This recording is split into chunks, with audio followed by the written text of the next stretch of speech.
So as I said, the first paper we'll do will be May 2023. And this is the one of the three that has the answers completed already. So the first one, they said good interpersonal relations and effective communication are important to the success of any organization. True. State three benefits of maintaining good interpersonal relations within an organization. Now, for questions like this, right, y'all don't have to remember textbook answers.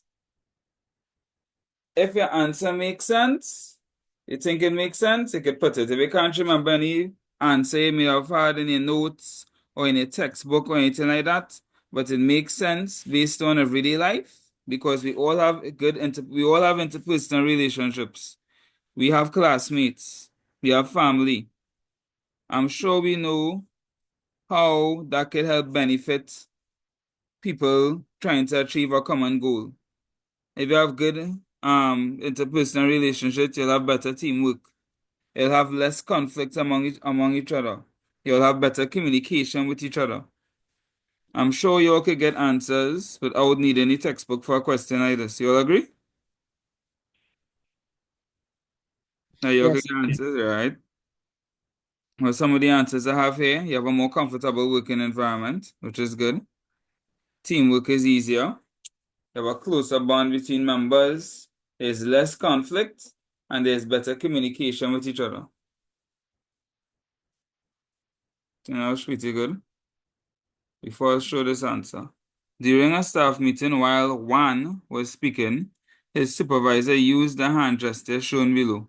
Suggest two ways in which this gesture could be interpreted. Again, without any textbook notes. Let me hear what you would say for this one. While you're talking, somebody put their hand up and do this. The supervisor. What do you think that means? Anybody? Say that again? Must stop talking. Stop talking. Right. What else? So you could be asking a question. You raise your hand and ask a question. All right. What else? Giving instructions.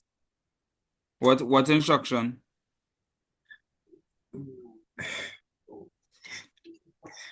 Gotta be a little more specific. Say, see, the instruction could be to stop talking, or the instruction could be to answer this question, or it could be to wait. A lot of people use that hand sign to wait. Isn't that true? Yes, yeah. Yes, sir. So stop, wait, or it could be a question. All right, somebody else is joining. Then they said, state three advantages of using multimedia presentations as a channel of communication. So again, you could think about how it would be an advantage to you using multimedia presentation. It will grab your attention a lot better than someone just talking, right? There's way more things you could do with multimedia presentations. You could share a screen like what we're doing right now. We could have pictures, we could have videos. So it's a lot more versatile, right? And it could give way more detailed explanations because you could use visual explanations as well as verbal explanations. So you get more detailed explanation, there's more versatility, and have a better chance of grasping the attention of your audience. You all agree with that? Yes, sir. Questions like these. If you can't remember what you may or may not have read in the textbook, apply it to everyday real world scenarios and write down whatever you get. You will get the answer once it makes sense. Right. Then the following conversation took place between two employees at Safety Supplies Inc. Mr. Maxwell, did you hear that Miss Backus, the HR clerk, applied for 2 weeks sick leave? I hear she actually went on a shopping trip in Miami. Miss Jolly, oh, are you sure? But someone told me she's ill and went to Miami for medical treatment.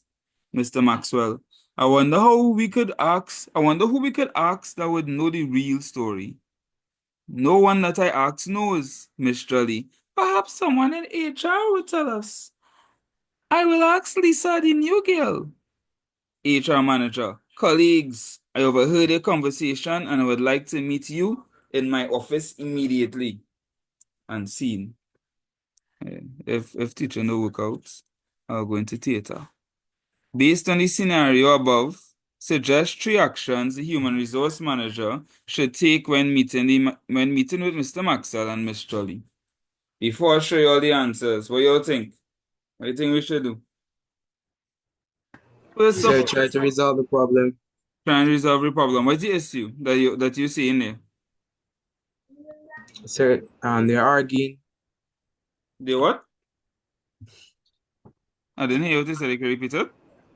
Sir, are they arguing? The gossiping. Arguing, yeah, but not so much arguing. They're more gossiping. Look, somebody Yeah, said so it they're in the chat as gossiping. well. Janisha, they Yeah, they're gossiping. gossiping. Yeah, they gossiping about a colleague. Should they be gossiping about a colleague? No. Should they be including a new girl, the new employee, into their gossip, making them feel that's how the organization normally operates?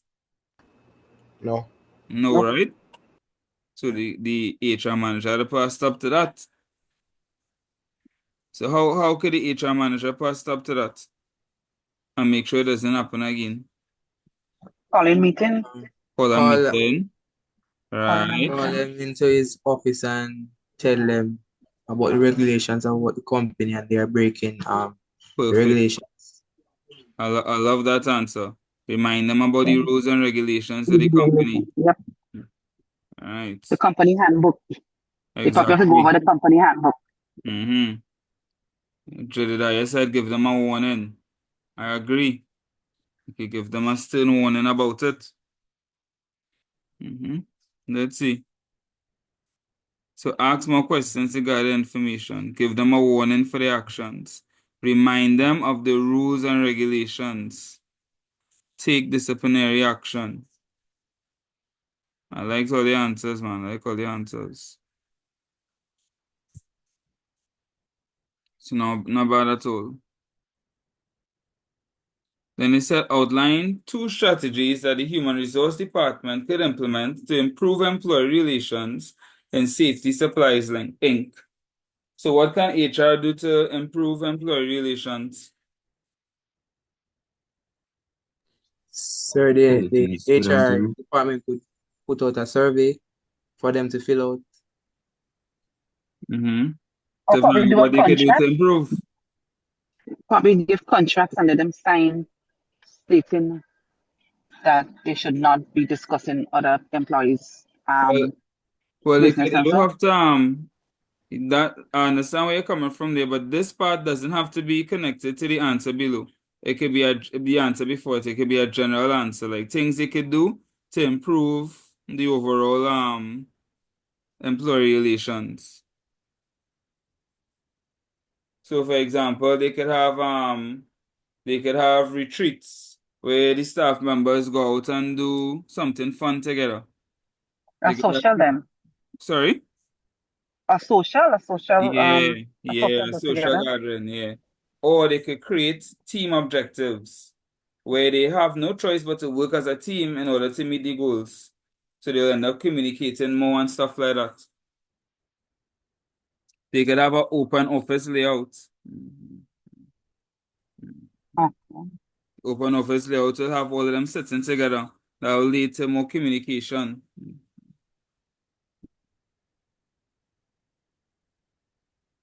Make sense? Yeah. Mm-hmm. So here we have training on how to communicate efficiently, create team tasks, or informal recreational functions.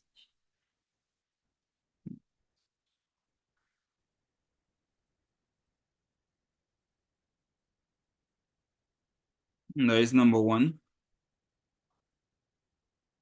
Let's look at number 2 now. Number 2, they said, identify 3 items of information that the receptionist could record when taking a message from a caller.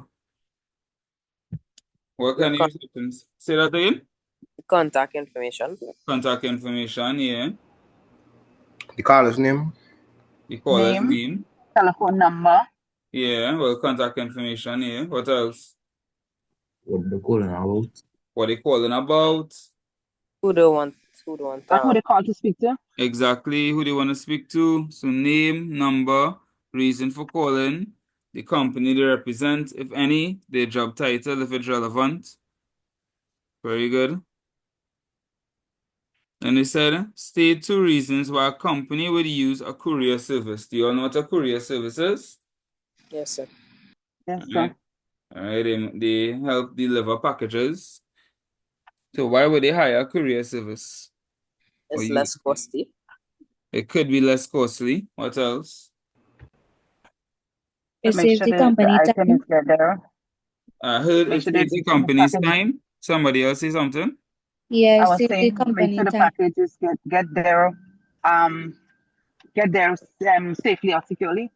Right, so the courier service, because that's their entire job, they would most likely be better at delivering packages than if we were to do it ourselves. So they would ensure that the packages reach safely, reach faster, reach to the correct destination, so overall more efficiency.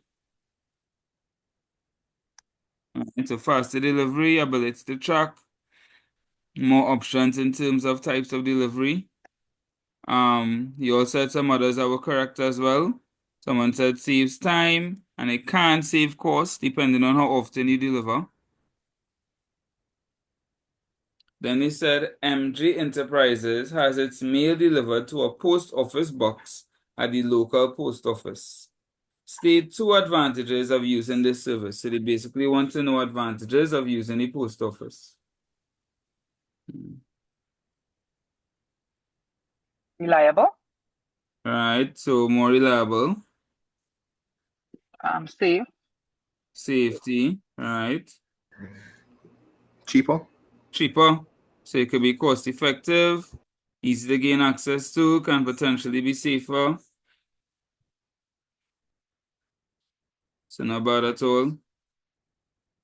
Alright, so one thing with this exam, you're gonna have to create something. Most likely at least twice. It might be a letter, it might be minutes, a memorandum, a notice, an advertisement. You're gonna have to create something, and most likely you're gonna have to do it 2 times. So you gotta get accustomed to that now. Right? so Get we won't that have to in your do mind. reconciliation, huh? Say that again. Reconciliation, do you have to do that? A reconciliation, like bank reconciliation, Uh-huh. is not impossible. Oh, Jesus. Yeah, it's not impossible. Um, but don't worry too much. Don't worry too much. If they bring it, they'll bring it easy, I believe. Right. They said more than 2 months ago, Miss Joylyn Pando of sorry, of no, number 21 Tulip Drive, Kanawan, I'm pretty sure I pronounced that wrong, was interviewed for the post of receptionist as advertised in the flyer shown below. Although she has the necessary qualifications for the job, she has not been contacted by the company. Assume you are Miss Pando. Draft a follow-up letter for the company indicating you are still interested in the position. So when you're writing a letter, you notice they gave you her name and her address. Alright? And on this flyer here, you'll get the company's information. Mr. Stuart Benjamin, Human Resource Manager of Martin and Martin Limited, St. Charles, Kanawan. When you're writing a letter, you have to put your name and your address first. Or for the very least, your address first. Right? And if you don't put your name and your address, put your address first, put the date, then put the name of the person you're writing to, their position, name of the company, and the company's address.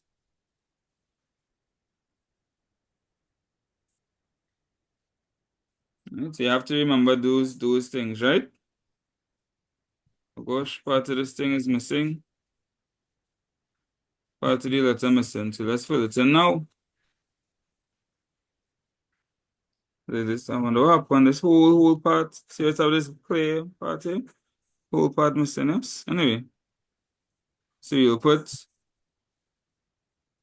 number 22. Royalin, Pando, number 21, Tulip Drive, Pan 1.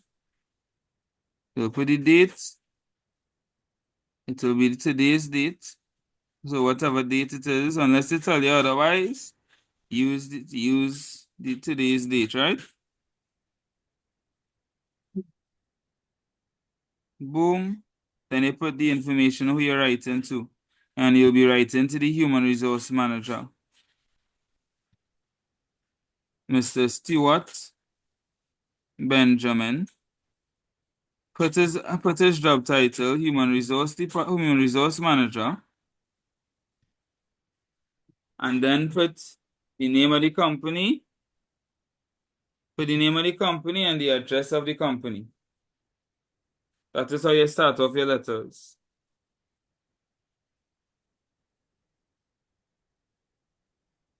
You think it's something you could remember?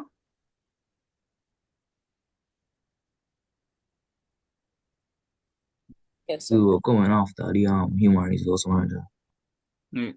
Yeah. You can put in the name of the company, Martin and Martin Limited, Charlestown, Panwan. Oh, how you pronounce that?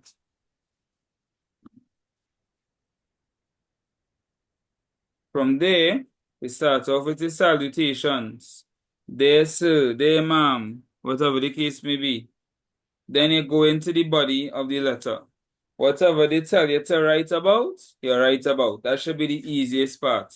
If they tell you, write a letter about chicken being more expensive than pizza and why pizza should be less expensive. You write, I think chicken should be less expensive than pizza because blah, blah, blah. Whatever they tell you to write, you put it in the body.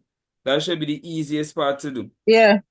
And then at the end of it, you put your complimentary clues. Kind Yes, regards no. or regards. And then put the name of the person who wrote the letter. Right? The body is the easiest part. What I want you to remember is how to start the letter. Put in your address, the date, and then the person who you're writing to, their job title, name of the company, and the company address. Make sure you put your salutations at the start. Make sure you put your complimentary clues at the end.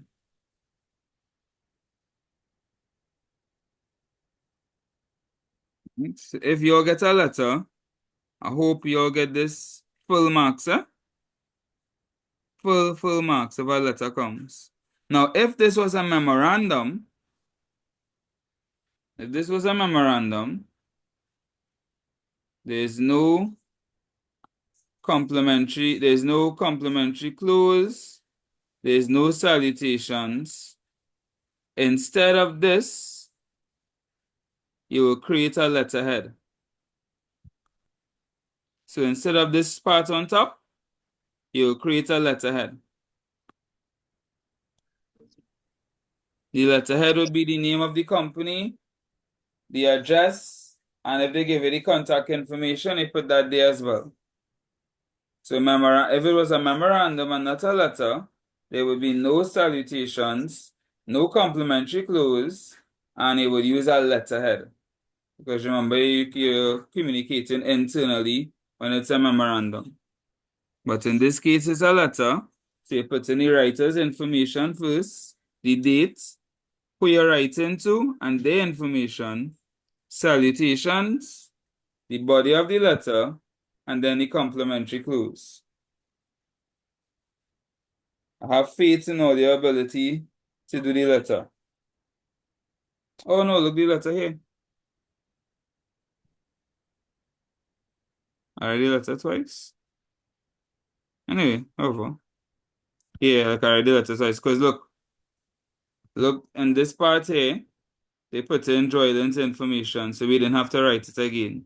So you just put in the date, person's information, the letter, and then the complimentary close. Make sure you have the salutations and have the complimentary close. So apparently I did the letter twice for some reason. Why, I don't know. But if they don't put this in for you, like they did here, you make sure and put it in.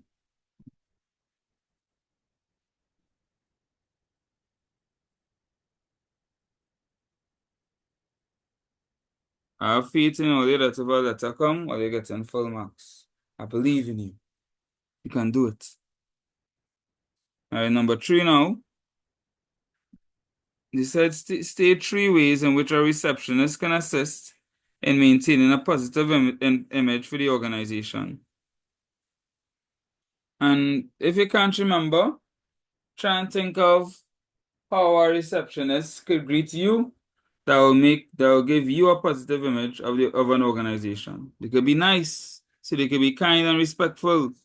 They could be professional. They could be neat and tidy. All right, this is a really big thing. A simple thing as being neat and tidy could have a huge impact on the image. They could be helpful. They could have a pleasant attitude.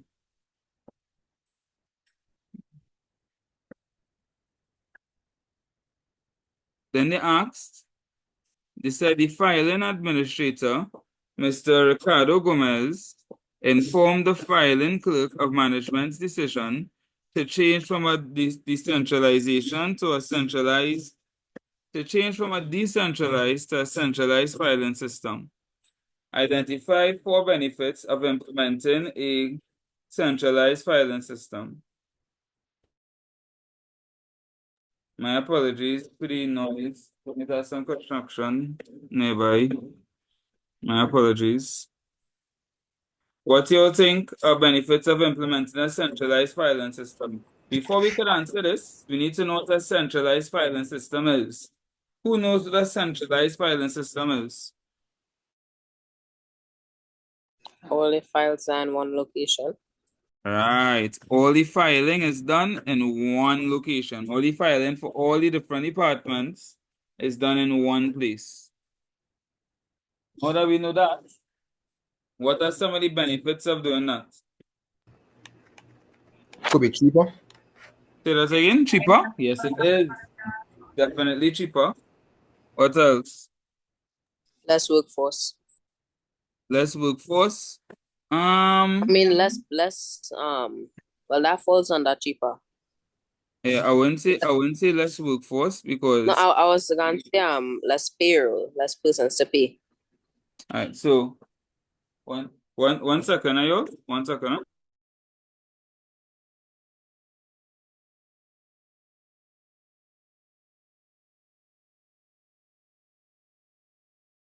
All right, sorry about that. So in a decentralized filing system, right? People in their departments, they would do their own filing. But in a centralized filing system, you'll have staff there that are specifically hired for filing. So I wouldn't say that you'll have less people to pay. Overall, it would be cheaper because you'll have less equipment and stuff like that. You just have one set of equipment in one spot. It'll take up less space and things like that. But I wouldn't say you necessarily have less people to pay. At least not all the time. More expensive equipment could be purchased. More expensive equipment to be purchased? Yeah. I mean less because it's centralized. Yes. So skills will be utilized. Say that again? More efficiency. More Skills will be efficiency. utilized. More efficiency. More efficiency is correct. Somebody said something being utilized. Skills. Skills being utilized. Say that one more time, sorry. I was saying skills could be utilized. A hen could be utilized, but I'm not hearing you can type it. Skills. You can No, I type can't it. type at the moment. Or I you can't can type at the type. moment. No, I'm You know, trying to practice. I was saying as skills skill, like SKILL. Oh, skills could be Right. utilized. Correct. Utilize, yeah. Correct. Correct. So what about specialized staff? Yes, specialized staff. I think somebody said that already. They said more efficiency, but it'll be due to specialized staff. So it's easier to track files, more effective, reduces time searching for files, space utilized for efficiency. But remember, every done in one place instead of having to use up space in every department. More accurate maintenance, more controls in place pertaining to file access. And some of you all said some good ones as well. There are many answers you could put here. Then you see a second thing to create already, an email. You're gonna have to do at least 2. You may have to do more. You may very well have to create more things. Actually, technically, you'd have to create at least 3, Okay, so to create something in the in section 2 as well. So you could say at least 3 things. All right, so here they said, Mrs. Brittany Williams has been employed as a filing clerk with Delta Legal Corporation for the last 6 years. Based on her outstanding performance, she was offered the position of administrative assistant in the accounts department. Papa Laps.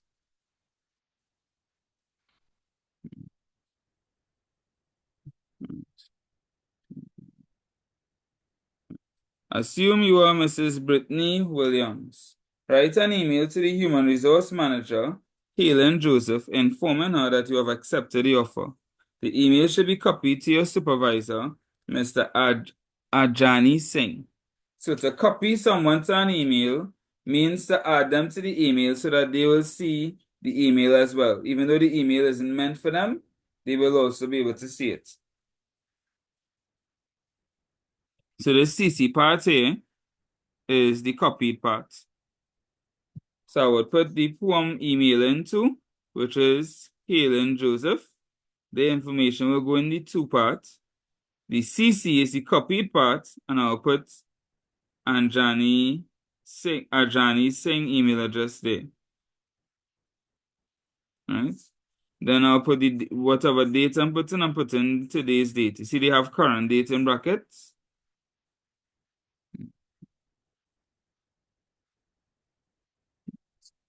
Then the subject should reflect what the email is going to be about. So in this case, you're writing an email to see that you're accepting the offer for the position in the accounts department, right? So you'll put I put acceptance of offer, administrative assistant in accounts department.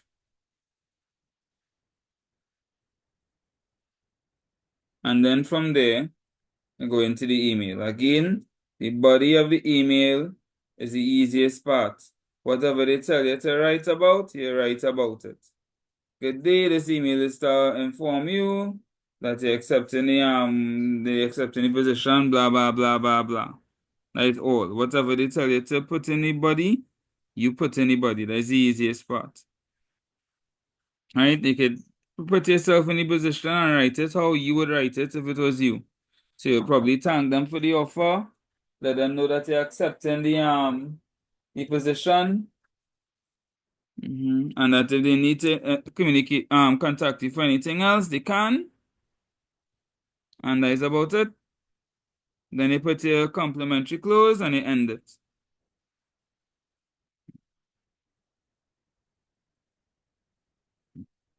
That look difficult or easy to handle? Not too bad, right? Was good, sir. All right. As I said, the body is always the easiest part.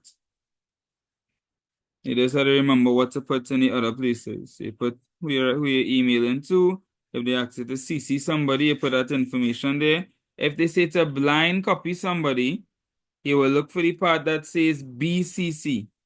A blind copy is when you add somebody to the So I email. was just going to ask you that question. What it is, when Yeah. you add somebody to the email so they can see the email.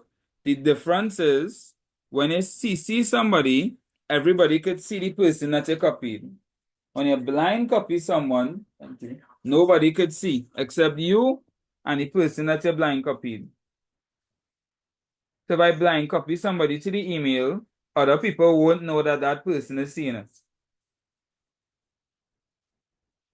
Understand the difference? Yes.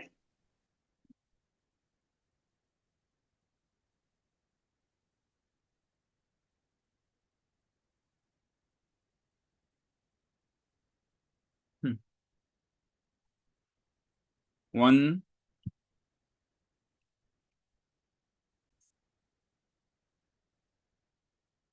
All right, so the first 3 questions is only on the first half of the syllabus.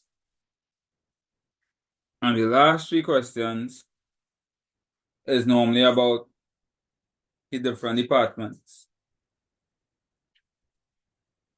The Human Resource Department, Finance Department, Operations, Dispatch and Transport, and so forth, right?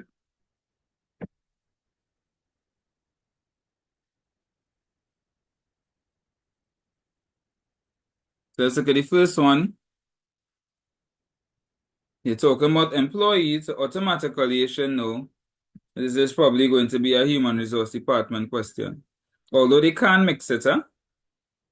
They can mix it. But as soon as you say employees, they should be thinking human resource. So they said organization should do all that is possible to keep the employee satisfied. State 2 internal factors that could contribute to employee turnover. Employee turnover looks at how often employees leave the organization. A high turnover means they leave often. A low turnover means they don't leave often. Which one you think is better? Low. Low. You don't want them leaving often, right? If they're leaving often, I mean you're doing something wrong, you're not treating them well.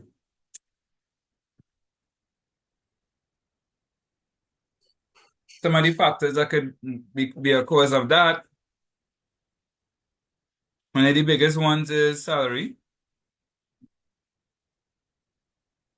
If you're not paying me adequately, and then the next company offering to pay me adequately, then I'm gone. If the working conditions are poor, I'm not staying there for long. But if it's great, I might stay there for a while. If the management doesn't use the proper leadership style, or I can't rely on them, they're not doing their job, or they're being unfair, then there's interpersonal relationships. If I'm just not getting along with the people that are there, that could cause me to leave. Or if I'm getting along with them really well, it might cause me to stay.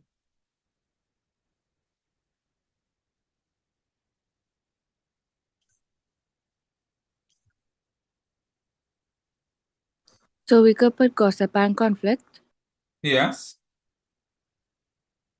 You can. That could affect that could definitely affect staff turnover. Then they said state 2 Describe each of the following functions of the Human Resource Department. Induction. What is induction?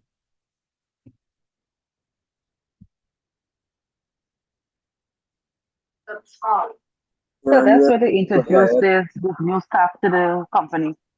Alright, so they're learn the norms of the organization and the rules and regulations, and to familiarize themselves with the organization. What about appraisal? What it is to do an appraisal? Yes.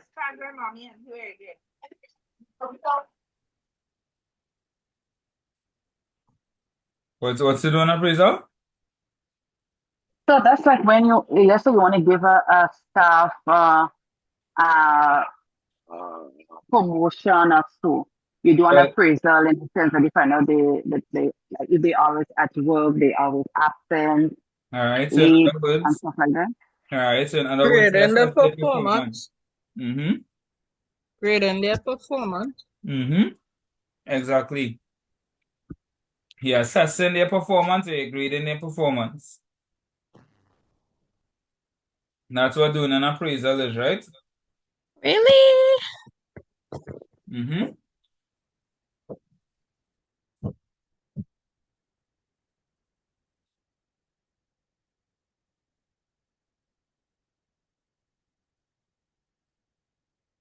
Then they brought this question. Why? I don't know. But I've seen them bring similar questions more than one, I think twice. I seen a question like this. To me, it's just a maths question. But I'm not, who am I? I'm not sexy. They said complete the missing information in the memorandum to answer the following questions. Determine the total cash to be received by Marion Hislop. And then he said Terry Lanny Scott is to be paid $616. He must receive no more than $5 notes. Determine the number of $100 notes and the number of $2 notes that he must receive.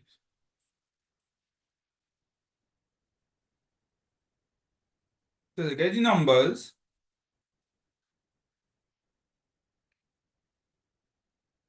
it was 100. There's five $100 bills, sorry, which will add up to 500. Four $50 bills, which will add up to 200.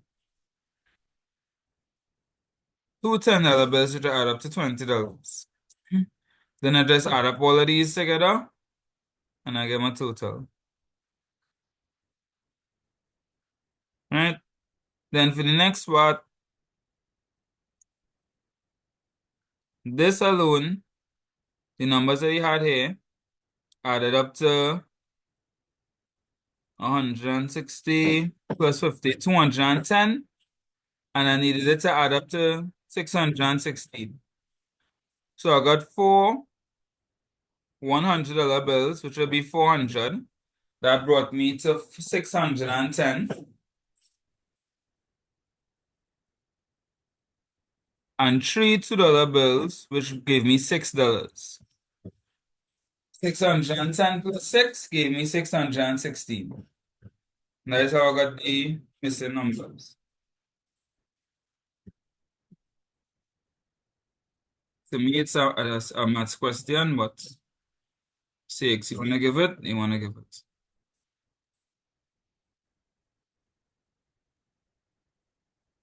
The total cash to be received was $815.50. Number of $100 notes was 4. Number of $2 notes was 3. And that was 9 marks. So you just have to be able to read the document and be able to interpret the information. And it's, even if he didn't know what to do, look at the information he gave you already. So for example, $10, $5.50. 10 by 5 is 50. $5, $9.45. 9 by 5 is 45. So if I had to multiply to get these numbers, and I probably had to multiply this by this to get this number. Multiply this by this to get this number. You understand how to get it? Even if you don't know the document, just observe it. They say total cash. You probably had to add up everything in the total column.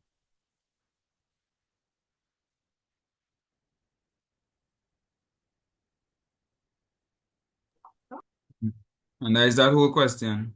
15 marks. So what happened to the 25, the 25? What Why happened wasn't it today? 25? Yeah, why wasn't it 25 added? It was 25 by 2 5, is 50 cents. That's how you get $815.50. so 400 and like 500, 560, 580, 205. plus 6. I'm using my phone, so I can't see. I'm not seeing the whole screen properly. Oh, okay, I'm with okay. you. Yeah, Uh, I'm oh, not as phone here. but all of it was added up. Okay. Mhm. All right. Right, different department now, number 5. List 3 functions of the clerk in the marketing and customer service department. So just think of functions to do with customers, dealing with customer complaints, after sales services, assisting customers with any questions they may have, giving customers information on products and services. Something to do with customers. Right? Marketing is all about the customers. So to ask this customer get queries and complaints and so if they are satisfied with a product or so. Mm-hmm. Getting customer feedback.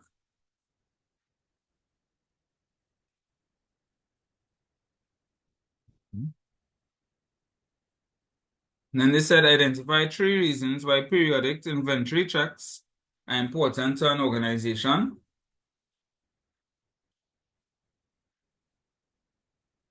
And that's very important. It helps you know when it's time to reorder. It helps prevent theft. It helps to ensure that they are stored correctly and not being damaged. It helps me keeping record of what you have easier. It makes having errors a lot less likely. And again, you don't have to read this in a textbook to remember it. Just apply it to everyday life. Why would I want to go and check the goods that I have from time to time?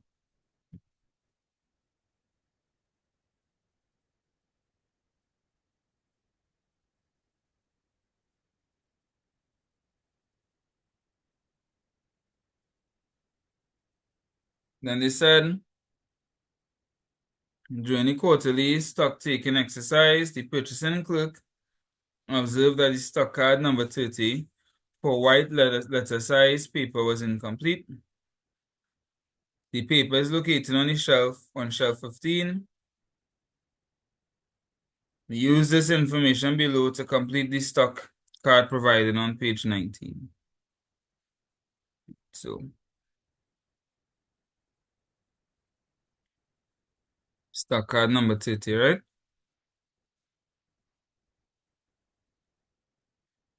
Stock location, shelf 15, because that's what they said. They said the stock card number was 30. So the information they gave me is what I put there, right? So we didn't start off too bad.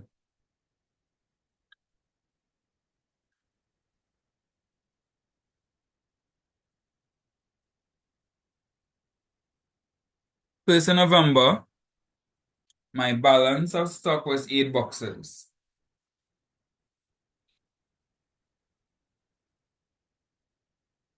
Well, they record that for us already. So we didn't have to record that. Now, whenever we buy stock, we will record it under receipts. Because that is something we're receiving, right? Whenever we sell the stock, or we use it, or whatever the case may be, we record it under issued. When we send it to whichever department, we record it under issued. When we buy stock, we add it to our balance. When we send stock to departments, we minus it from our balance.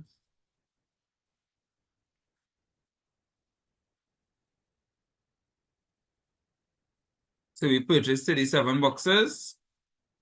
That will go on the receipts and we'll add it to our balance.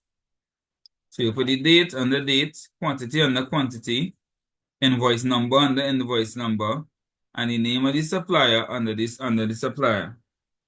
Simple as that. And then you're adding it to the balance. So I had 8 before, and I just bought 37.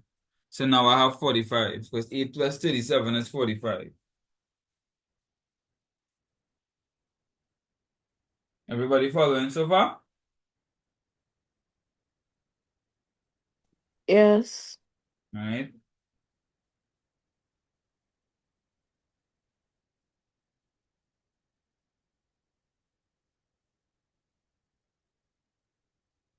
We send 12 boxes to the accounts department. Quantity 12, requisition number, we pay it there. Put the name of the department, and we put our new balance. We had 45, we just sent 12. 45 minus 12 is 33. You all get the point, right? Whenever we send, so the 23rd we send more to the main room, we record that on the issue. 26 we bought from Jay's bookstore. We record it on the receipts, and we add it to the balance. Then December 4th, we send some to the HR department. We record that under issues, and we subtract it from the balance. So whenever you buy, you add, you issue any, you subtract it. So I don't want to cut here, but I'm not seeing because I'm on my phone. So is there any way I could get that part of it sent to me directly, please? Because I'm not seeing. There's only part of a portion of it I'm seeing. I will send all the papers to you. Okay. Let me send them now. 1 second. Okay, thanks. Okay.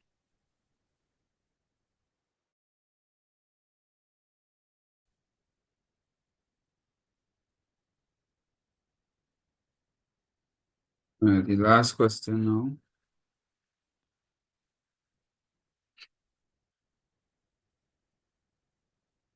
We very often bring operations, dispatch or transport in the last question or combination. Not all the time, but often.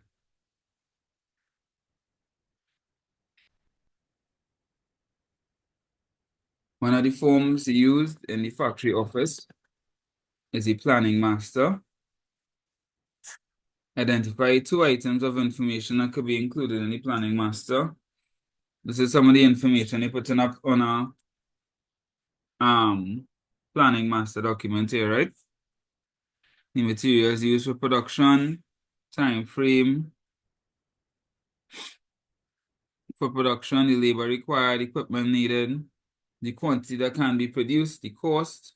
So basically everything you need to know about production is recorded on the planning master.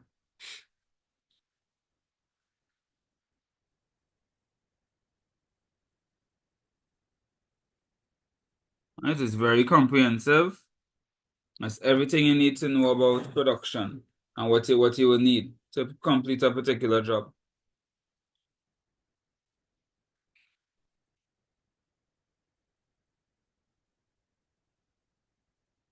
Then it said explain the use of each of the following documents in transportation. They have a delivery schedule and an airway bill. A delivery schedule basically outlines the different routes that be going to be used, when the orders will be delivered, where they'll be delivered, etc. Right? Is used to sequence the delivery. And an airway bill is used when goods are delivered by air. Right? It's shown as a contract of carriage, meaning it shows that you have proof. It's as proof that you have permission to deliver these goods.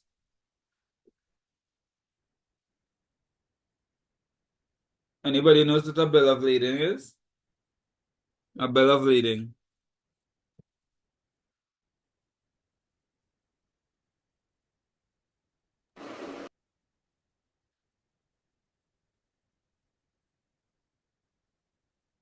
So There's a bill that acts as a receipt of goods on a document of title. All right, and when is it used?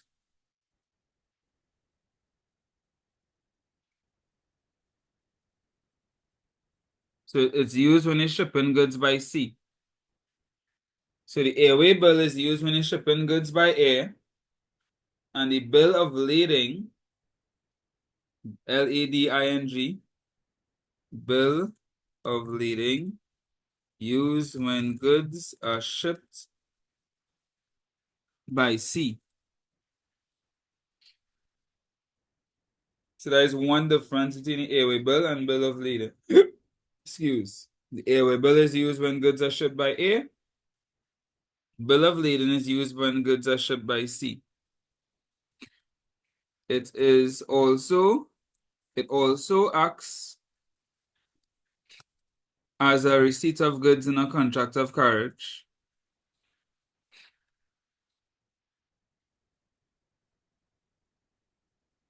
But it also acts as a document of title,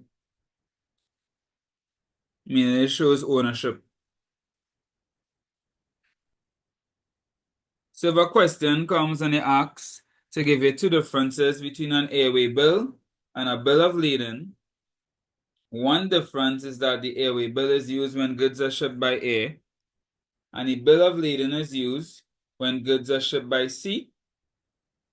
And the next difference is that the bill of lading is also a document of title, and airway bill is not.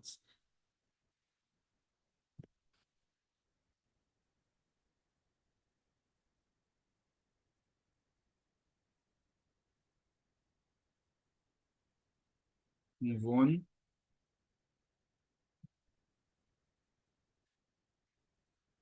Let's see what they want us to do.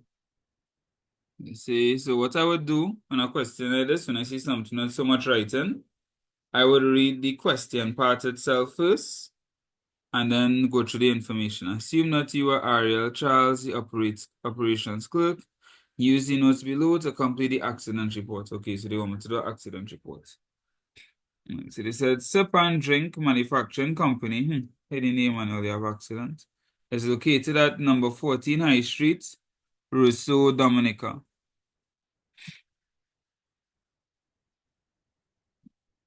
On the 20th of April, Mr. O'Brien Henry, the operations supervisor, was inspecting a new juice extract machine when it malfunctioned. So you have to go through this information to fill out the accident report. The production manager, Mr. Fabian Isaac, was present and applied ice to the injured fingers while they waited for the ambulance to arrive. A lever on the machine that Mr. Henry was inspecting became loose and fell on his right hand. This is the fourth incident to occur this year. I was suing. The production manager called the ambulance service as soon as the accident occurred. The ambulance took 30 minutes to arrive. Mr. Henry was taken to Rousseau General Hospital where he received treatment. The accident occurred at 1:30 p.m. Two of Mr. Henry's fingers in his right hand were bruised and swollen.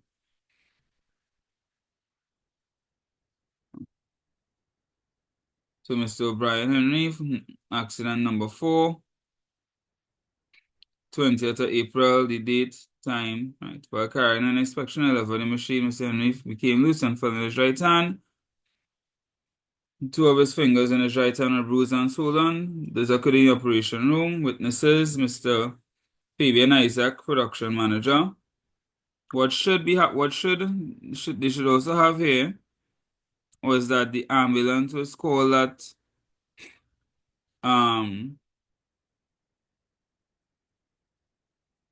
as soon as it occurred and arrived 30 minutes after.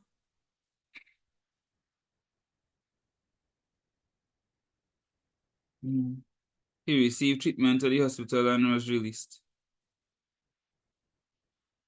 So that should be added here as well. Oh no, look at here, forget the actions taken part. Right, so the actions taken, Mr. Fabian applied ice. The ambulance was called by the production manager, received treatment, and was released. So good. We had everything then. And that is 2023. How you find that paper was? Okay. Doable?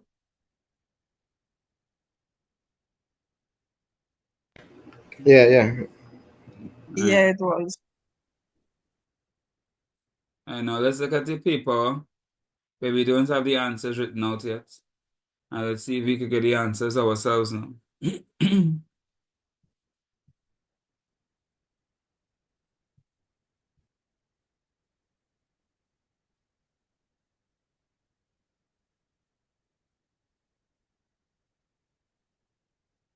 We are going to look at 2024. May, June.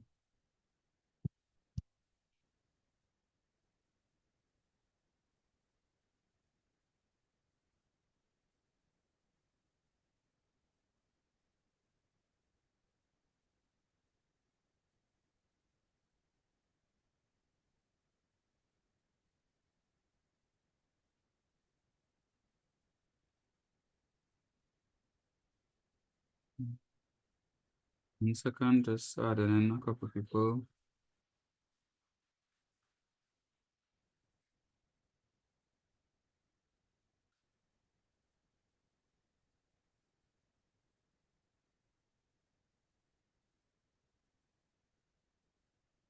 All right, so let's look at 2024 now.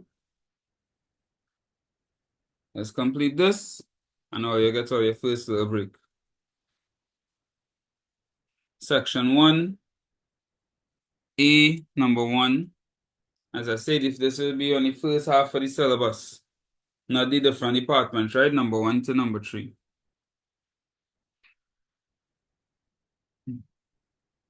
So here it says state two benefits of electronic communication in an organization. Who could give me some? So it's easy to access because you could use it worldwide. Anyway, actually. Easy to access, facts. Cheaper. Say that again. Cheaper. Well, overall, it could become cheaper. Faster. More Depending record on keeping. Say that again. Record keeping. Ah, boy. So it could be, in a sense, it could be more effective because the workers are more comfortable. They could be working from home. All right, so I will still put that part under easy to access, but I will put versatile instead. I see that we're using electronic communication right now, so it definitely is beneficial, right? Or else we wouldn't be using it. Outline the importance of each of the following factors when selecting a channel of communication. First one is degree of urgency. Is the urgency of the message important when deciding which channel of communication to use? Yes, sir. I think it is. As I always use this example, imagine I look out the window and I see somebody chasing Rachel with a knife. And I say, oh no, I need to warn her because she ain't see the person yet. And I run into the computer and start writing an email. You think I can reach Rachel in time? No, sir. It's not, right? So the degree of urgency definitely impacts how you communicate. It will ensure that timely delivery of response of information. Ensure timely delivery of response. Delivery and response.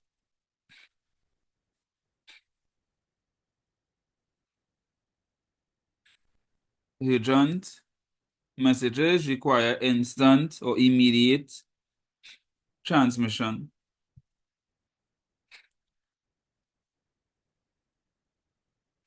So what would have been better in that scenario? I look out the window and I see Rachel walking and somebody running behind her with a knife and Rachel didn't see it.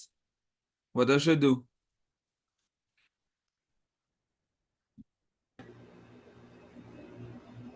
Tell her face to face. Yeah, I should probably shout. Yeah. Mm-hmm.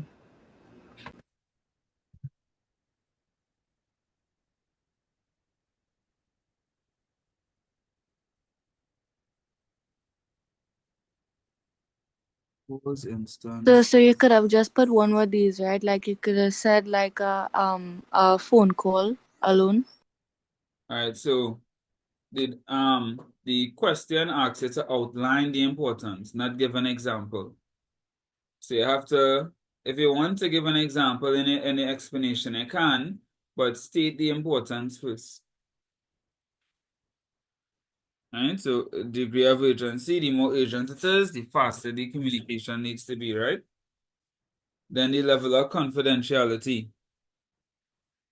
If I want to tell Amaya that she's getting a $3,000 raise, you think I should go and shout it or tell her during the next staff meeting? Say, hey, Amaya, by the way, again, an extra $3,000 raise, you know. Again, pay more than Zion, but don't let you know that, in the middle of while everybody else there.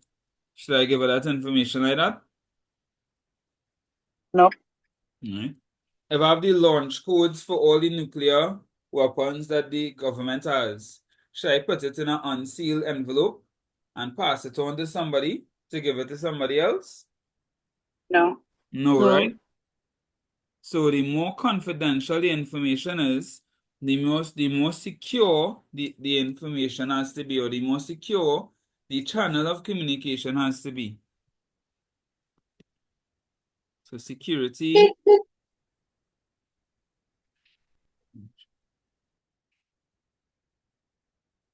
the more confidential the information, the more secure the channel of communication needs to be. And then just to show off, I will give an example, right? Example, face-to-face meeting, encrypted emails.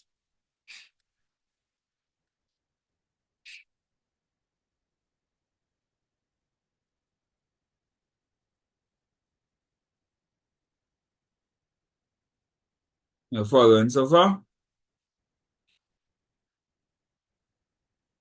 Yeah. Everybody good so far, right? Nice.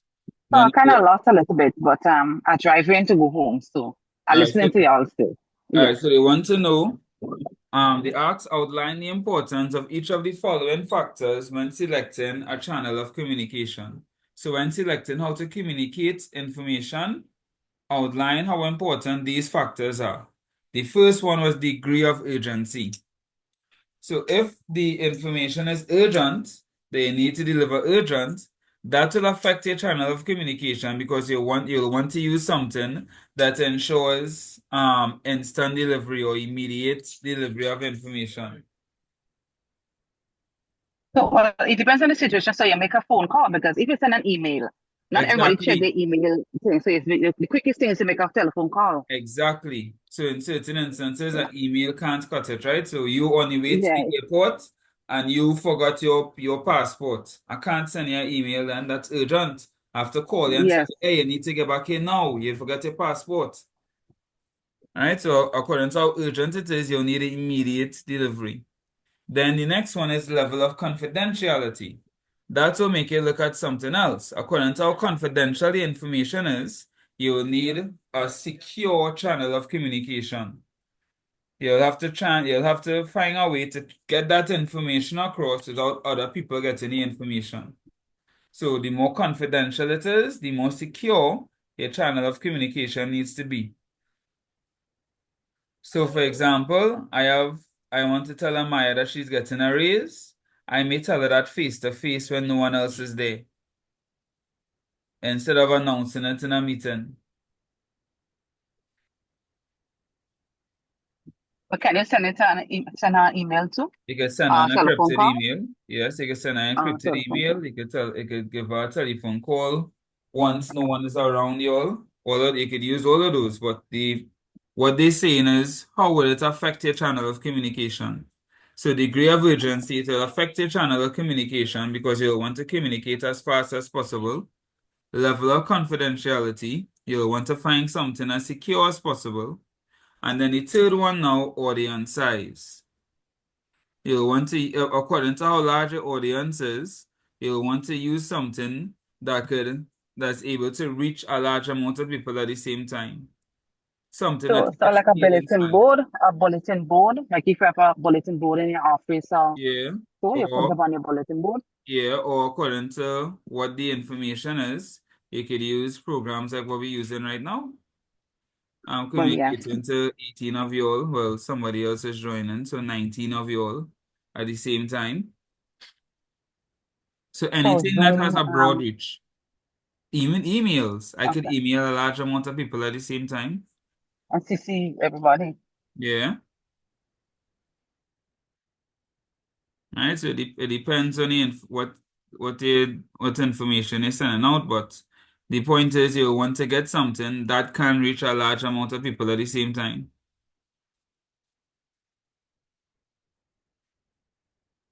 Right. So for audience size, you would write something like scalability.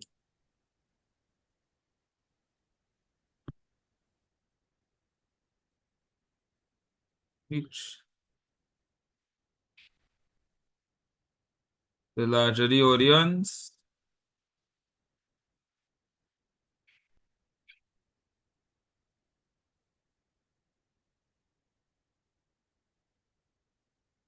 the larger the reach that will be required. Example, emails,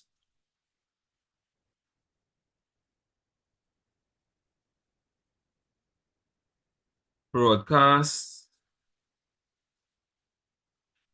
etc.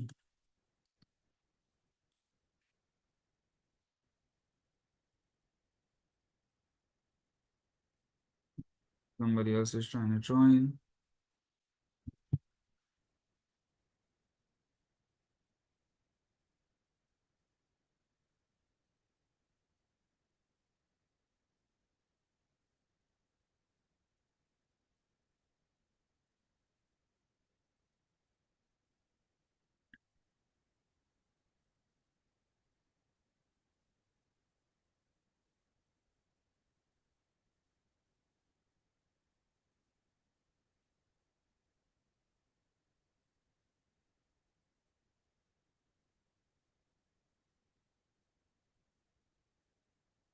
Now B, as the clerk of the mailroom, you are required to use the franking machine to affix postage on the outgoing mail.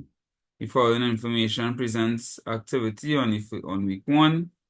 Given the information use the given information to complete the form below. So I'm just gonna put in exactly what they have there. I'm gonna put in here. Simple as that. You can never see this before in your life, and you can still do this. Watch. So they said balance $5.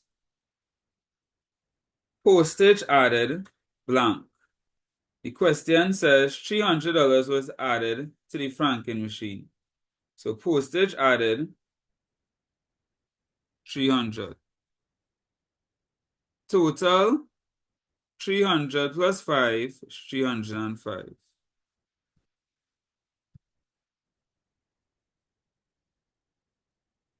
5 manuscripts at 25 cents each. So they have 5 quantity description manuscripts, unit price 25 cents each, total $1.25. 5 by 25 cents is $1.25.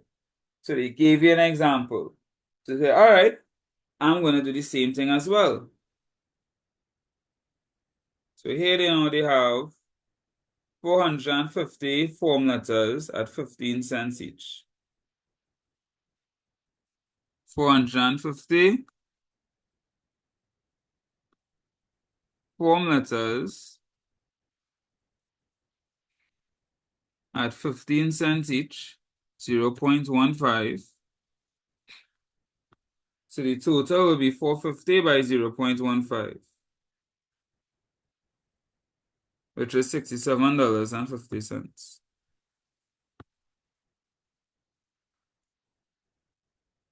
So I'm literally just following what they did and putting in the information that they gave me. Then they have 2,000 advertising pamphlets. Correct, Jedediah?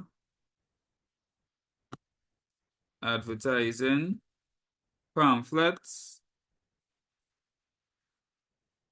at 10 cents each. So to get the total, I multiply 2,000 by 10 cents, which is 200.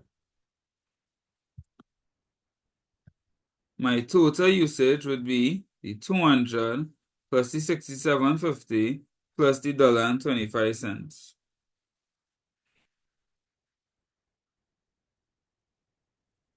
And that will give me $268.75. My balance after 1 week, I had 305, and I just used $268.75. So the remainder would be my balance, $36.25.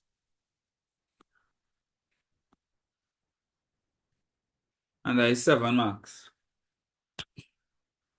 All I did was follow the example they gave and put in the information that they gave me. You all could do that as well. If they bring a question similar to this, they would most likely give you an example, like what they did here. Just follow the format of the example.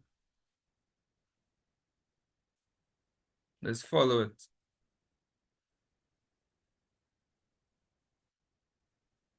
And that is number 1. Number 2, at a recent departmental meeting, the filing clerk recommended the need for the disposal of dead files and the archiving of important inactive files. State the difference between archiving and disposing of files. What's the difference?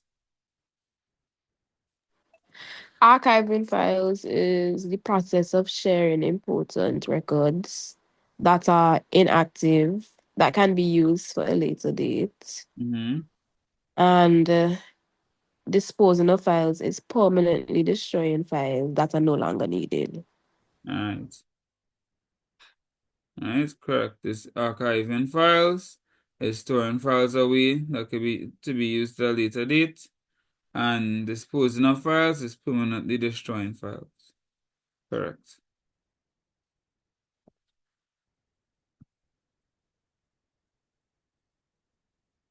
This refers to storing files away to potentially be used at a later date. And disposing of files is the destroying files.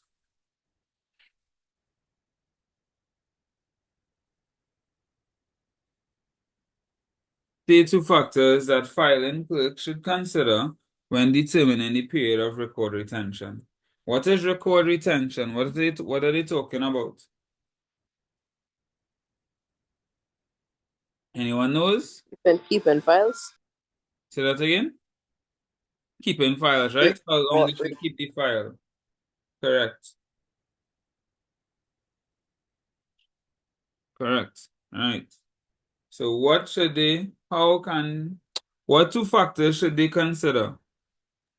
Legal requirements and relevance. Perfect. The legal requirements for how long they need to keep the file and how relevant or important the file is. So you have to use those words, like you use your own words. You can use your own words. That's the beauty of subjects like OA and POB and stuff like that. You can use your own words. Okay. The legal, and they have to give it marks. So would business needs be one? Yes.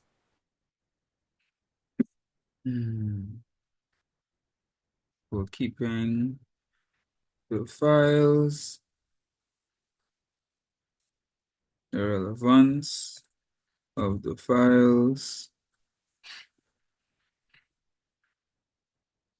/ business needs.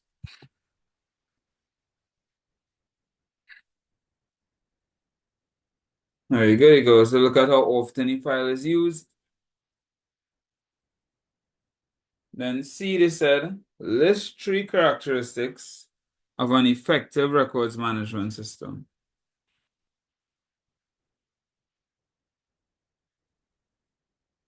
So security. It's secure. Easy accessibility and efficiency. Boy. Accessibility, efficiency, organized,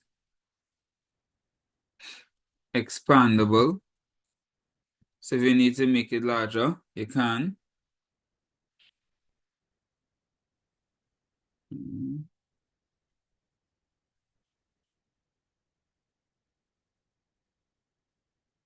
Then boom, see, you gotta create something. See, you're gonna have to do this often.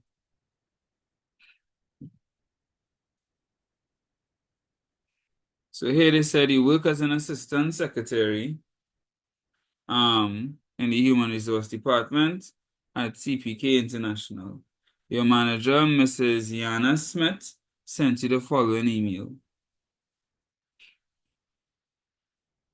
Alright, they said blah blah blah.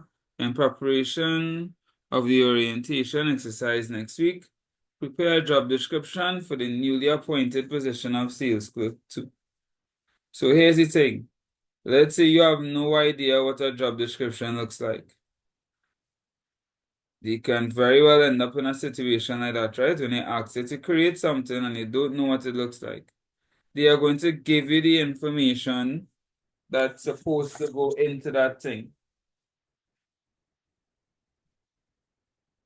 So look at this for example.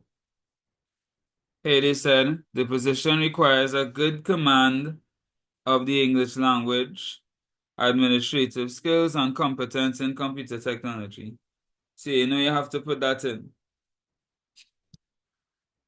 The appointment clerk will be reporting to the sales manager and will be assigned a grade 4 salary. So you know you have to put that in some way. This position also requires the clerk to have the ability to follow procedures and practice good interpersonal relations. So you know you're going to have to put that in somewhere there.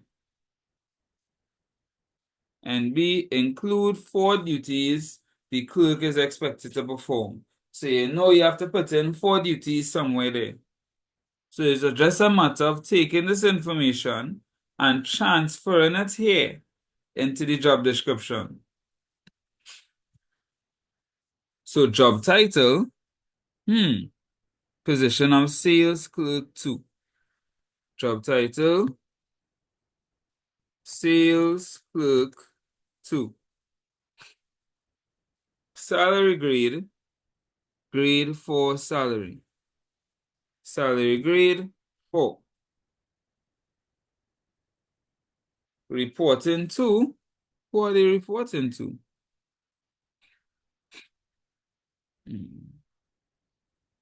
The sales manager.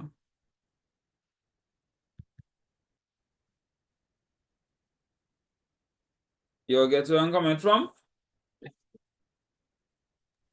Yes, sir. Even if you never saw this before in your life, you can do this. A job summary. They gave you the job summary. You'll be required a good command of the English, a good command of English language and administrative skills and competence in computer technology. You also require the clerk to have the ability to follow procedures and practice good interpersonal relations. You can use that, any combination, to help you create a job summary. You can even get duties from there. Let me show you.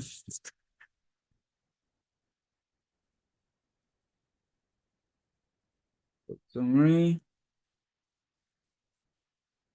This position requires the use of English language.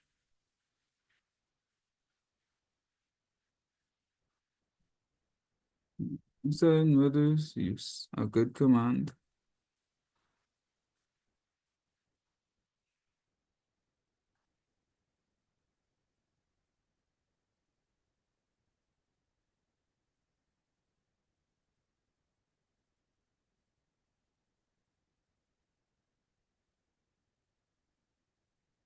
So that's what I mean. Administrative skills.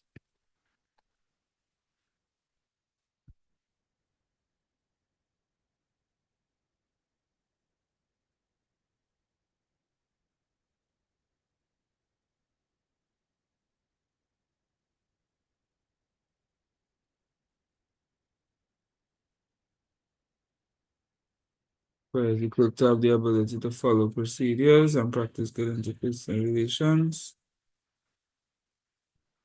They will be required to follow procedures and practice good interpersonal relations.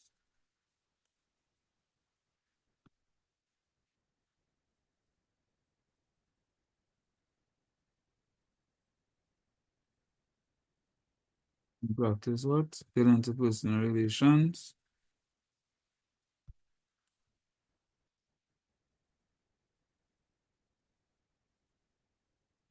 Not this. They will be required relations when completing the following duties.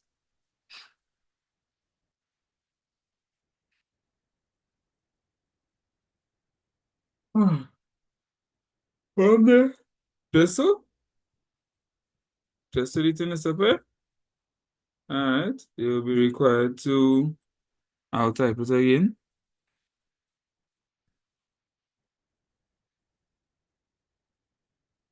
Follow procedures and practice good interpersonal skills.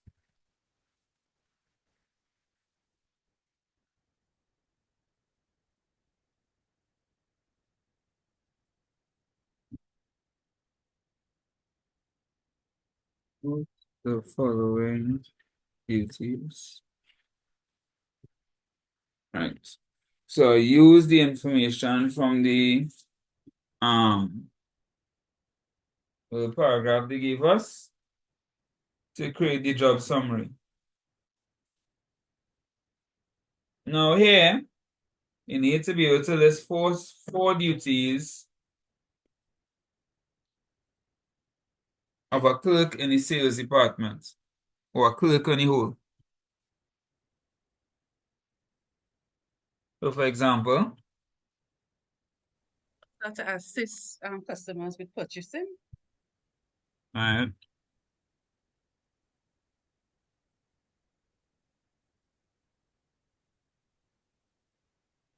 Merchandising,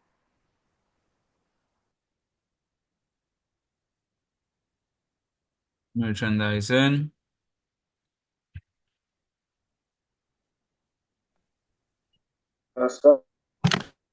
what was that? So to greet the customers. To the last part? To the last one again? I said to greet Then customers. And after greet customers, somebody else said something. keep track of stuff. Keep track of stock. So that would more be somebody in the production department. Have Would to be. locate the products. you need to know about the product. All right. Maintain Answer customer. queries or questions. All right. Process payments. Answer queries. Preparing sales documents and reports. All right. Answer questions. Deal with customer complaints. Create and maintain customer records.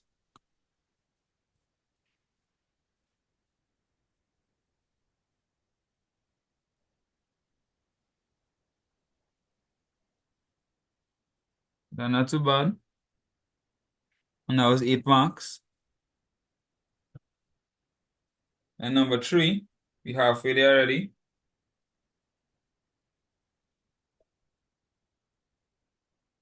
The Articles of Incorporation are one of the big legal requirements for an annual general meeting. State 3 other basic legal requirements to help inform the way in which annual general meetings can be conducted. Give me 1 second, guys. Just give me 1 second.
Right, my apologies.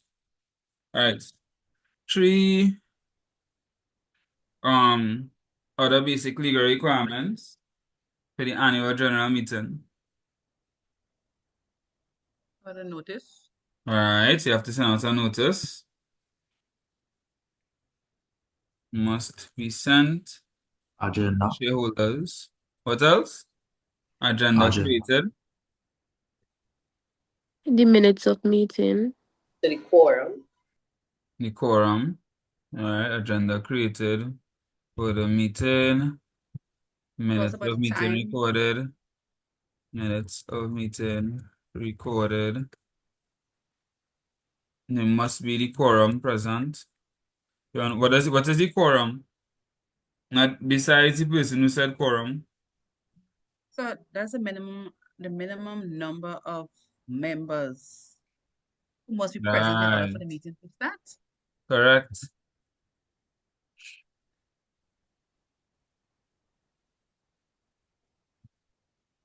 The financial statements are also approved here.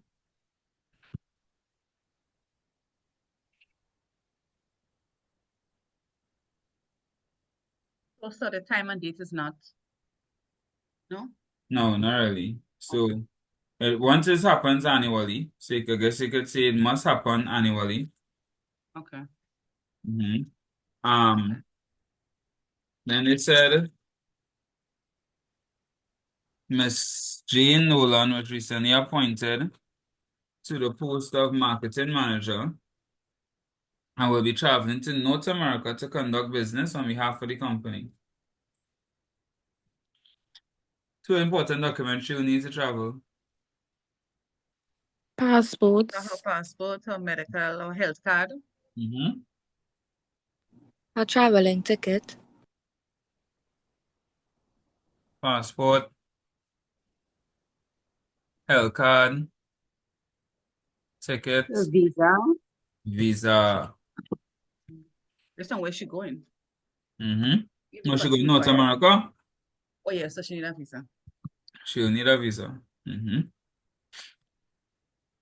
Identify the importance of So any where she of was the one traveling from? documents. So the passport shows permission, shows that you have permission from the government to leave your country. Proof.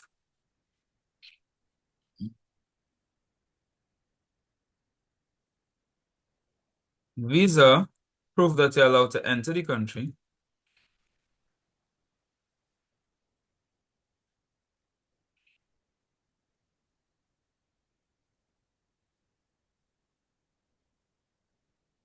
Health card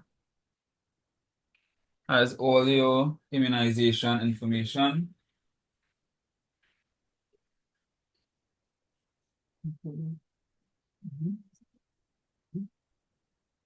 Right, so health card has all your vaccine information.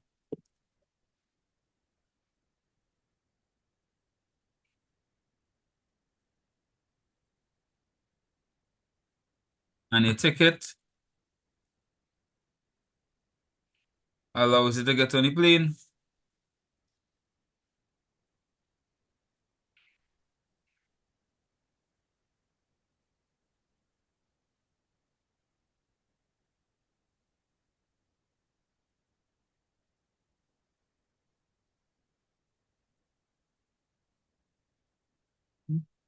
Something else to create.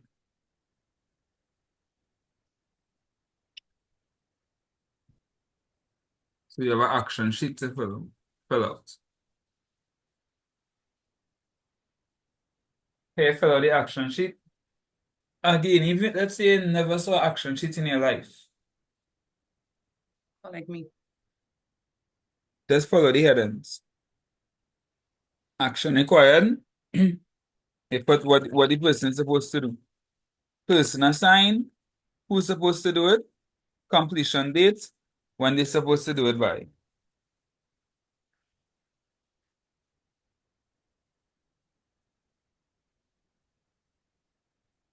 So the following decisions are made based on the minutes, and the meeting was held on the 3rd of May. First one, within 4 days, Mr. Ramnarayan would select 5 members to comprise the planning committee. So action required. Selection of 5 members for planning committee.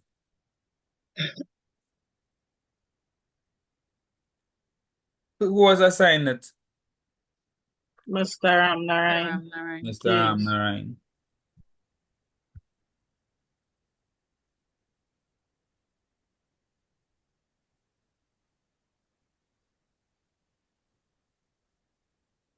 And when is it when the completion date is?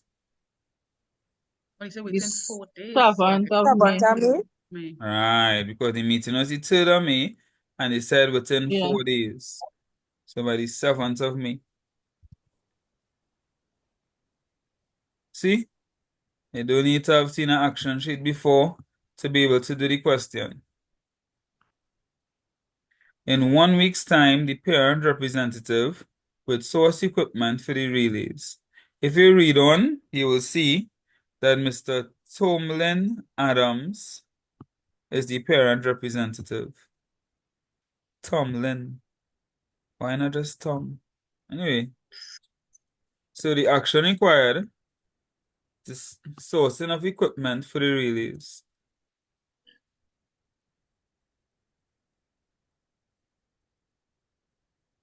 Who is the person assigned? Mr. Tomlin Mr. Adams. Tomlin Adams. Mr. Tomlin. Mr. Tomlin Adams. So nobody hear name Tomlin, right? If it have, sorry, then we need to make fun of the name. And completion date. 10th of May. 10th of May. It'll be the 10th of Right, May. because 1 week is 7 days, right? 7 plus 3 is 10. See?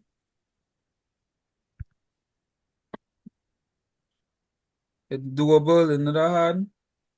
The following day, the secretary would create an advertisement for the local newspaper.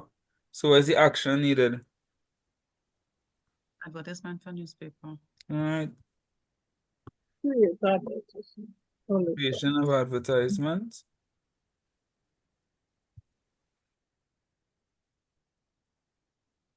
For newspaper. Who assigned it? Mrs. Mary Evans. Mrs. Mary Evans. Evans is the secretary. Evans, we say Evans, yeah. Evans. The Evans. Yeah. And what's the date? The 4th of May. The The 4th 4th of of May. May. So they said 1 day after, the following day. And how much marks that? That is 8 marks? Wow. That is 8 marks. You could get that 8 marks mark. But I ain't coming back now. Yeah, how come they say again? But something similar might come. And I want you to use the same mindset. Look at the headings. If they give an example, look at the example and just follow suit. Don't say, oh no, I never see this before in my life. I'm not even going to try. Don't do that. Showing you that even if you never saw it before in your life, you can still do it. Right? They made it that way.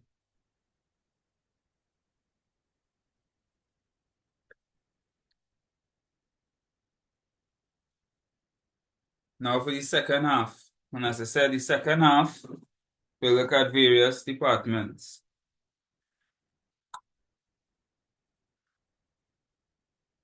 Number 4A, state the attributes of a clerk in the accounts office. So we're looking at the finance department. When they ask for attributes, they want to know things about the person, or things that or certain things that the person should have in order to be in that department. Yes. Attention to detail. Just the honesty. Attention. So someone said attention to detail. Yeah. What about integrity? Trustworthy, honest. So numeracy literacy is a skill, not attribute. Correct. So they must be punctual. I'll give you that. Right, punctual and regular. So we have 3 already. Then they said the following resources are used in the accounts. The office, complete the table, by classifying each listed resource under the appropriate resource setting. Excuse. So hardware is the physical one, software is the digital. So the laptop and the scanner is the hardware, and the accounting package and the spreadsheet is the software. Simple. Laptop, hardware.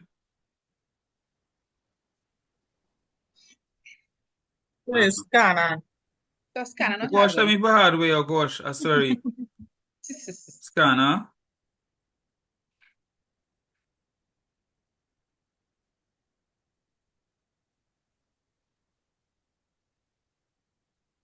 And spreadsheet,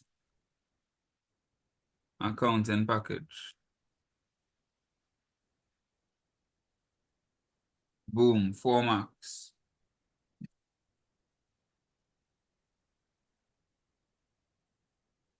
Something to create again.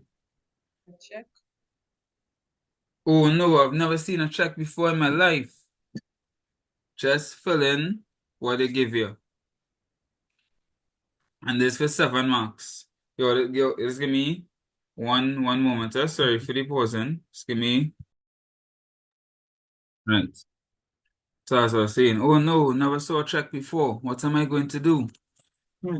On the date. Maybe I should put the date. 10th of June 2024.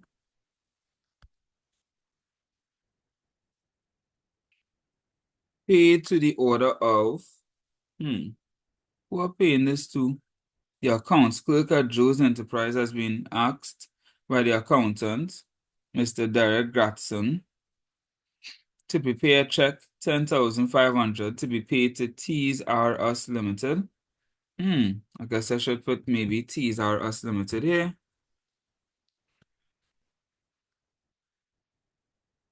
The account payee check is to be post dated 10th.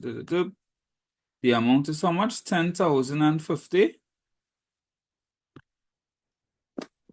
This is the only part. If you never see a check before, you might not know. But I think most of us would know. It's supposed to put the amount in words here. What could have sell it out is that they have the word dollars here. So it tells you instead of the dollar sign, they are supposed to put the amount in words. So 10,050. And then draw a line. It's always good practice to draw a line here. So nobody could try and write in something at the end and try to commit fraud. They have the date here again. Maybe I should put the date again. And they have the amount here again. And there's a small space, so I guess I doubt they want me to put the words. So I'll put the figures. Boom. 7 marks. You all think you could do something like that? Yes, that's welcome. Once, if even with something you never see before, just take the information and plug it in under the relevant heading. They will give you a headings, like what they do here, or they will give you an example, and you could just follow the example. Tune. State 2 reasons why both the accountant and the manager sign the check. As if you notice, Mr. Derek Grant signed, Andrew Dillon signed. Why? What? No.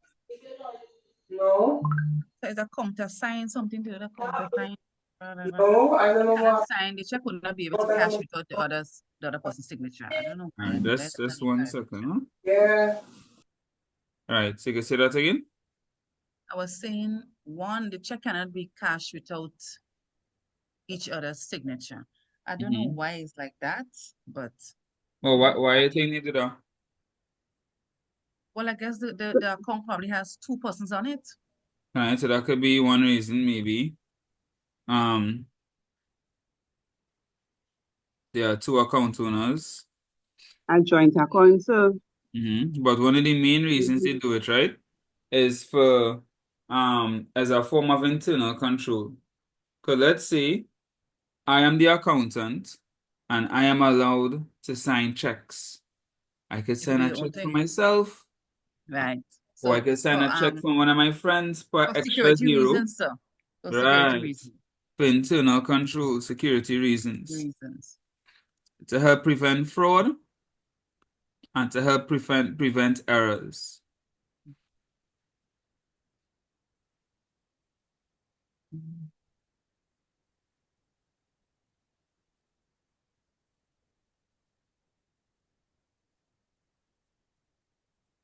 Because I might have made an error as Gratson, and then J. Dillon, before he signed, noticed the error. And say, hey, you can't send this out to make an error here. Yeah. Right? And it could also prevent fraud. Because you never know, somebody might be signing out all kind of check for their friends and thing. Like putting extra zeros.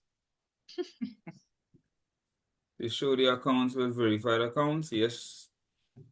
That is basically the internal controls here. Correct, Jedediah. Number 5 already. Almost finished already, right? This is second paper that we're going through. And 2 hours and passed since we start. Because we waited 15 minutes before we started. So that means you can more than do a paper 2. Right? Paper 2 is 2 hours long. We are about to do 2 paper 2s in almost 2 hours long. In almost 2 hours. And probably take a little more than 2 hours. Hey Jeremiah, welcome. All right, number 5. Identify 2 factors that a purchasing manager should consider before acquiring goods for the organization. What they should consider? Check stock. Check what's in stock. All right, yeah, what they need. The stock that is needed. What else? The price. What else? A keyword I'm looking for. A keyword. Availability. Availability. I'll take that. But still not the word I'm looking for. Yeah, The Jeremiah. quality. Quality. Incentive. I was going to say quality. I was waiting for that word. Quality of the goods. Oh, so, okay, say the price. I was going to say cost, but I didn't see price there. Yeah. B now. Mr. Lee Johnson, Purchasing Manager of Computers R Us Limited, received the following pro forma invoice. State the difference between quantity discounts and trade discounts. It's a very small difference between quantity discounts and trade discounts. Yes, Jeremiah. So for me, quantity discounts is probably like, when they say when you buy in bulk, you get at a discounted price. Mm-hmm. Or like how they have specials. So like if you buy X amount, you receive probably a 10% discount, a 15% discount. So that for me is quantity discounts. That's my understanding of it. And what is trade discount? That's buying goods from overseas. Mm-hmm. Both of them, both quantity discounts and trade discounts are given for buying in bulk. Bulk. Yeah, the difference is quantity discounts will give you a discount on the overall price based on how much you buy. Whereas trade discounts, you'll get a discount on the list price, meaning if a good is $10 for one, you might get it for $8 for one. All right, so how do we write? all right, I'm gonna write it here now. Also, quantity discounts, you have to buy a certain amount. So I'm gonna write it on the board. Quantity discounts are given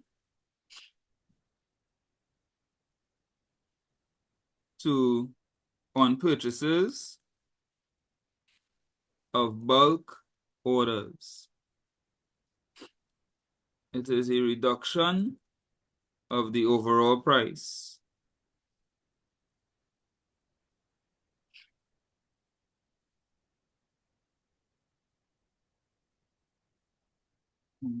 the overall price. Instead of purchases of bulk orders are given based on the quantity purchased. I'm going to say that. Based on the quantity purchased. Where's our quantity? Right. Trade discounts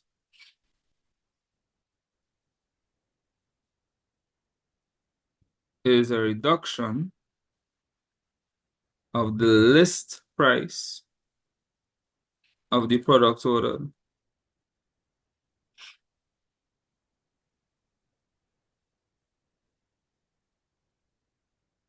Mostly due to bulk buying.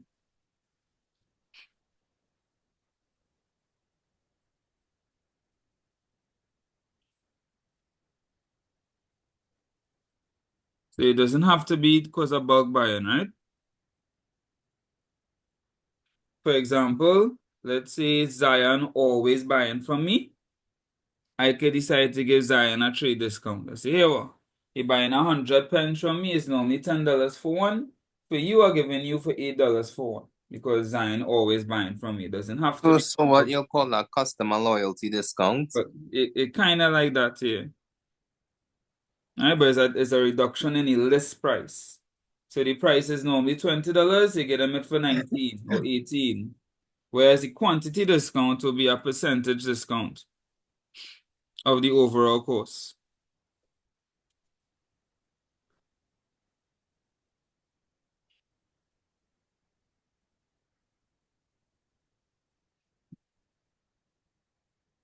They're very, very similar with very slight differences. And they said calculate the total to be paid if computers are us limited is only given a trade discount. The total is 1,800, the trade discount is 10%. 1,800 minus 10%. 180. Well, 10% is 180, but you'll have to minus it. And I'll give you, when you give it, if you minus it, you'll get $1,620. $20.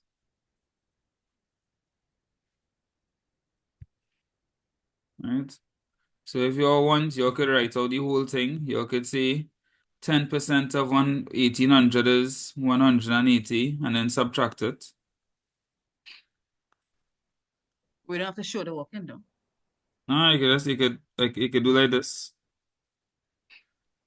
And then put 1,800 minus 180 equals 1,620. So show that. Yeah, this will be enough. You'd have to, okay. Yeah, you just type it in a calculator. So would we be able to use a calculator? Yes, yes. I did not know that. Wow. No, I had to ask.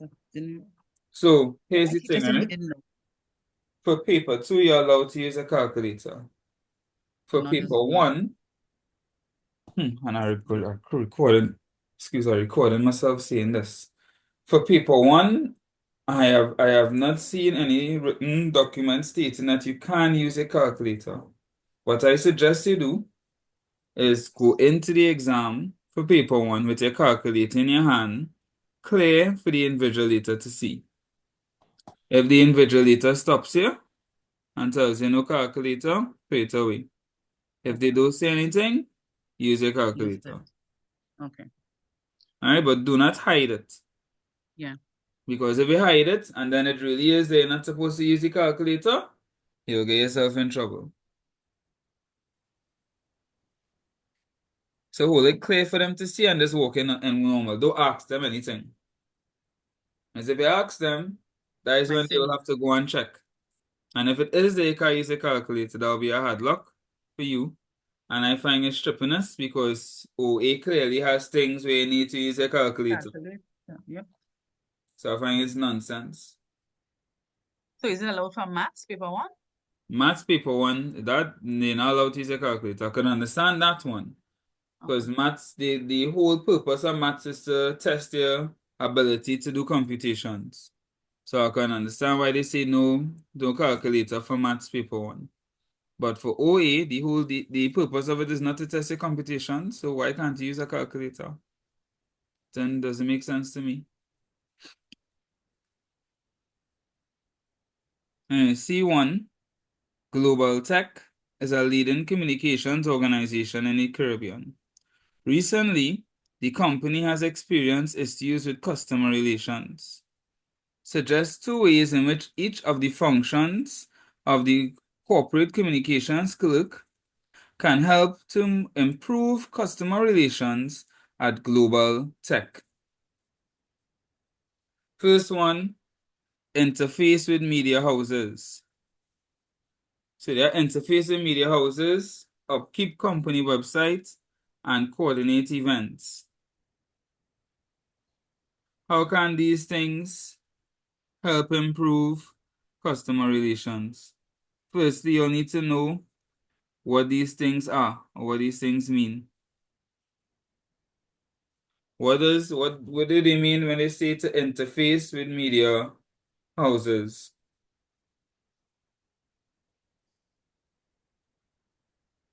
Liaise with media houses, talk to media Right, houses.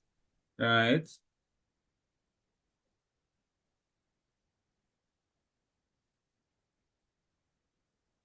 And how can that help?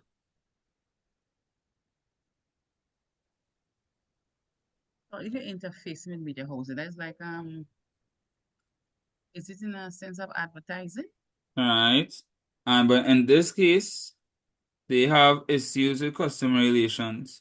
So they could use it to address the complaints and let them know that and let customers know how they're trying to resolve the issue. So it's like Oh, Pennywise okay. going on the station and saying, listen, we know that we're not known to have the best customer service. So over the past few years, we've actually been conducting a lot of customer service training exercises with our employees, ensuring that we create a new standard of customer service for our customers. And they use the media houses to address the issues. Right? Try and make your answer specific to the question. So they're talking specifically about issues with customer relations. So connect your answers to that. So they can use these outlets to address any customer issues and to outline how they plan to combat these issues.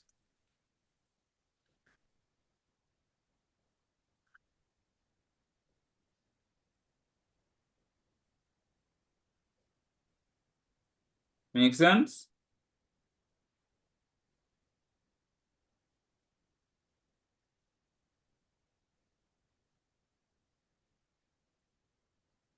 Yeah, no, maybe. Yes, yes. Yeah. Then upkeeping the company website. Or they could use the website to address issues. You could leave feedback. They could leave feedback. Well, the customers could leave feedback, Yeah. and they could use that feedback to try and make somebody trying to join.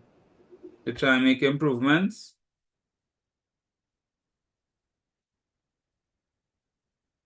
All right, I'll take that. Could create a platform where customers can provide feedback. Where customers can provide feedback on customer service and ways to improve it. That's a really good answer. And then the last one, coordinate events.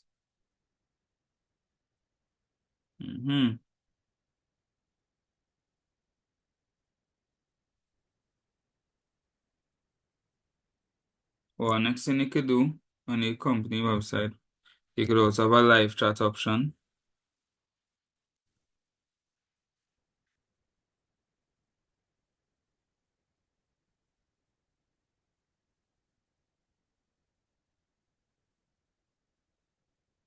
And having a live chat support option could give you 24/7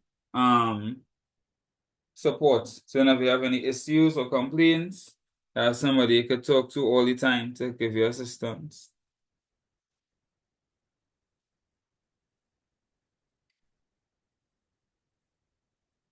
Now the third one, coordinate events. So a few different things you could do. You could have a customer appreciation event to let them know how much you care about them. You could host a webinar or a workshop for your employees to help improve your customer service. So a few different ways you could coordinate events to deal with the issues with customer relations.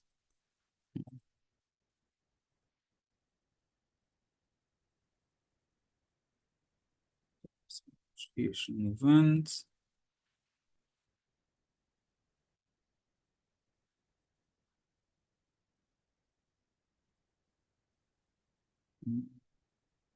Use it to address concerns and build loyalty.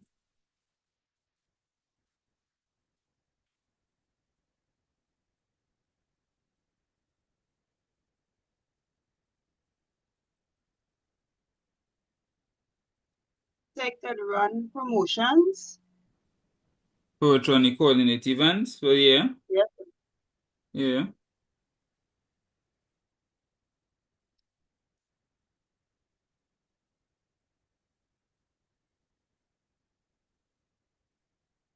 Let's see. All right, our next one. Produce company newsletter, magazine, calendar.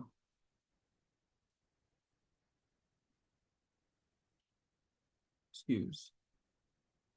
What we could do with that one?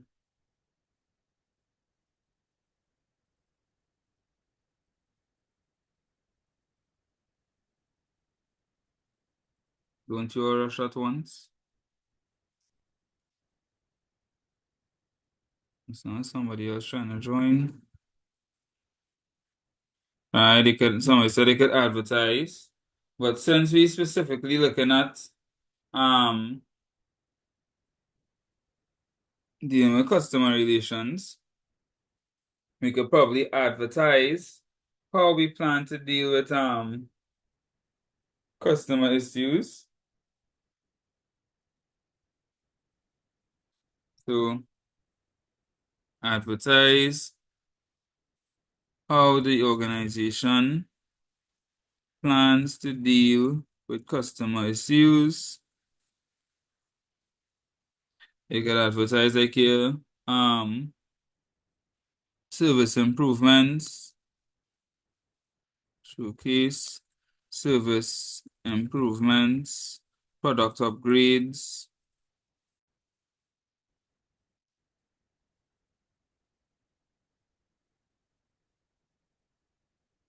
And you can even share customer service stories.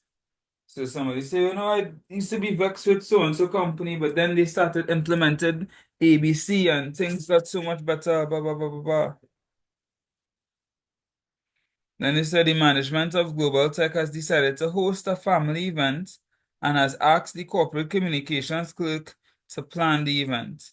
Suggest one challenge the corporate communications clerk may encounter when planning the event.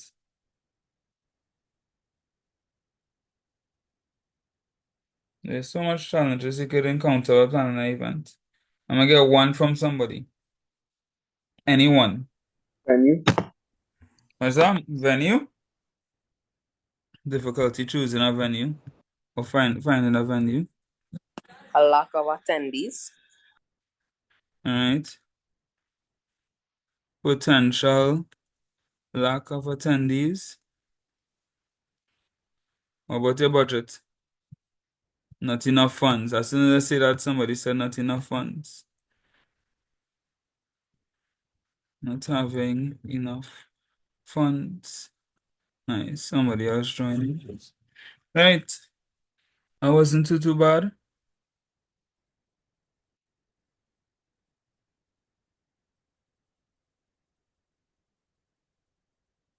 It's okay.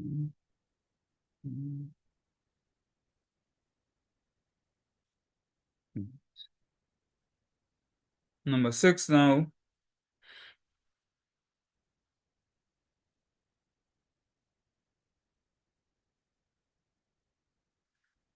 One of the functions of the transport office is to liaise with customers.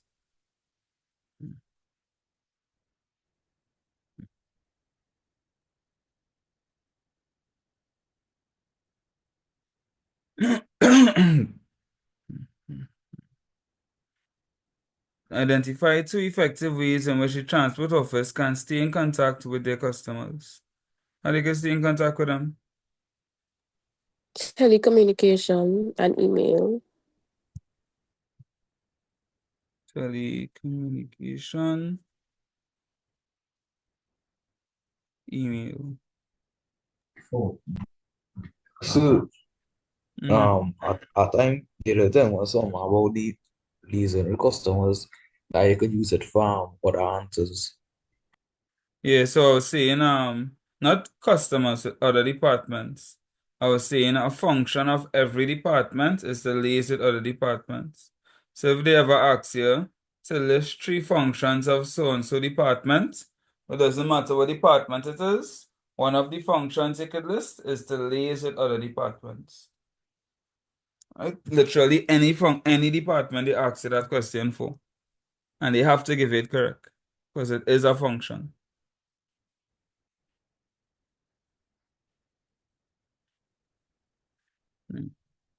Then they said, in the effort to protect factory workers, management placed signs and symbols in the operations department. And they ask you to state the meaning of each sign illustrated below. So no smoking allowed. The first one is no smoking. Or smoking is prohibited. It's no smoking. Either one you'll get correct. Flam. I know the other one is flam. Flammable. I'm not sure. Flammable. Fire yeah, flammable. Say that Or again. fire hazard. Fire hazard, flammable. Caution. Then caution, and I think PPE PPE required is for the last one. Fire. So I would say hazard. hard hat required. Is that Yeah, the hat answer? required. Right. Fire hazard. Flammable. Somebody else is joining. Portion. And this is specifically hat required.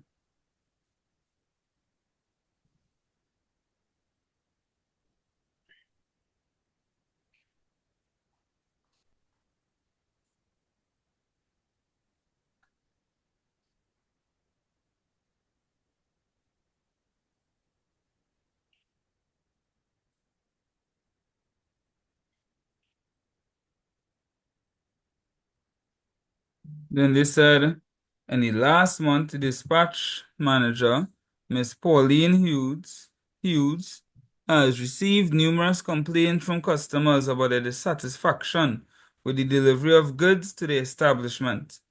Some of the complaints include late deliveries, frequent vehicle breakdowns, and incomplete documentation. Complete the memorandum on page 18 to be sent to all drivers, informing each of the recent complaints. So we have the body of the memorandum already. We're going to let them know about the complaints, late deliveries, frequent vehicle breakdowns, incomplete documents. Suggest one way in which each problem identified can be resolved. So give a yes, Jeremiah. So you see this part here, I feel like this is my biggest favorite, like in minutes of meetings and stuff, because I always forget the format. Right, so here's the thing, right? Some instances you need to know the form. I'm not gonna lie to you, right?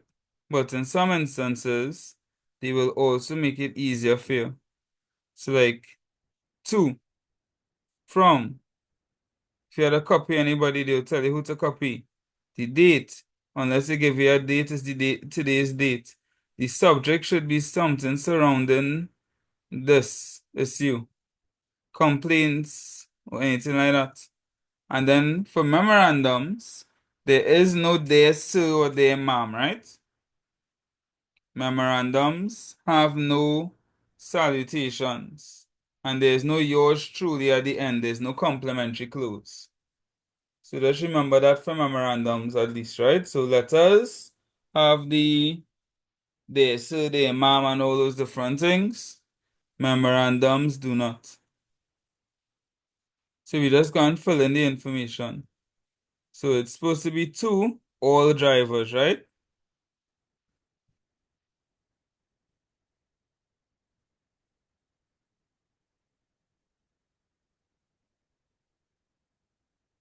Who is it from?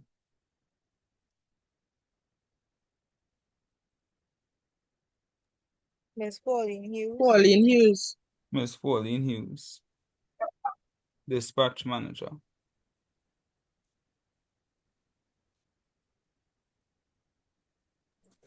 You have to put Pauline Hughes job title in brackets. Or you could put that. Dispatch manager. Is there anybody to copy? The operations manager, Sharon Madison. Copy to Miss Sharon Madison, the operations manager.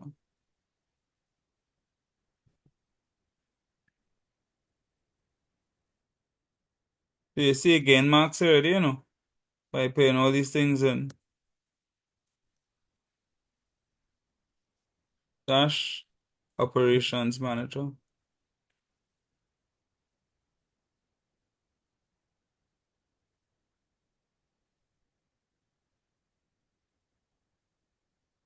Date. And the date is the somebody else. Today's date, they said. There's no date here. So one day they'll say today's date. So we doing this on the 12th of May.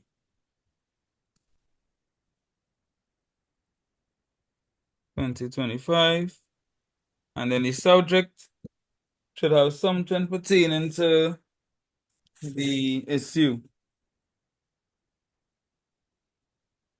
So it could be actions to address customer complaints.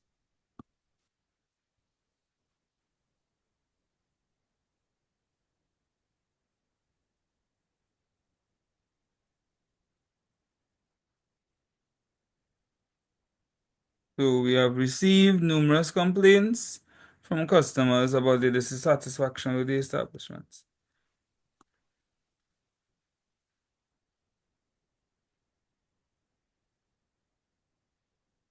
Complaints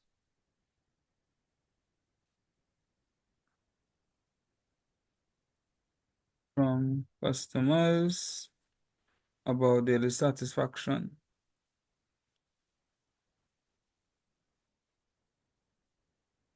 So what does CC mean again? The copy. So they including somebody else on the message. So the message is not for them, but they're able to see the message.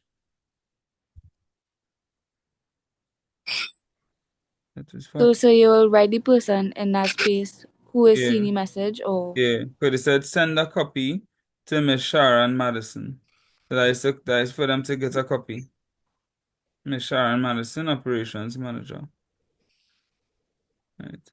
About their dissatisfaction with the delivery of goods.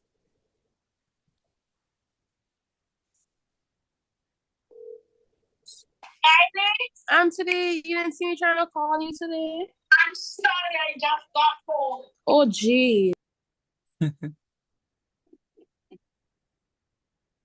Right. And so they wanted to talk about the late deliveries, the frequent breakdowns, and incomplete documentation. So how I would do this, I would put the resolution one time. So I would say the main causes of concern are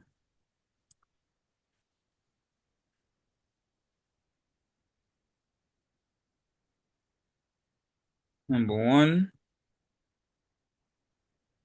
late deliveries.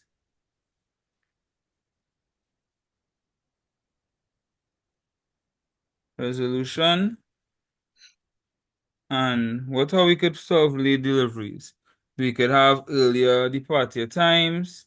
We could start using GPS to get a better Find the location. route. Where's that? To find the location. All right. So you want to use the GPS? All drivers will now use GPS to find the optimum route to the destination.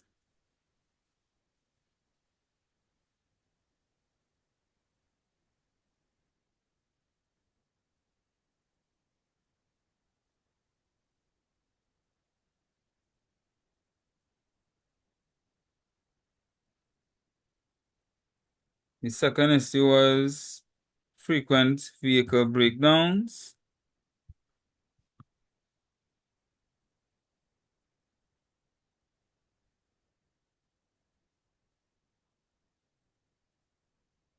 And to solve this, they could probably do maintenance on do maintenance more frequently, right? So resolution.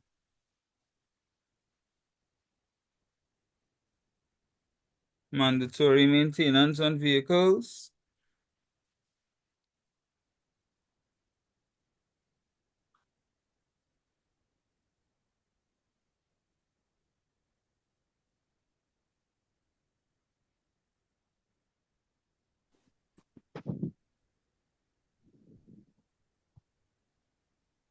Every other week. And then the third one was what way? Incomplete documentation.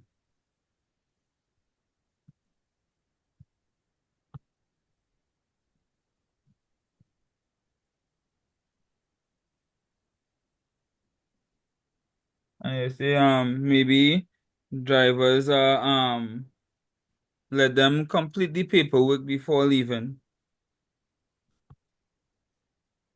Resolution. All drivers must prepare all proper documentation before departure.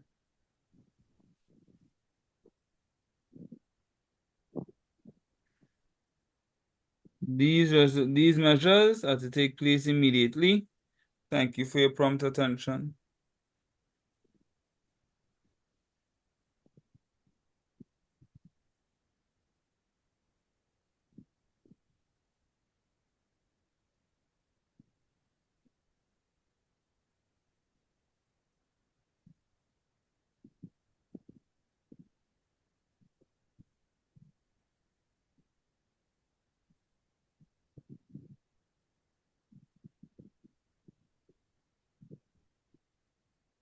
So there's a limited amount of space, so that's a limited space they give to write. Yeah, boy.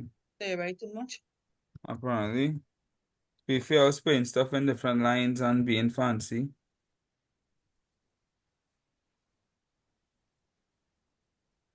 Now, don't write no regards or yours truly or anything like that, right? No salutations, no complimentary clues for memorandums.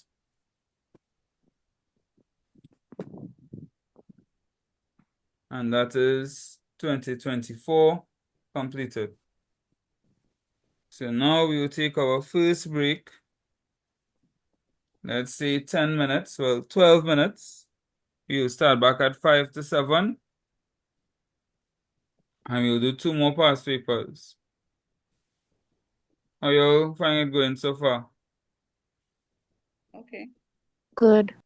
Good. Good. Recording was off. Wonder how long it was off. So 2025, John, I'm gonna just run through these answers quick because my recording was off. 2 factors that could be considered in designing the space: lighting, temperature, affinity, office layout, basically ergonomics question. Multimedia, projector allows persons to view a lot of persons to view the same information at the same time. And laptop computers allow you to do work on the go because of the portability. Alright, so when we are applying for the post of a sales clerk, the opening statement was to grab their attention and invite them to apply for the position. And then we list a few of their duties: merchandising, handling customer complaints, customer queries, after sales services, etc. Listed a good bit of their skills as well that you'll need as a sales clerk. And then the closing statement was inviting them to apply and letting them know how they can apply. It's certain questions they ask, that they frequently ask in interviews: where you see yourself in 5 years, why they should hire you, why did you apply, etc. I know that was a real quick run through, but yeah. Right. So you see any answers for A and B already? All right. During a recent staff meeting, management of Etel International noticed that the employees were constantly using their mobile phones to answer calls, listen to music, and take selfies, Papa Laps. The CEO of the company, Miss Petra Simmons, has asked the administrative assistant to write an email to all staff outlining 3 guidelines for the use of mobile phones in the organization. The email should be copied and communicated to communications manager, Mr. Adrian John. So we get next email. Again, they give us everything we need to know here. So 2, who are we sending it to?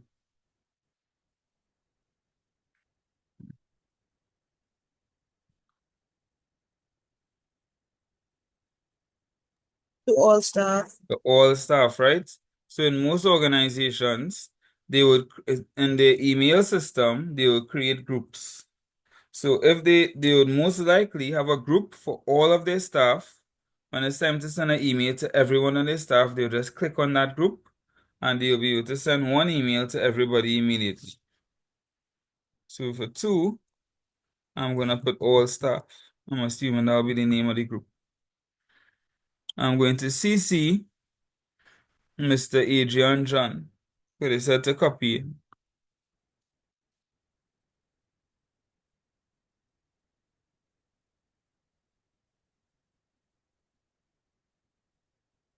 And fun fact, even though I'm putting it in capital letters, emails are not case sensitive. So if I write this in common letters, this entire thing in common letters, it will still send to Mr. Adrian John. Just information. Date, unless they give you a date, you always put today's date.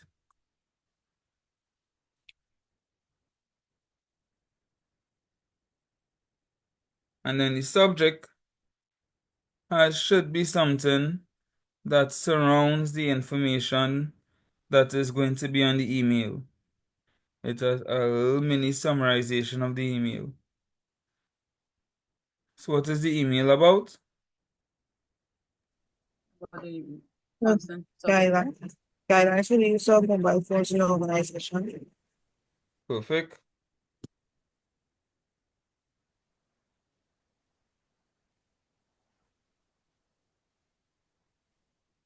Guidelines for the use of mobile phones.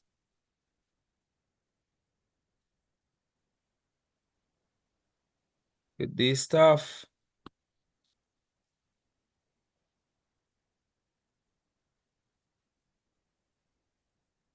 Just come to our attention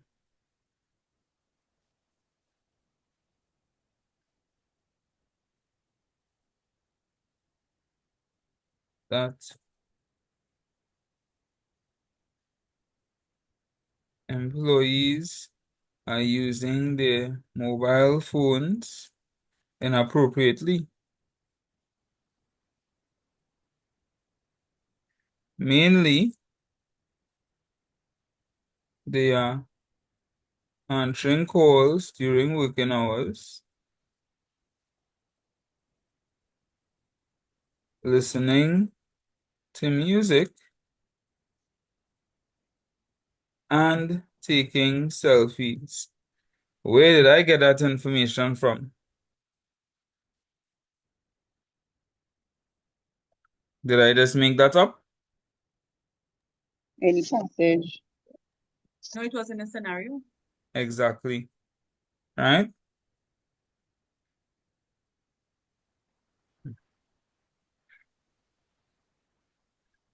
All right.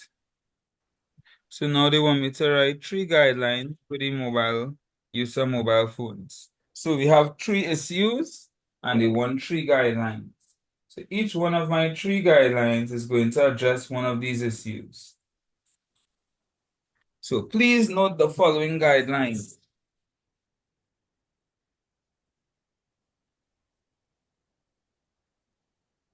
And your guidelines don't have to be exactly like this, right? It just has to address the issues. So for example, I could say, no answering of cell phones except during lunch break. And that could be a guideline. Or somebody else could say, if you must answer your cell phone, do not stay longer than 5 minutes unless it's an emergency. And no video calls, only straight calls. Yeah, exactly. So you could create your own guideline or policy once it addresses the issue, right? It doesn't have to be exactly like my guideline or issue that I'm gonna put in. So number 1, no mobile phone calls or answering of calls during working hours unless it is an emergency.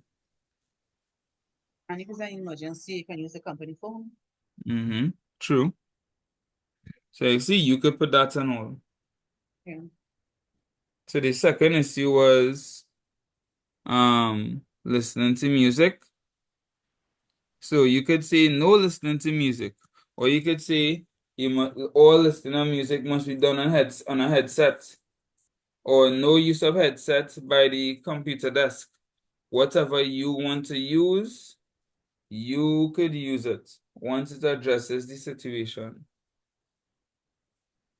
So is there a format in the way you write it, or you could? No, Okay. except how I have it up here. To CC, date, subject, good day, stuff. Yeah. Other No, than I'm that, talking about the belly or the body of it, you put it however you need to. Okay. Right? Yeah. So number 2, the next policy, I'm going to say, am I going to allow them to listen to music on headphones, or am I going to say no music? No music, because if you have headphones, I mean, you block out everybody else in the Mm-hmm. organization. So they No might be speaking music to you and you're not hearing them.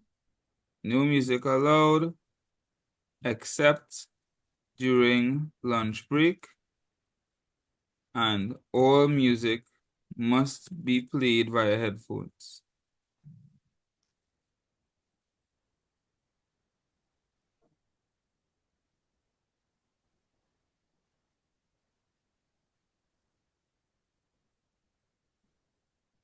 And then the third one now, what was the third issue? Taking selfies. Taking selfies during working hours are strictly prohibited.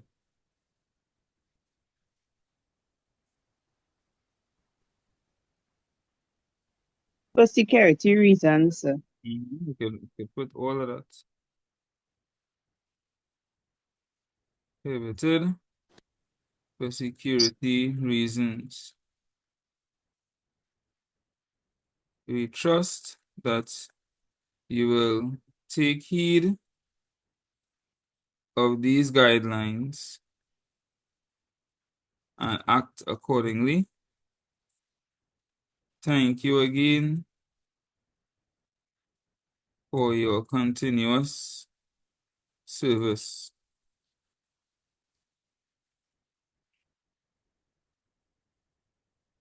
God's, who's writing us that again? This email, sorry. Miss Petra Simmons. Well, it's the administrative assistant writing it on her behalf. So Miss Petra Simmons will most likely send it out.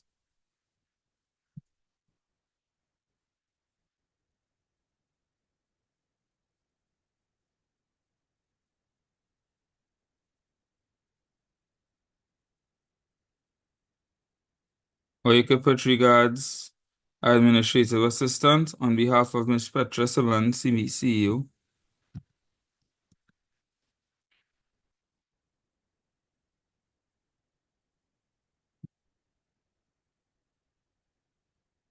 But you never put the administrative assistant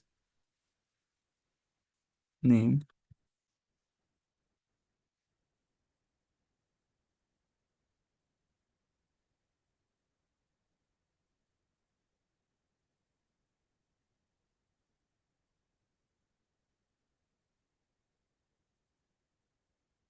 Boom.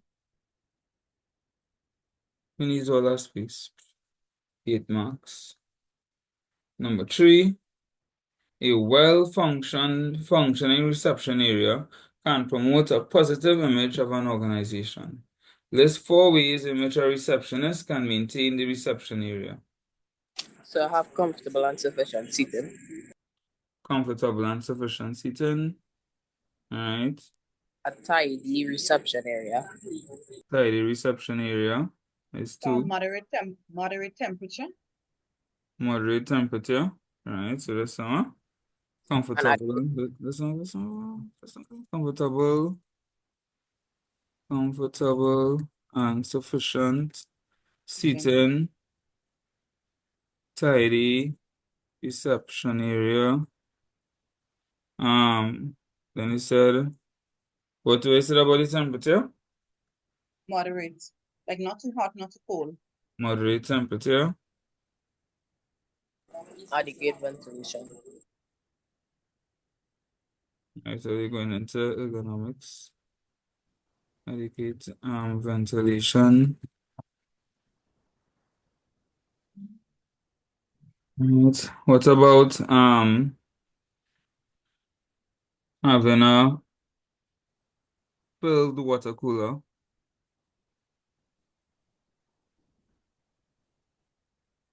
Yes.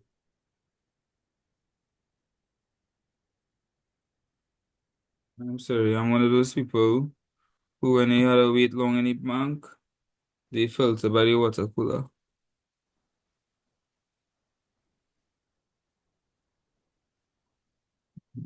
You could have magazines, you could have proper decor like plants, etc. A decorated office. Nice ambience. Mm-hmm.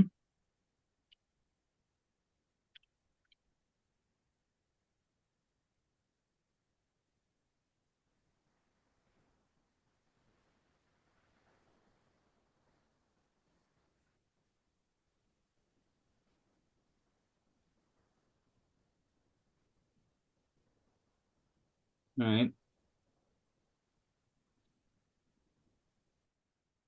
Then they asked, state 3 benefits of using electronic reminder systems instead of manual systems. More efficient, faster, time consuming. More reliable. Accuracy. So, if it's saying more efficient, right? That means it's faster and more reliable. So what about you being notified? Right, so you could have automated alerts. Automated alerts.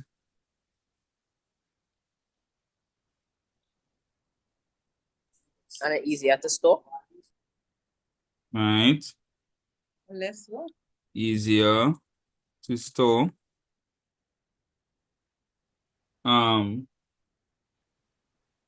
It have improved accessibility. It's less difficult to lose. Yeah, well, that would be improved accessibility as well.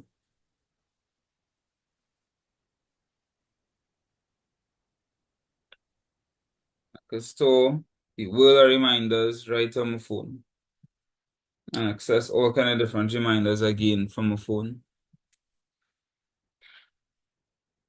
C. Mr. O'Neill Foster is the chief executive officer of a construction company. His executive assistant is responsible for maintaining his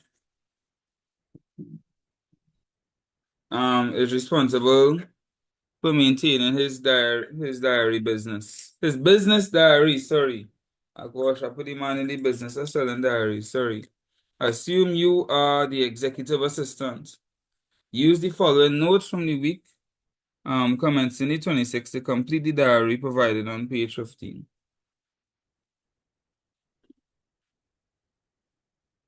Oh no, never seen a diary before. What are we going to do?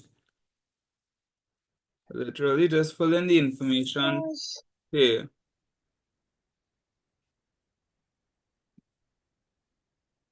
We'll be in a site meeting on Tuesday morning for 3 hours following a presentation to the board of directors.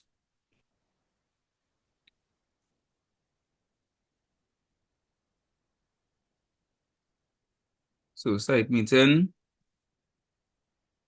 from 10 a.m. for 3 hours.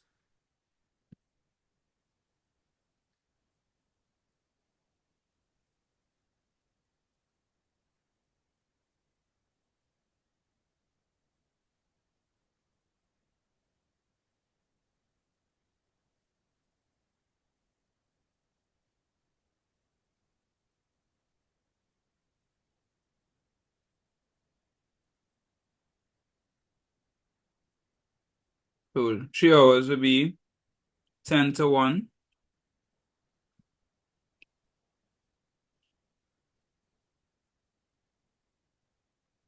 And then they said, followed by a presentation.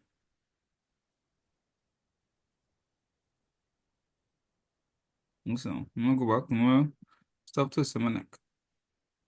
We'll be in a site meeting on Tuesday morning for 3 hours, followed by a presentation to the board of directors 2 days after the site meeting. All right. On Monday, schedule a training session for 4 hours. Starting time is 11 a.m. with an hour for lunch.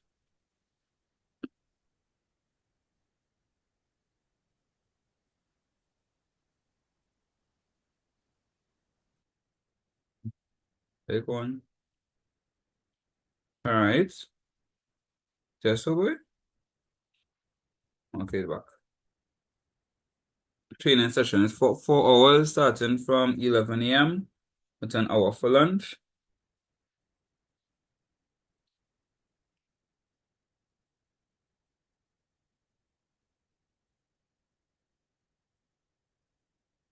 Training session, lunch, and then 3 more hours. Training session.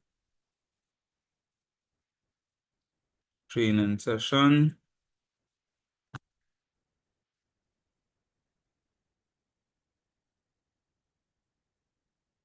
The next thing now.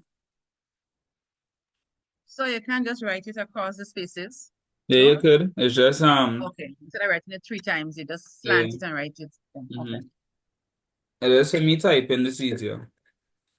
Okay. The weekly staff meeting is at 1 p.m. on Friday for 2 hours.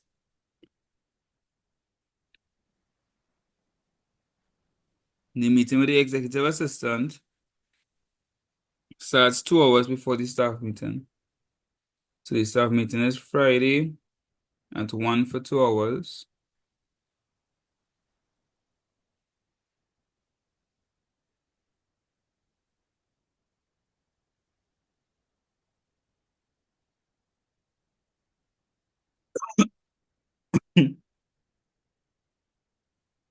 And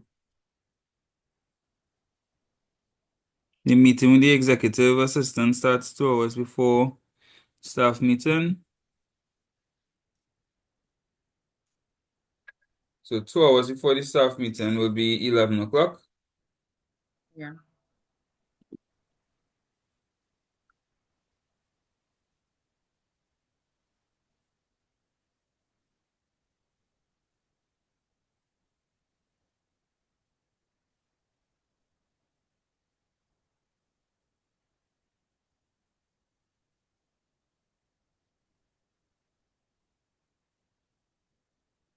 I have to attend interviews in the HR department on Wednesday from 1 p.m.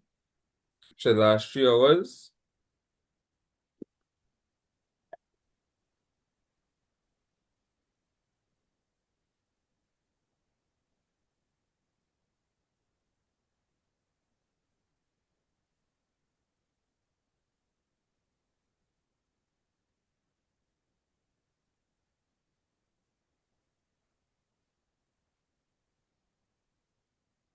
One hour, 2 hours, 3 hours.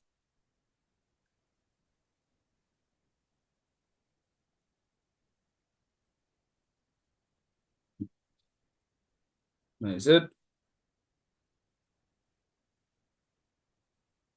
The Minister of Education has requested that Mr. Foster attends a breakfast meeting to discuss the proposed construction of a new school. Suggest the most suitable day and time for the meeting. Justify your response. So let's look at our schedule. You know, he's a busy person.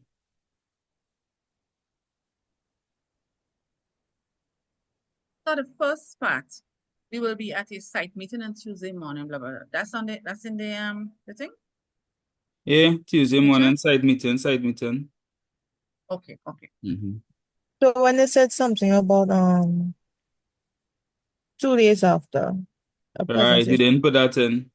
Yeah, that's what I'm asking. Oh, 2 days after the site meeting, the board meeting will start at 10 a.m. So that's Thursday. Thursday at 10 a.m. board meeting for 3 hours.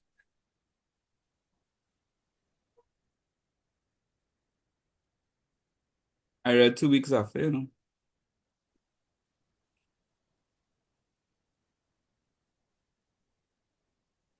One, two,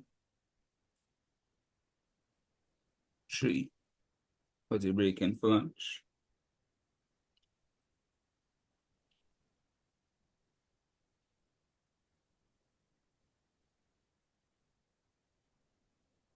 All right, so based on this information, it's a breakfast meeting.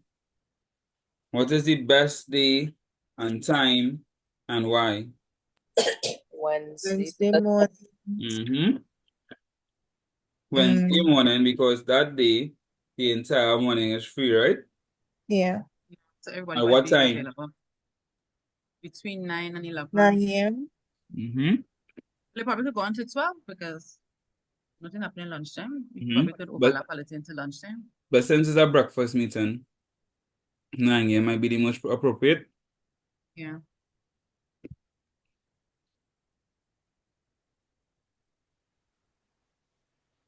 Nine a.m. on Wednesday. Since he has that entire morning free, and 9 a.m. is appropriate for a breakfast meeting. Boom. Much marks? That was 6 marks to fill out the thing and 2 marks to that last part. So 8 marks in all. Doable, right? Yes, sir. Number 4, state 2 functions of the transport office. To make sure the goods get to its destination on time.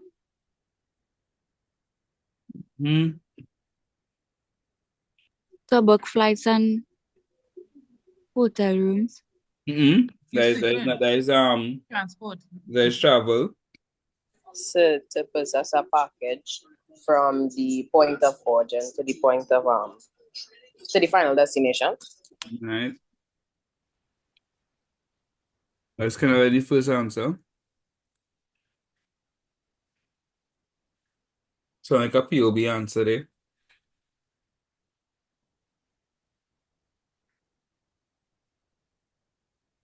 Anything else?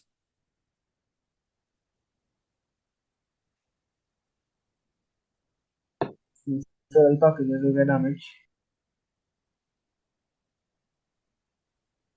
Ensure packages do not get damaged in transit.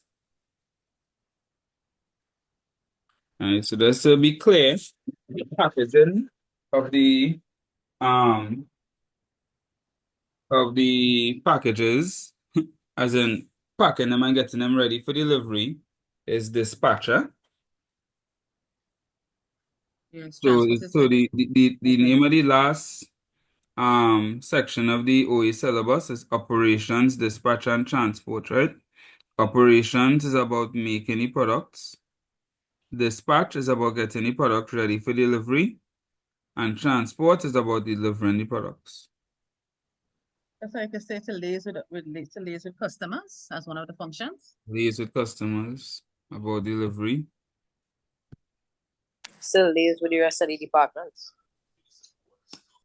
That would be a yeah, liaise with customers about delivery.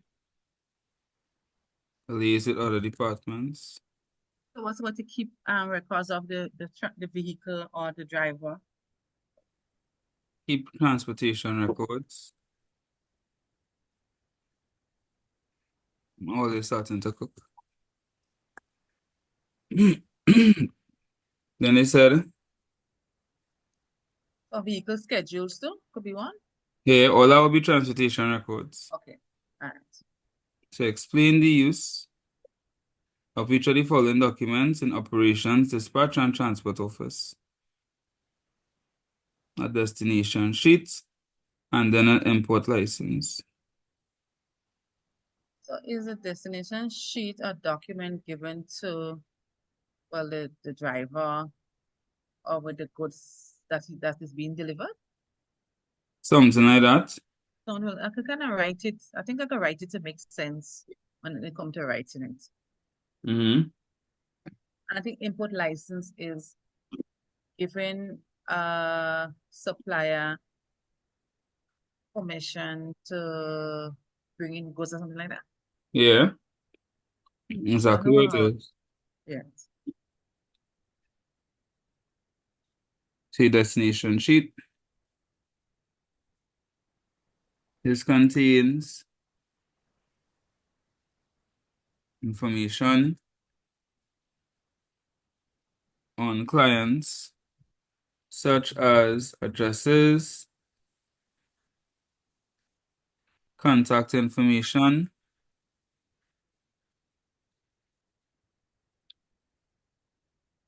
delivery instructions,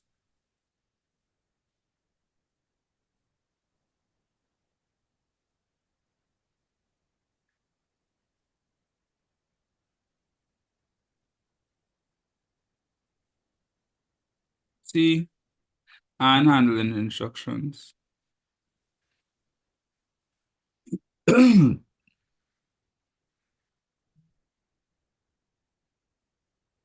so it could help with the planning on how to optimize the best routes and stuff like that, right?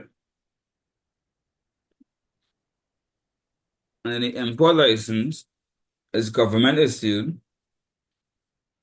and it is what is required to legally import certain goods.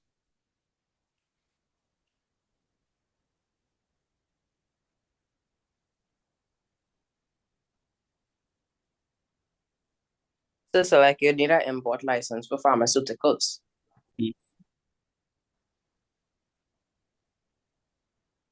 Illegal importing of certain goods into a country. It helps businesses comply with trade regulations.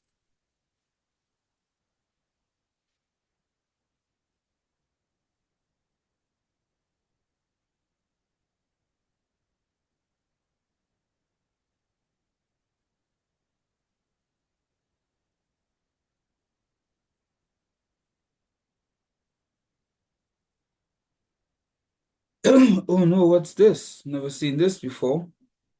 How are we going to do this? First Class Supplies located in Castries, St. Lucia, orders laptops from a supplier in London.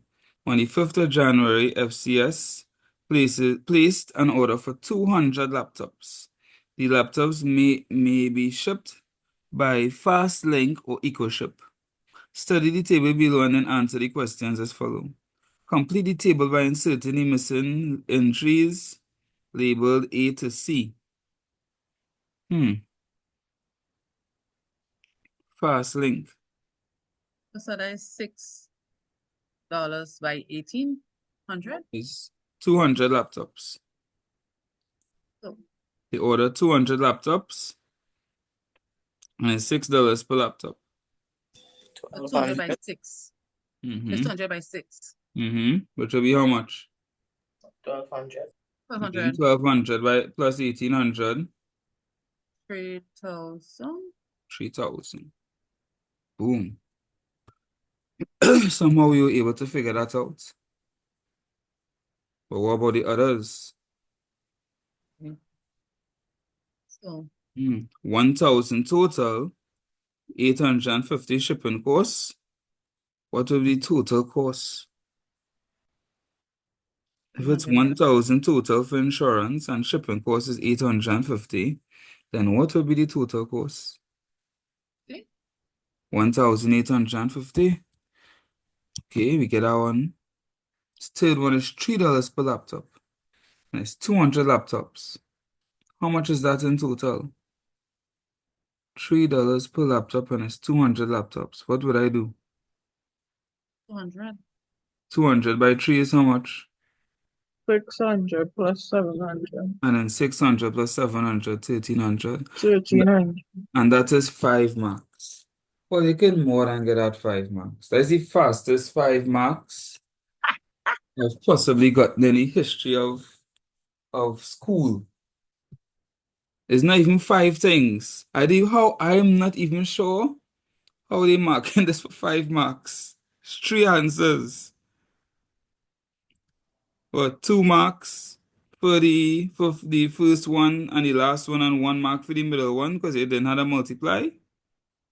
All right. And the higher calculators. So even if you have trouble multiplying, you have a calculator in exam. Or they make sure and get all the marks in questions like this, huh? So Anytime a question like this come, and all you do get all your marks, I will fine all you. No matter what country you're in. Because I know that people from different countries here. I will take a ticket and I will fine all you. So get all your marks in these kind of questions, please. Right. And using the same money or they pay to do this, to buy the ticket and I come in. Number 2, assume you are the clerk in the dispatch office. Suggest which courier and shipping service FCS should use, outlining 2 reasons for your choice. So for a question like this, once you give 2 good reasons, you can put any one of these answers. Once you put 2 good reasons. So for example, you could say EcoShip because it's the most cost effective and you still have some insurance. Or you could say EcoShip Economy, sorry, the one arriving on the 19th. Or you could say EcoShip per the year. 3-day select because it's the second lowest price and it arrives quite early. Or Fastlink Standard because it arrives on the 11th, which is only 6 days later, and it has and it still have Insurance. insurance. Or Priority, where it is the fastest delivery and has the highest amount of insurance. Any one of those couriers you can choose and you will get it correct. They just want to know, okay, notice there's 4 marks, right? The 4 marks is for your 2 reasons for your choice, not for your choice. 2 marks per choice. 2 marks per reason, sorry. So any one of them you could put and you could get correct once your reasons make sense. So fast link priority.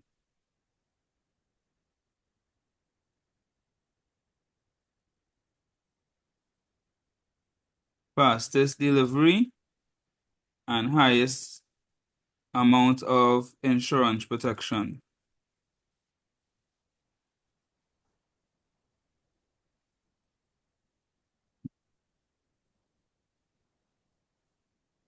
Fast link standard.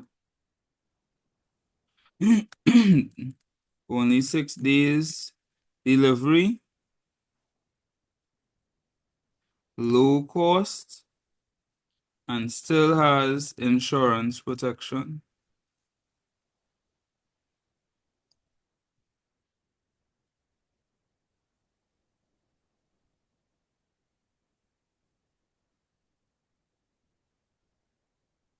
Of a fixed amount.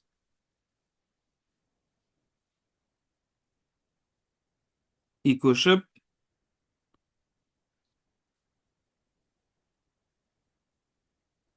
is the ordinate from the 5th. 5th to the 9th is whoa, I can't count out 6 days delivery. No, correct.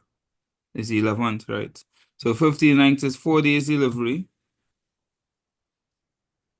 4 days delivery. And second lowest cost.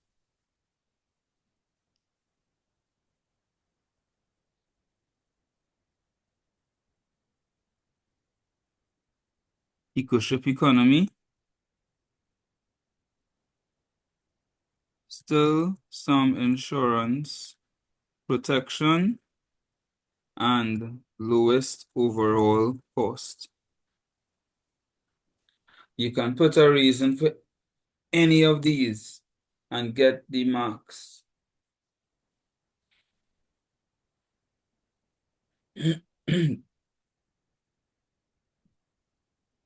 Number 5 now. State state 2 attributes of a clerk in the accounts office. Feel like we did a question like this already. Earlier on, yeah. Honesty. Honesty, integrity. Reliability. Integrity, reliability.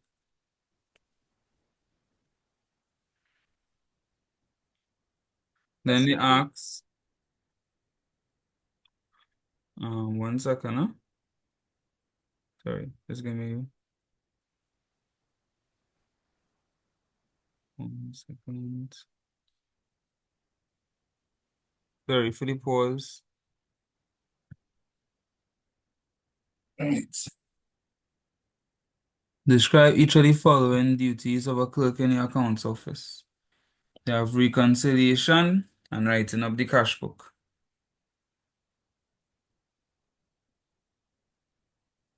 What is reconciliation? Comparing the bank's information with their information. Yeah, well, that is bank reconciliation. but they say reconciling account. So it's the same thing, just that don't Which is make just it in the specific office. about bank reconciliation. Okay.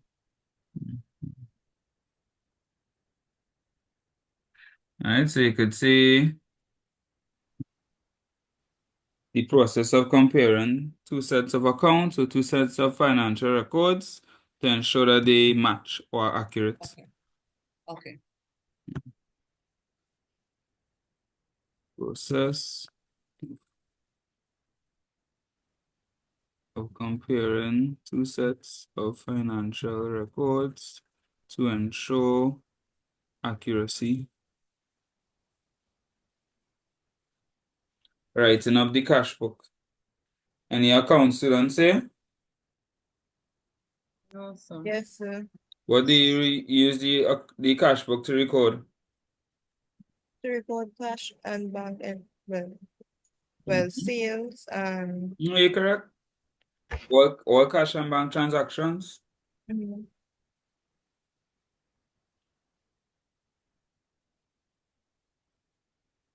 Also, I think what you think gonna come based on your experience? Yeah, I do like to do that because I did it for the very first time this year in POA. Most of what I said come. Two things I say come and didn't come, and the amount of threats I get. Whew, see, when people reach my inbox or kind of thing, I say, see me never again. And even the video I say, I do not know what's coming. I don't take my word for it. And I get most of it correct, eh? So now, man, I ain't doing that again. I mean, nobody wouldn't really know, but I mean, from your experience and looking at the past papers, you probably have a Really, I can't say for sure, to be honest. OA, there's certain things that kind of unpredictable about it.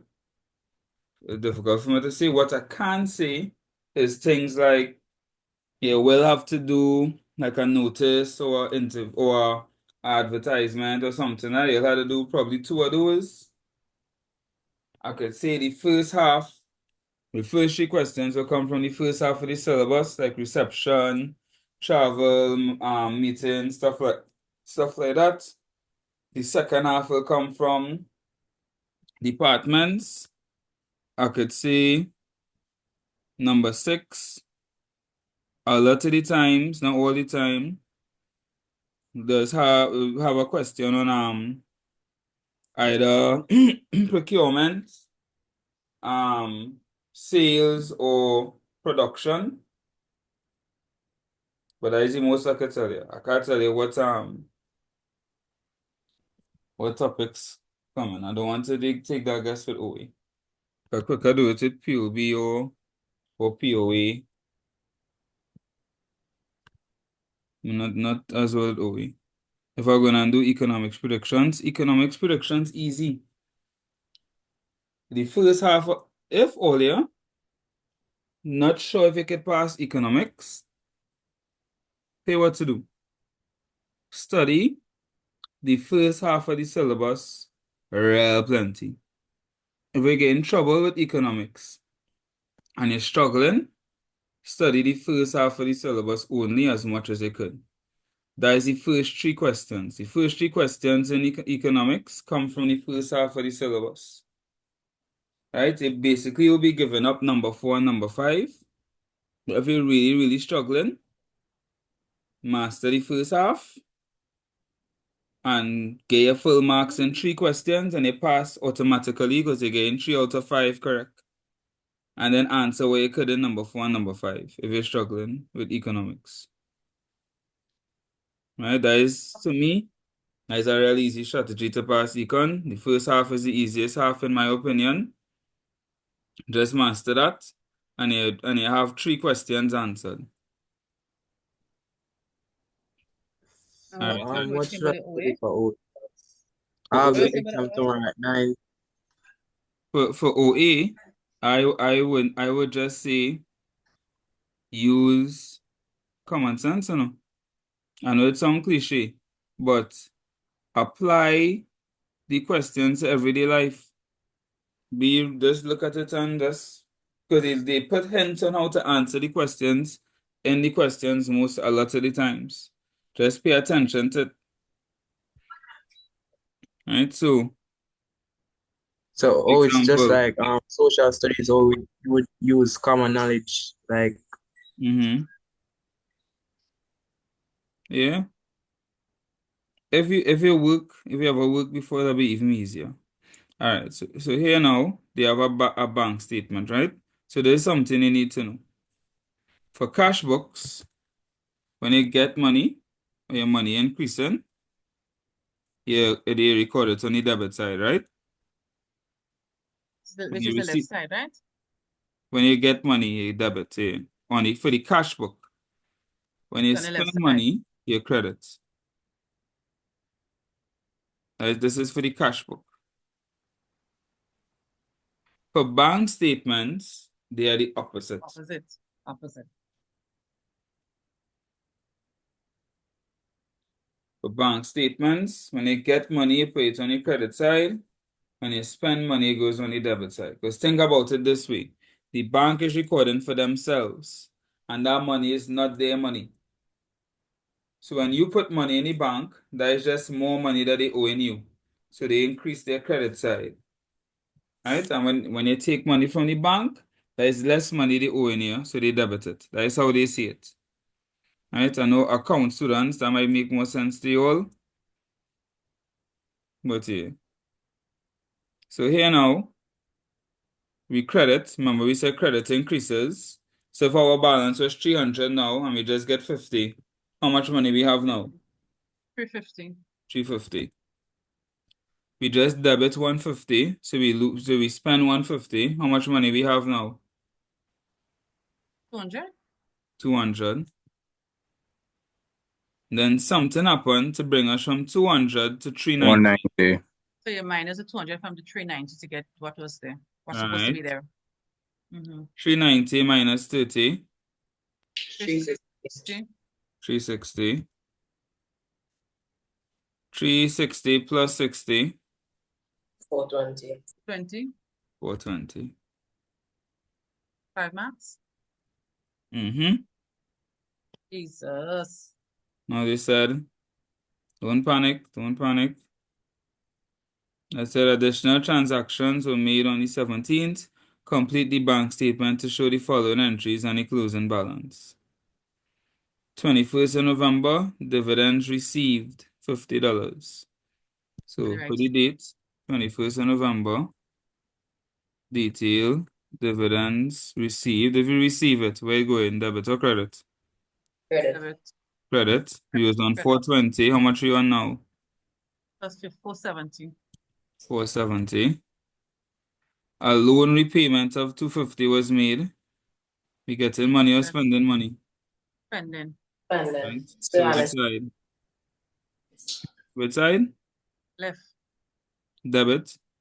Yeah. So we was on 470. We spent 200. Now we on 270. 270. There was a trader's credit of 175. Credit means we get money or we spend money according to bank statement. We get money. Get.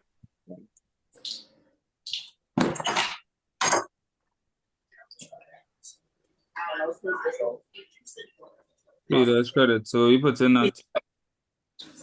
We add it over here on the right. All right. Credit side. So again, the accounting terms.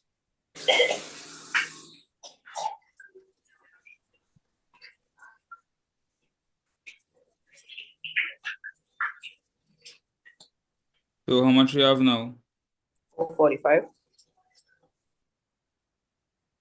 How much? 445. Okay. All right.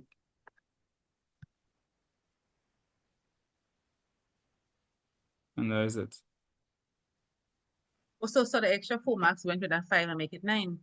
Yeah. Okay. But it will be that easy, boy. So the giving away marks in these papers. Don't say For you that. all to take it. Number 6, identify 2 types of discounts that might be offered to a supplier. We did a question with 2 discounts Well, just a trade Trade discount discount and quantity discount. Discount and bulk discount. trade discount, Cash quantity discount. discount, and it have cash discount. Cash discount is given to encourage prompt payment. So you owe me money. I say, hey, well, if you pay me by so and so date, I'll give you a 5% discount. Yeah. Outline 2 factors that might influence the procedures used for purchasing goods. What are some factors that will influence the procedures for purchasing goods? Quality. Quality. All right. What else? Pricing. Price. Mm-hmm. Anything else? The product. The product itself. Company. So I figured he would fit. I think it's reputation. Your reputation. The Yeah, reputation how of the popular company. the product is. All right. So, based on what everybody said, I will put economic factors. So what's about availability? No? Yeah. Cost, urgency, all of that is not answers? No. Those are good answers. Well, I'm going to go into a little more detail, right?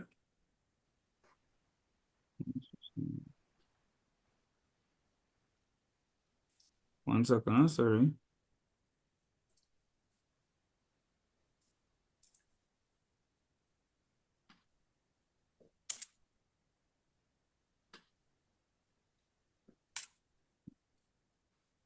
The good being purchased,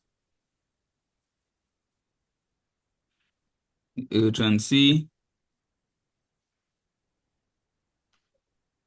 Availability. the need for the goods, the availability of goods, So what's about incentives? incentives of purchasing the goods. Okay, yeah. Yeah. It's involved in purchasing the goods. Incentives given by suppliers or offered by suppliers. Supplier relationships. So somebody might be offering me a discount, but I'll get with the supplier, so I still buy with from the next supplier. Excuse me, sir. Yeah. You sending the answers after the class? Yeah. And I sent some of the answers already, and I'll send these after as well. Quality, are you guys good one? What are the goods? Quality. Quality are the goods. So what about like company reputation? Like if the company have a reputation for Reputation of the company. not fulfilling their end of the deal. Mm-hmm. So you have a few. Then they said, oh no, what's this? How are we ever going to do this question? Alberto Stationeries is located at the 21 West Parade, Kingston, Jamaica. An extract from the catalog published by Alberto Stationeries is shown below. Blah, blah, blah. Serenity High School requires the following supplies from Alberto Stationeries. The order was placed by Mr. Juan Amos. Why do you always, I wonder if one of the examiners' name is Juan. The amount of time I see this name. The purchasing clerk. Right. Use the information on page 20 to complete the order form below. Why they say use the information on why on page 20 they say use the information on page 20? Oh no, I lie. Use the No, we done information 21. here, page 20 to come Yes, yeah. okay. I'll go to get them talk. I'll get them reply. So under the date, we put it today's date. Right, who is this going to?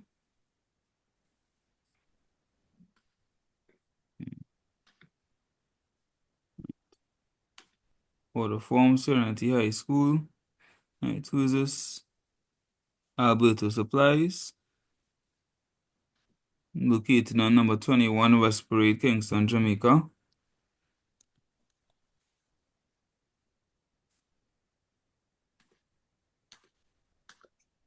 West Parade.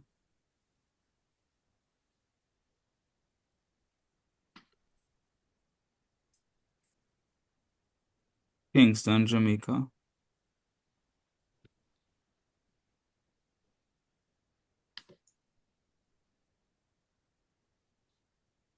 Right.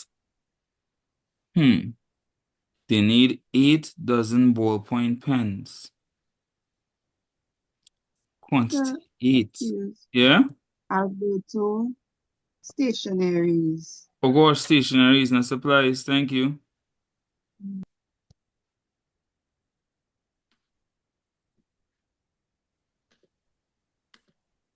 Eight ballpoint pens. Cut number for ballpoint pens is BP31. So I guess I'll put BP31 here.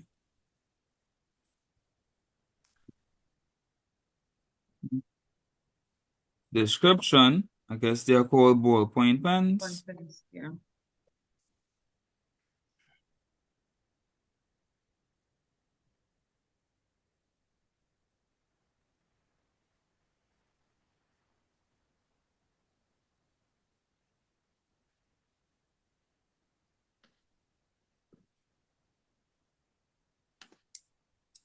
Unit price, they said it's $2.40 per dozen. And it's 8 dozen. $2.40 by 8. Somebody said 19.20. And they are correct. $240. It's $2.40. $240. Okay. 1920. I guess you were able to figure it out somehow. You'll see how easy these things are. People just see all the words and numbers and say, nah, boy, this is so hard. I can't do this. This is No, so impossible. we need to put dozen, or we could just put ballpoint pens? No, I have to put dozen because 8 ballpoint pens and 8 dozen ballpoint pens is two different things. Different. Okay. I see somebody will say, oh no, what is BP31? PA25? My teacher never showed me that. But it really is simple. You just fill in the information. 3 reams of bond paper. Quantity, 3. Cat number, category number. PA25. 3,600. That is the total. All right, Yeah. in one time, got trust in you. Description, reams of bond paper. So if we input reams, we wouldn't get a point? I would suggest you put it in because bond paper and reams of bond paper is two different thing. Okay. It's 1,200 per ream, so unit price is 1,200. 1,200 by 3 is 3,600, so you were indeed correct. And they're buying 1 Canon inkjet printer. So quantity 1. The category number C204.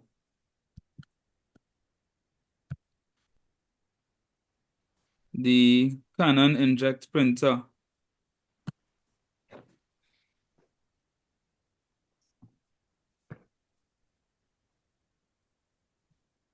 Inkjet printer.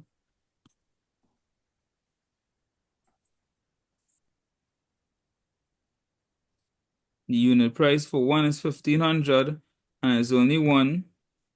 So the total is 1,500. Right, I was able to figure that out. Oh no, they need a total cost. Guess I might have to add these things together. 1920 plus 3,600 plus 1,500, 7,020. Yeah. They didn't say anything about adding any VAT or anything. So I guess I could put 7,020. Prepared by, what about there, boy? They say purchasing clerk. Who's the purchasing clerk? Mr. Juan Amos, the purchasing clerk. Or you cannot tell me or you cannot do this. All you have to do, relax. Don't overthink it. The moment you start to overthink and you start to panic, that is when you end up in trouble. Relax, read the question, read the information they give you, try to make sense of it, and just plug in the information. 6 marks, easy. Then they said the following statement was included, in the footer of each page of the catalog. Payment made within 14 days attracts a 5% discount, net 30. The account was settled 10 days after the order was received. Calculate the amount that Serenity should pay. They get a discount in 14 days and they pay in 10 days. Did they get a discount? If they pay within 14 days, they get a 5% discount. They paid within 10 days. Did they get a discount? Yeah. All right, so total paid will equal 7,020 minus 5% discount.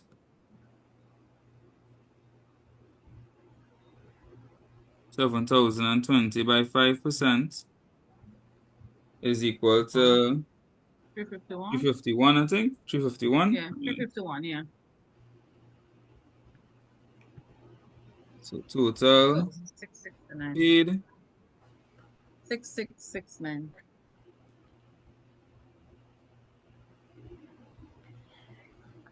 how much? 6669.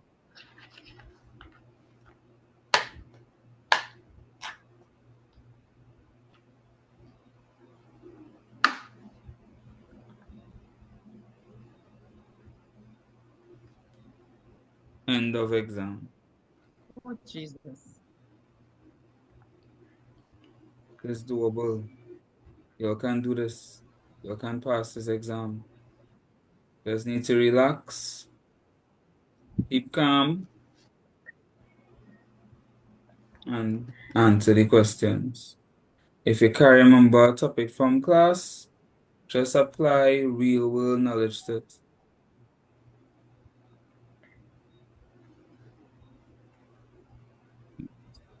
So I'm going to do 2020 now. With you all, this is the last one where we will fill in the answers. And coming down to the end, I'll run through the last two with you all where I have the answers there already. So it will finish up a little faster.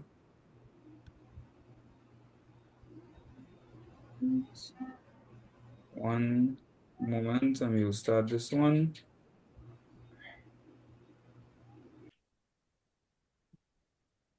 This is past paper number 4, January 2020.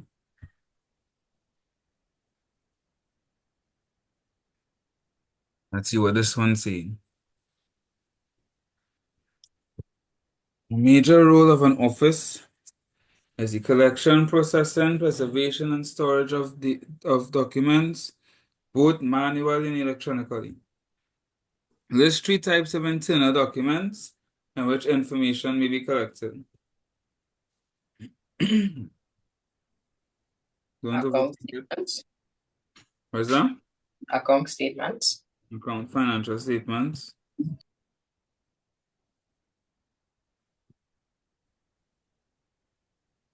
Gosh, that's not.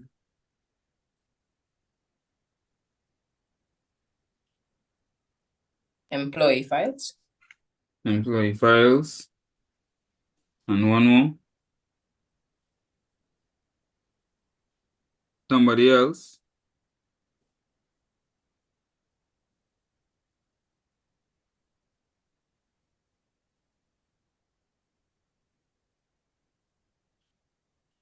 It's not somebody else joining.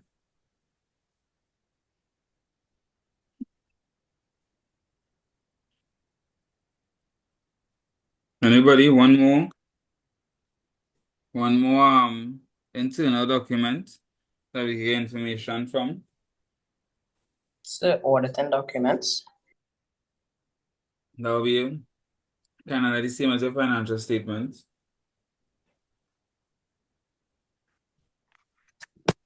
How about meetings, minutes, memos?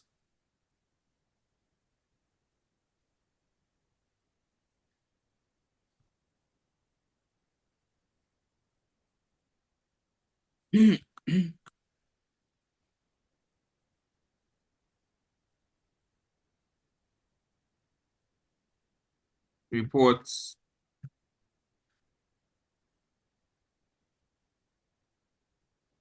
What are some advantages of preserving information electronically now? Think me answer the question like this. Less physical space. Physical space being used. Very good. Efficiency. More efficient. More secure. More secure. Easier to access. Yeah. Right. Keep records of communication. And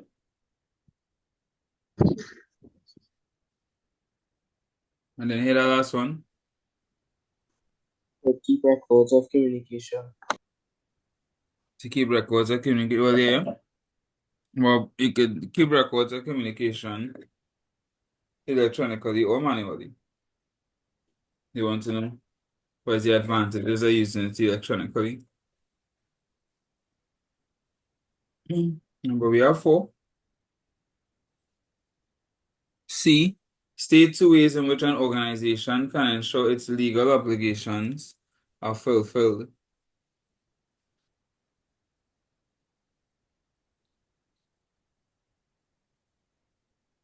Keep in accordance with the law. To create policies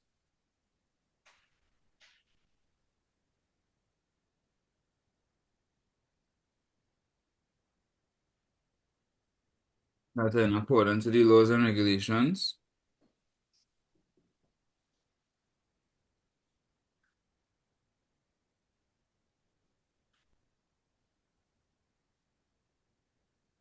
So I believe they specifically, in this case, I think at least this is what I believe they were trying to do. Specifically talk about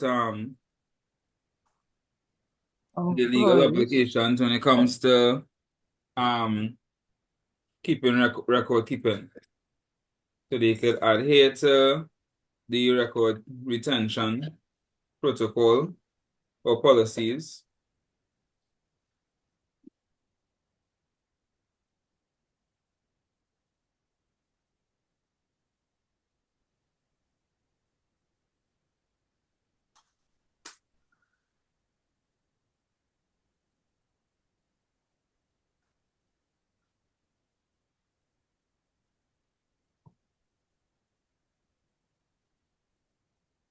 Could have data security protocols. We'll fix that. Is that E I have there? Protocols. Then they say you are Jalisa Emmanuel, the office clerk. Complete the report on page 5. As I say, always gonna have to do something like this, right?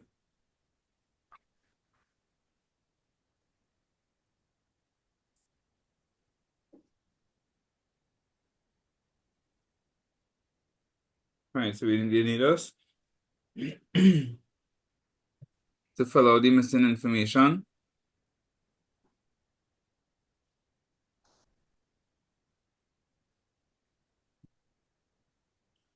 One second, huh? Sorry. Right, they wanted to fill out the missing information. Report the inefficiencies of office services. A, blah, blah, blah. You were asked by the office manager on Thursday, the 2nd of January, to investigate the situation concerning a number of complaints regarding inefficiencies in the service provided by the office. Letter B, procedures, finding, conclusions. So all we have to do is put in the first part and then 3 recommendations. How much marks is this? Explain one solution of each of the findings listed. Oh, okay. So 7 marks in all. Alright, so what do you think you'll put in that first part? The heading or the subject. Alright, and what would you put? Subject?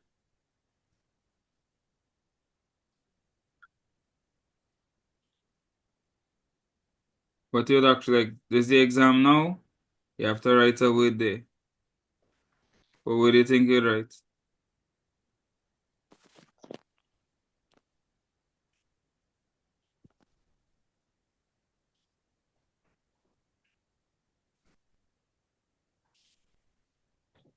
Anybody?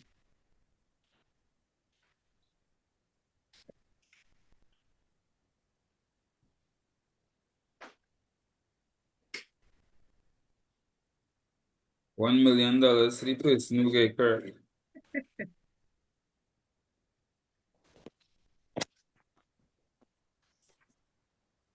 You put it Yeah. in the S? The name,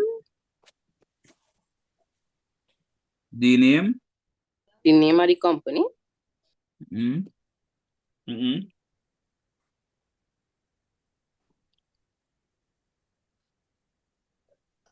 The date. Mm-hmm.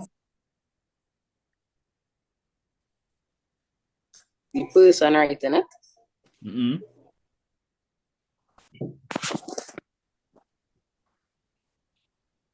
to whom it may concern.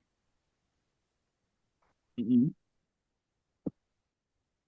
Salutations. Closest thing so far?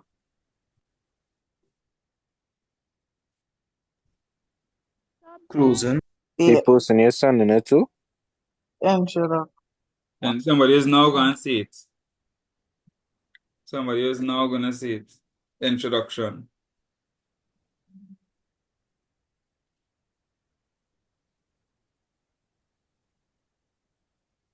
All the heights and what's up with here, boy? First part of the report is the introduction.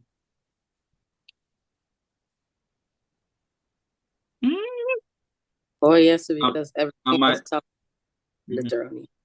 And now see Amaya, put it in the chat. Amaya owe you $1 million, right? So next time you play Monopoly, I will organize you. I ain't gonna forget it, don't worry. Right. So they said you were asked by the office manager Thursday, the 2nd of January, to investigate the situation concerning a number of complaints regarding the inefficiencies and the services provided by the office. The following procedures were used: questionnaires and interviews. Findings: some of the main inefficiencies identified include the following. Resources are wasted by storing copies of several documents in each department. Noisy machinery and equipment are an annoyance and distraction when operated. Skills of specialist staff are not being fully utilized. So right now that's a decentralized office. And a decentralized office is when each office is doing their own copying and filing and stuff like that. Each department. So they'll probably want to solve these efficiencies by having a centralized office. And how can a centralized office help with each of these? So resources are wasted by storing copies of several documents in each department. Everything will be in one place. All documents will now be stored in one place. Will now be stored in one place, which reduces the chance of duplication.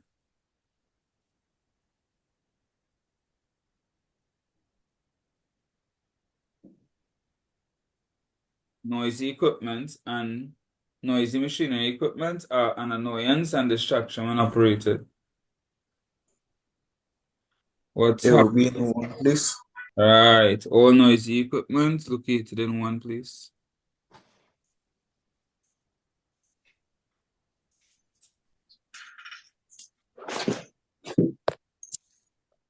Skill specialist staff are not being fully utilized.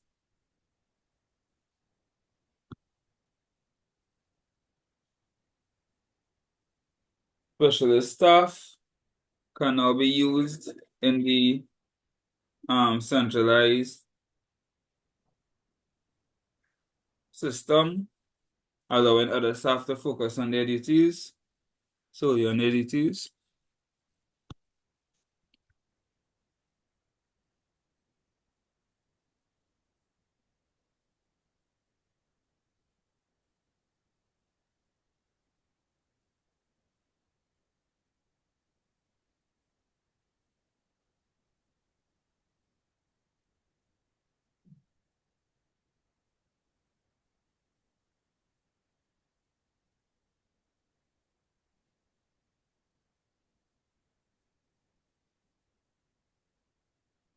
Boom.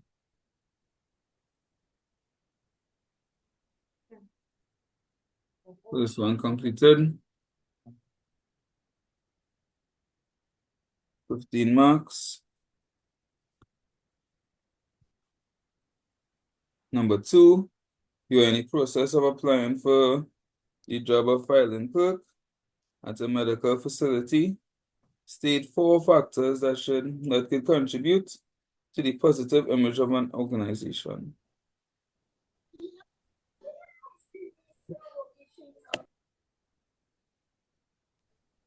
Good customer service. A good reputation. Well, yeah, it could build a good reputation, having good customer service. Still being confidential. Explain. Good communication skills. So in terms of filing, this is dealing with people's medical files. So given information that is in terms of someone's personal, like to unauthorized personnel, could possibly lead to disciplinary action. It's a reputation of keeping confidential information private or secure. A strong visual identity. Say that again. Like a strong visual identity. A strong visual identity. Transparency with customers. Just now. Explain that one for me, Rachel. So let's say like the image of the firm. Oh, so the image of the firm. Yeah. Positive public image. Good hygiene. Proper hygiene. Ethical behavior. So well-groomed staff. So transparency with customers. So behavior from staff.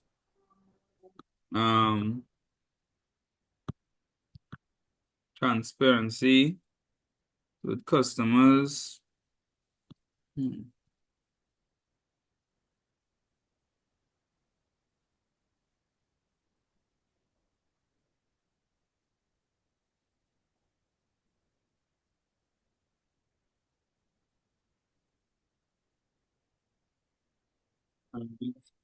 A social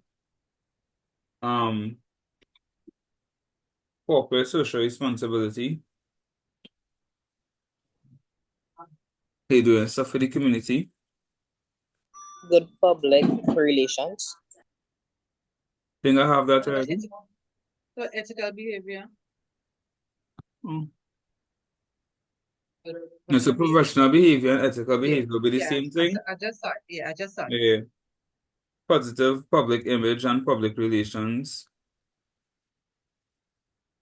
Can I be like the same thing as well? I just add it in.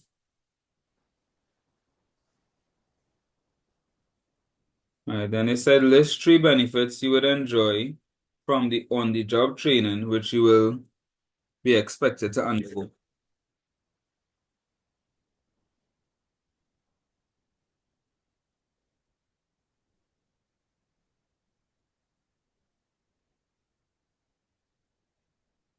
What kind of people have?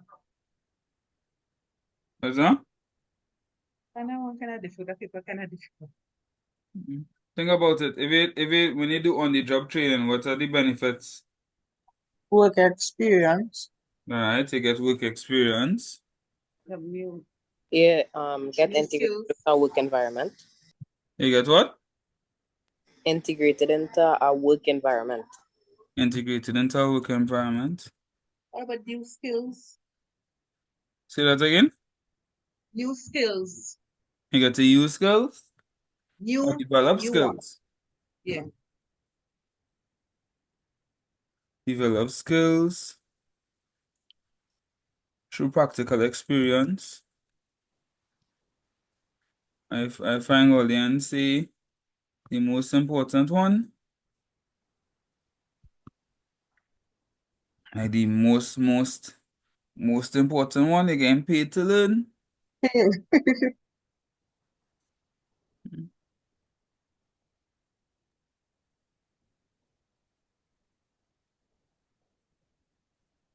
You know, see. Imagine Say, imagine you went to school for 5 years. Now imagine going to school for 5 years and getting a salary every month for doing it. Which one you rather?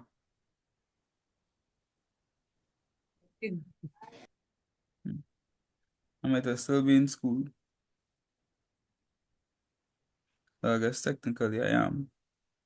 As part of a recruitment test, you have been asked to extract the relevant geographical data from the note below and to arrange it in the correct geographical order for filing. So let's see. A number of new suppliers of medical equipment have been identified and invited to an online meeting. Sorry. Let's see. Miss Halisha Azambert, St. Lucia. Jerry Theobalds is in Dominica. Port City will reschedule. Located in Tobago. Top-notch medicals.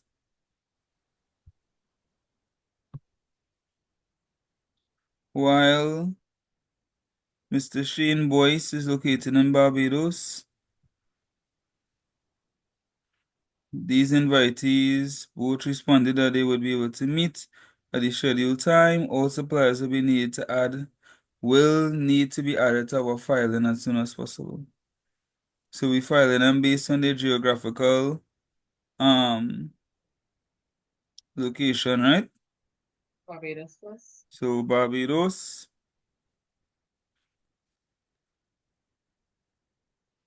Dominica,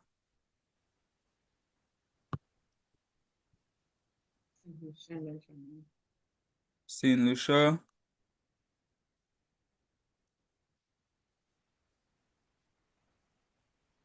and Tobago. Why did I file it in that order? It's a geographical. Alright. Is that we have alphabetical order, you see, And or alphabetical geographical order is as well. okay. Correct. Geographical is countries. Right. So medical solutions was in St. Lucia.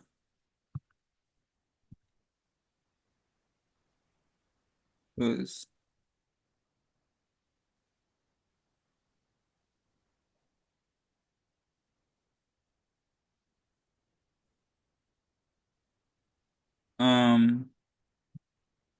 Caribbean Better Health is in Dominica.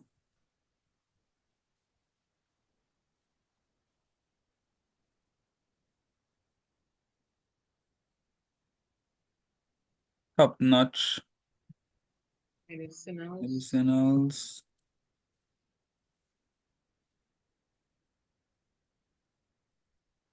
Tobago. And then 21 Forever by Nature.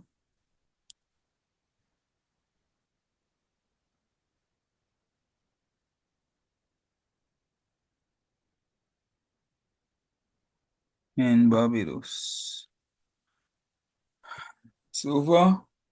Recommend the most suitable type of filing system for use by the medical facility.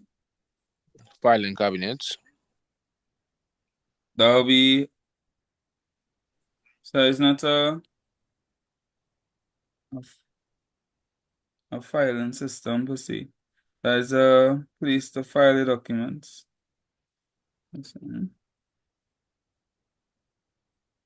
Sorry, 1 second. So they want to give a name?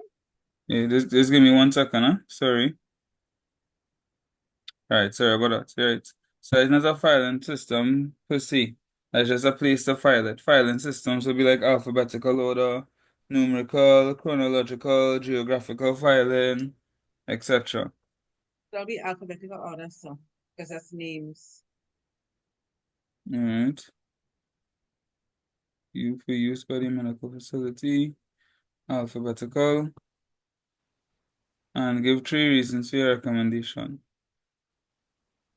So you're saying alphabetical?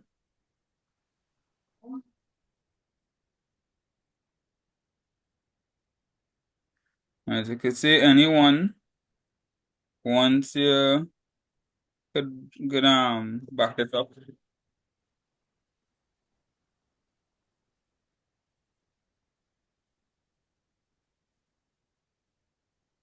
And the 3 reasons.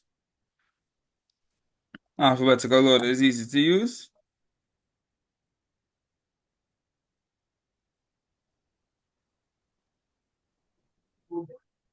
Easy to use, simple to understand.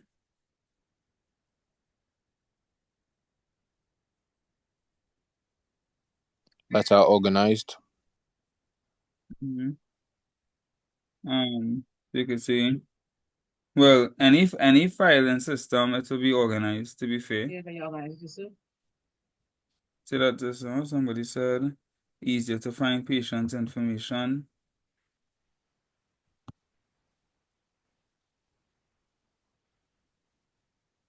So it's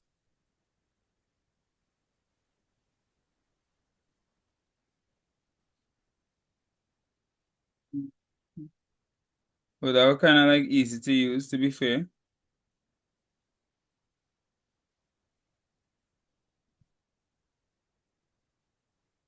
But efficient. Efficient. Let me see how I could use efficient. But that's one. Could see the most efficient option.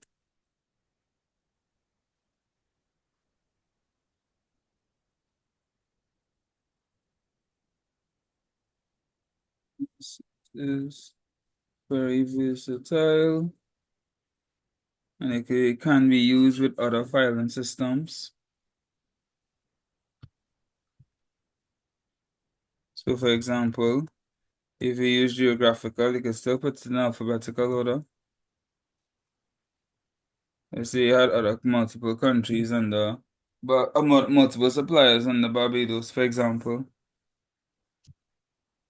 You could put them in alphabetical order still.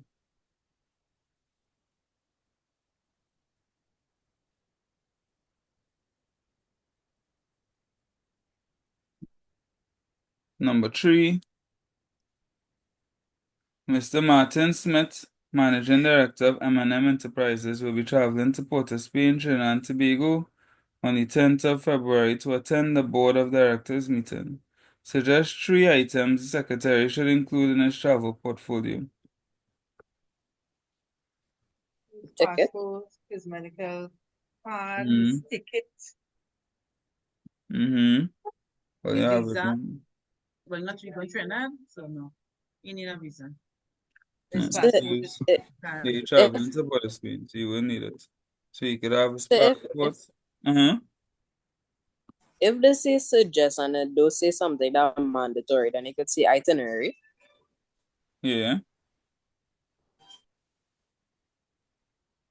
Itinerary maps. Tickets.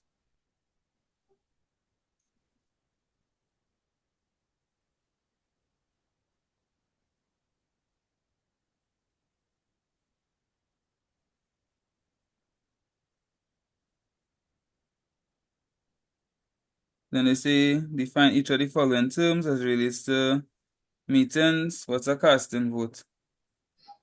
When somebody vote to break a tie. All right. Who's Remember that? somebody? For the chairperson? The chairperson.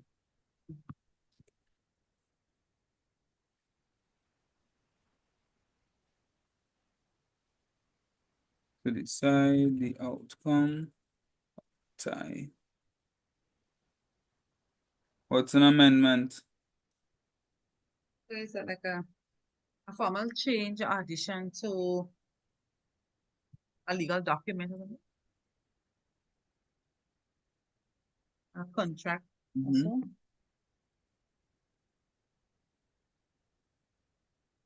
Formal change or addition to a document.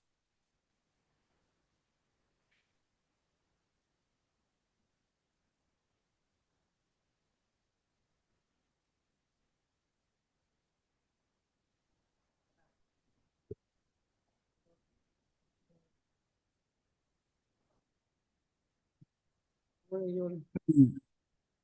ain't gonna lie. Now, question like this tend to be easy. However, I really hate reading long questions, but they tend to be easy. So you feel like how I feel when you see long questions, and you're like, oh gosh. Just remember, it's going to be plenty marks, and it's going to be easy, so you're worth it. So, first thing I would do before reading through all of that is read what they want me to do, right? Where's the question? So they said prepare an itinerary for Mr. Ted Peters using the 24-hour clock. So now that I know what they want, I know what to look for when I read them through all of this information here, right? So Mr. Ted Peters, Marketing Director of Sterling Enterprises. Wow. Ted Peters, Marketing Director of Sterling Enterprises, will depart from the Grantley Adams International Airport on Monday, 6th of February, on MGM Airways flight. Bam, bam, bam, bam, bam. They give all the information on purpose. He's expected to arrive at John F. Kennedy International Airport 3 hours later at 3 p.m.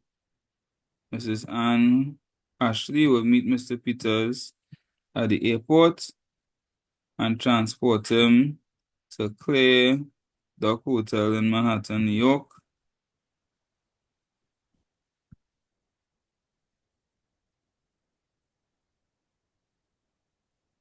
Where he will attend a 3-day marketing conference. He will be conducting a workshop at the conference. On Tuesday, the 7th of February, Mr. Peters will attend a 1-hour opening ceremony starting at 8 a.m., which he will be followed by a 20-minute coffee break. After this, the conference will continue with various presentations at 9:30 a.m. and will conclude at 4 p.m.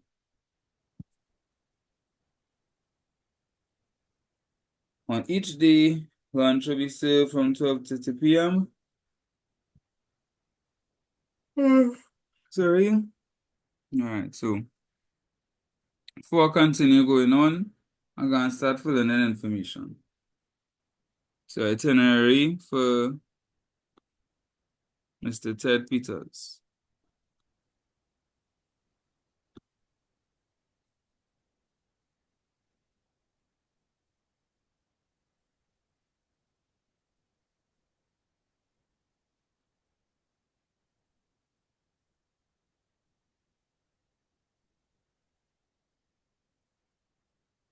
So on Monday,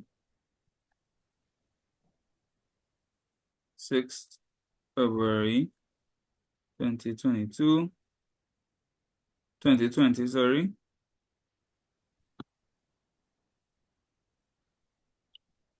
Alright. 30 will depart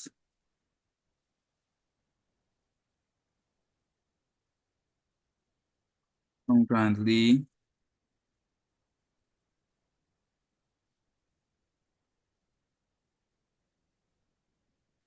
Dams International Airport on MGM Airlines flight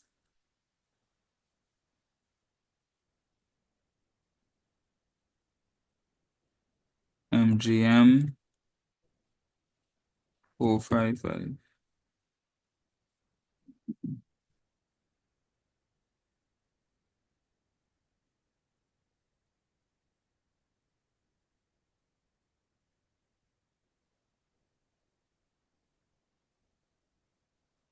$12.30 arrives at John F. Kennedy International Airport.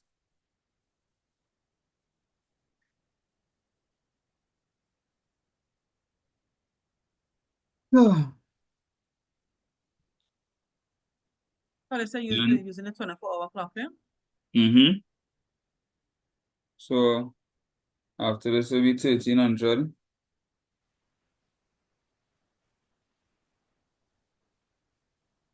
There's 1 o'clock. Transport to Clear Dock Hotel.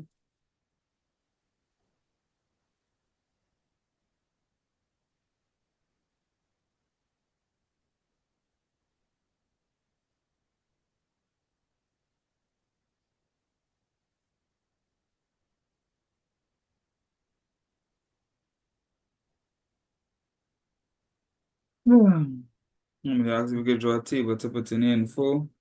Yes, you can. What else you said? After this,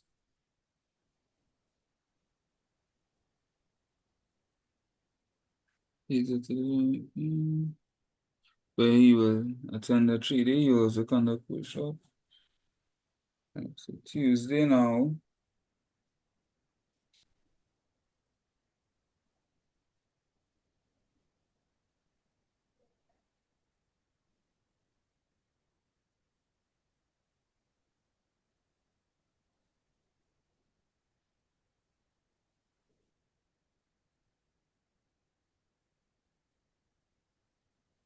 Is 1 hour opening ceremony. So that'll be 8 to 9.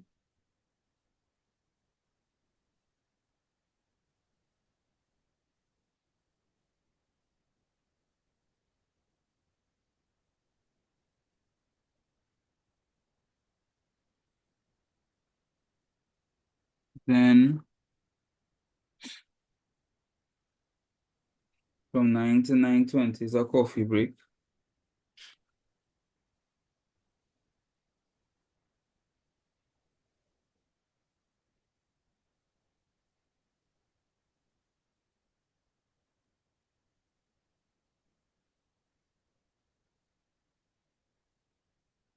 After this, the conference will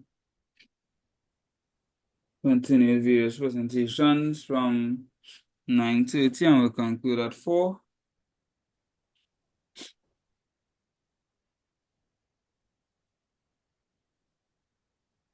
That'll be 9:30 to 1600 hours conference presentations.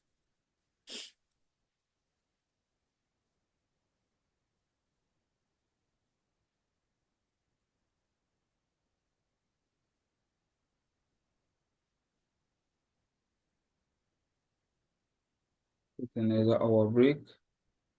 12:30 to 13:30.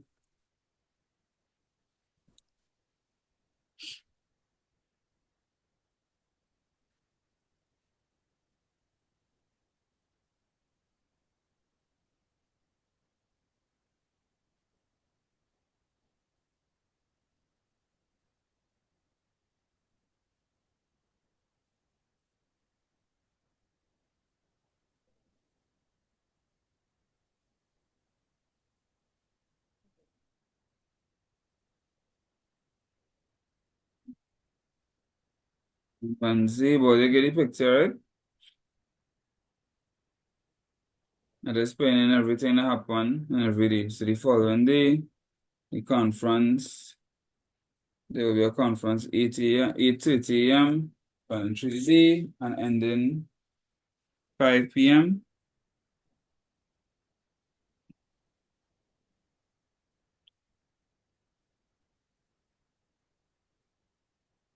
So I'll put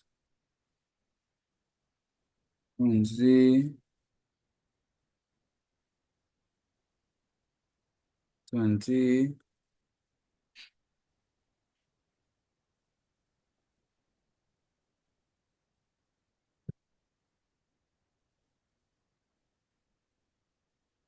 Following day, so it's 8:30 a.m. to 5 p.m.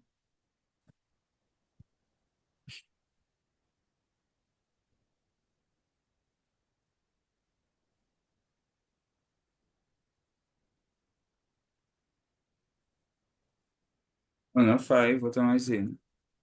8:30 1700. a.m. to 1700 p.m.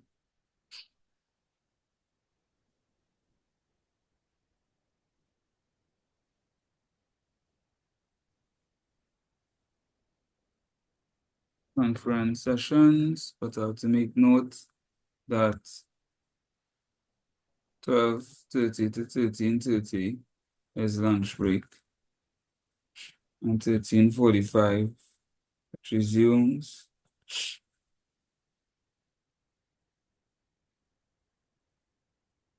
Tuesday now.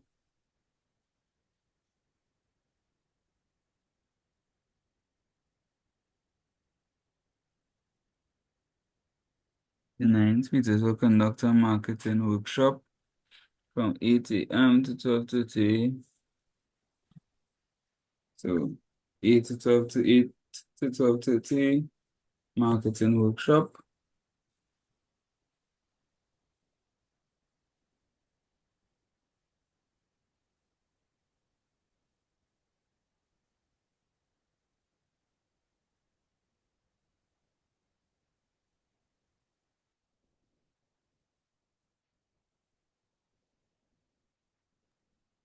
Marketing workshop.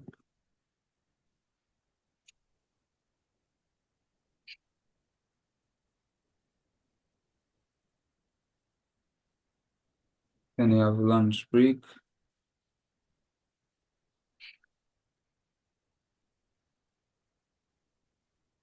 So it's just long, but it isn't difficult, right?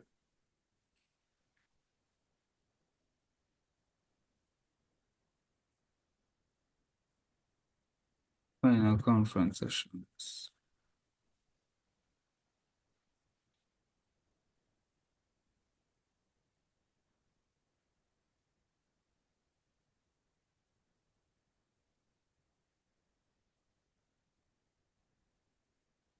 Last part now.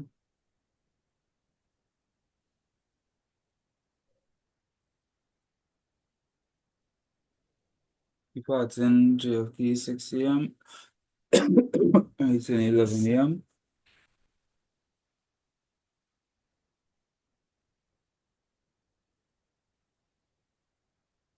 Friday, 10th February 2020.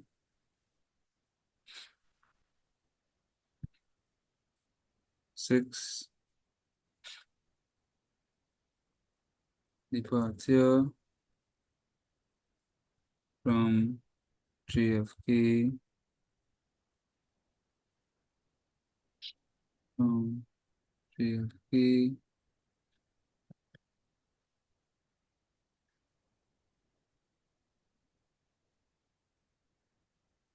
JFK International Airport on what flight? MGM Airlines flight MGM 456.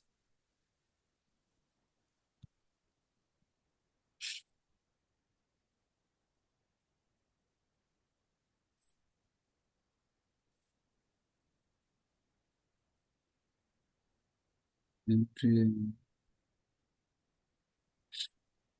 Airline flight.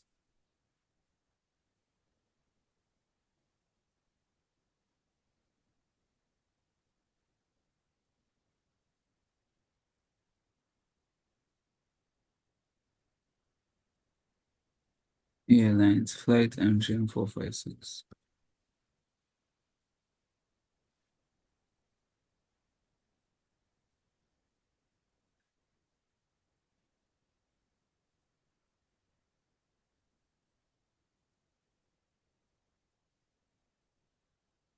Arrives 11 a.m. at the Grantley Adams International Airport.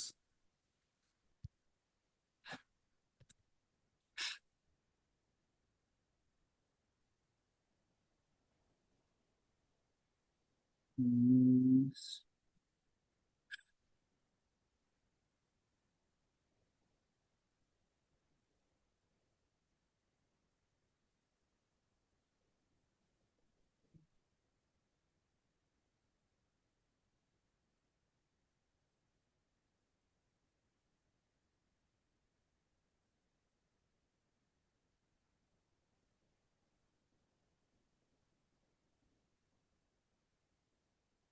Adams Airport.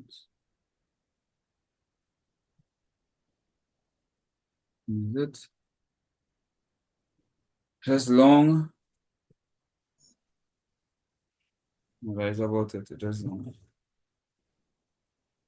So you might end up going until about 10:30 and then seeing that. The Human Resource Management Office provides several essential services for the entire organization.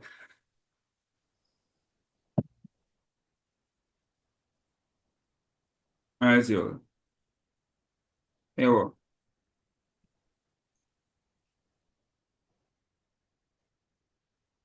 Number 4, the Human Resource Management Office provides several essential services to the entire organization. List 3 recruitment activities that can be undertaken by the Human Resource Management.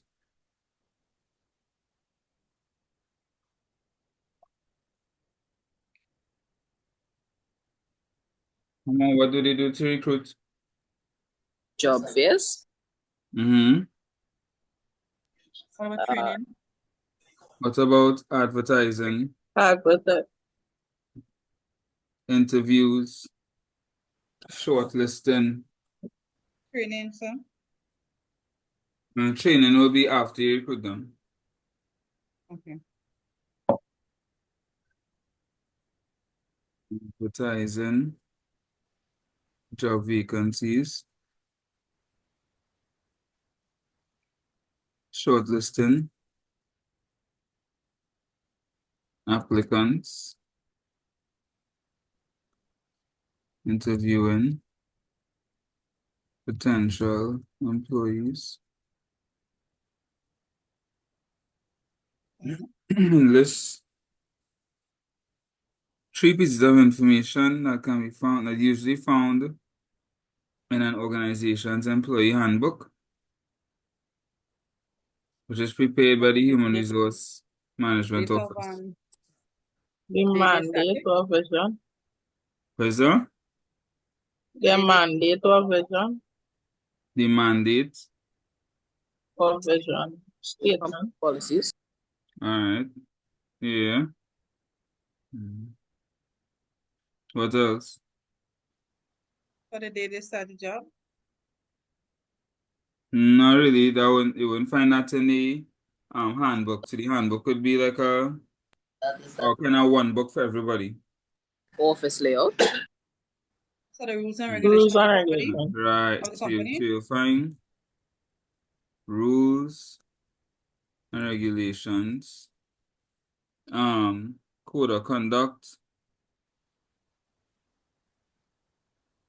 You would find the company mission and vision statement, as somebody said.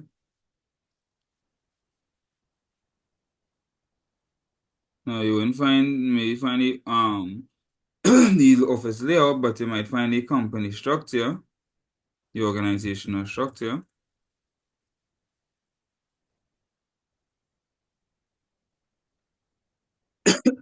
You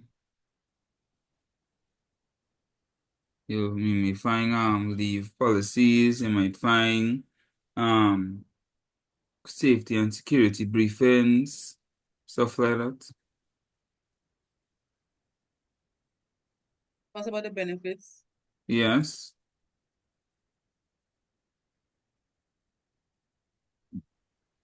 Yes.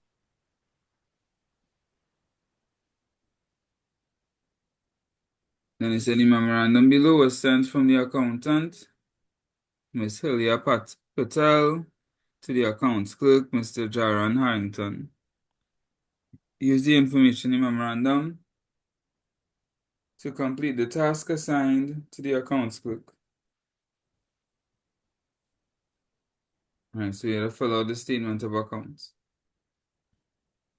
So let's see, memorandum 2. Let's see what you want us to put in here. Alright, so you sort of put any information.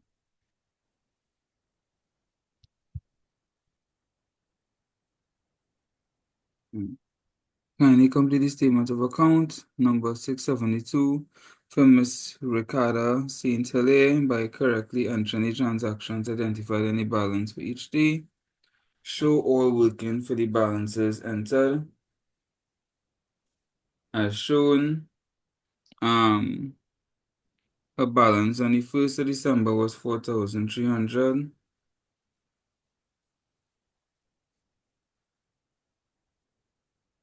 Then they said, right.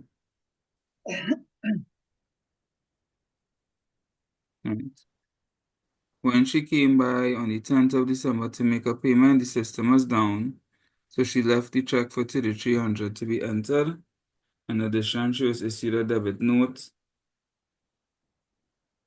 of how much? Of $21 on the 12th of December and a credit note for $125 on the 23rd of December.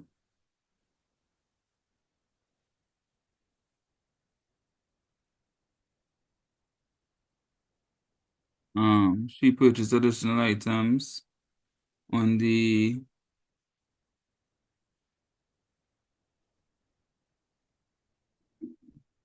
16th of December for $673, which invoice number 91 was issued.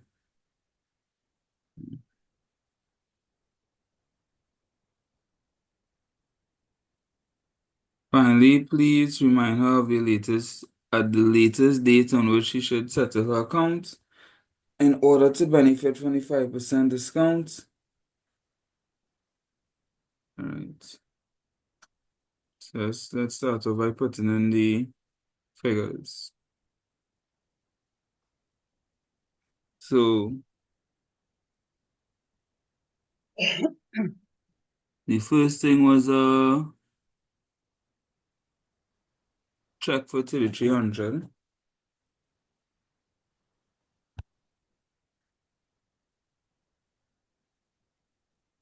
It was the 10th of December.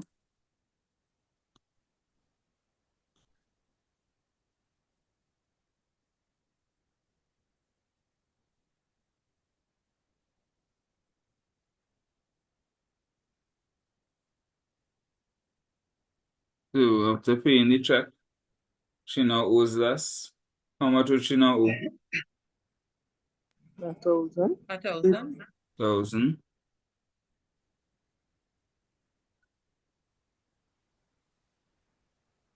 Then she received a debit note on the 12th of December. So a debit note is used when you understate the invoice. So you didn't put how much. So let's say the person was owing 1,000 and you put 800 on the invoice by accident. So you send a debit note to show that they owe you 200 extra. So in this case, they got the debit note number 6 to show that they were owing $21 extra. The debit note number 6. So now they owe you 1,000 plus 21 is how much? 1,021.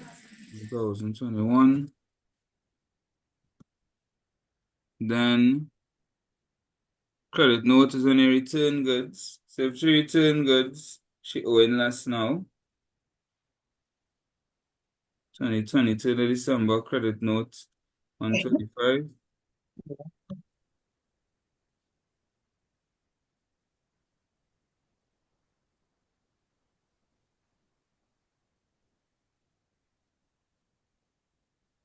Go to the tree.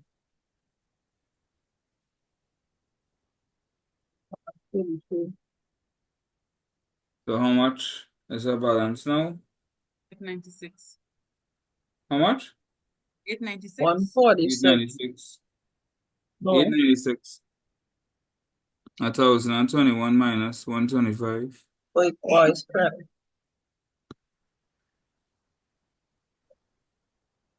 Then they said she purchased additional items on the 16th of December. So now she owing more. 16th of December, invoice number 91. Housing.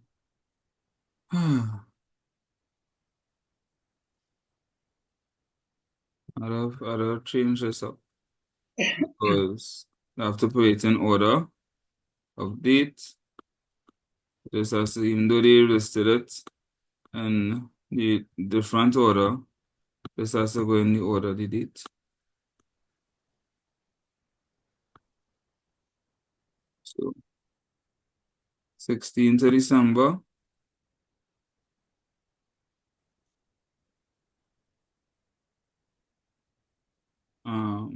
Purchase item. So invoice the invoice number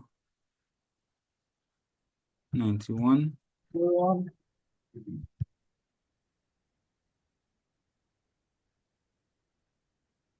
You're owing more, so you can put that on the debit side.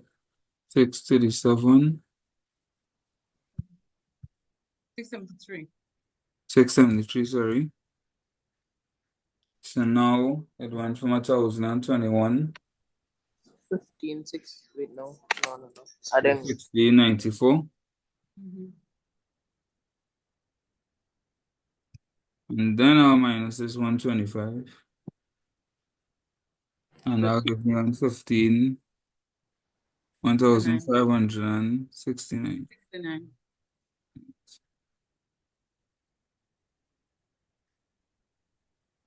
All right, so today is the 8th of January. They can pay to get the 5%. They have to pay within 7 days. So they have to pay by the 15th of January.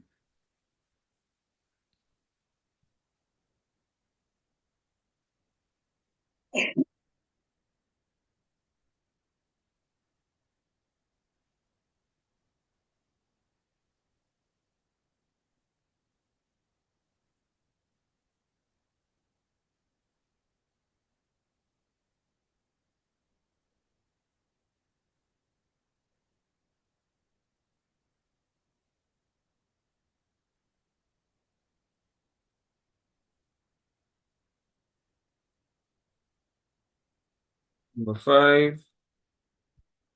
State the meaning of each of the following abbreviations as it relates to the purchasing office. So I think we just have to see how the words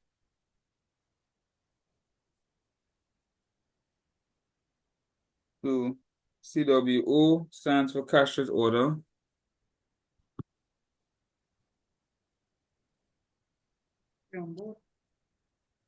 Cash order.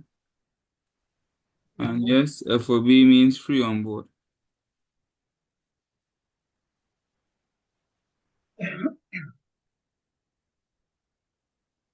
Differentiate between a cash and a trade discount.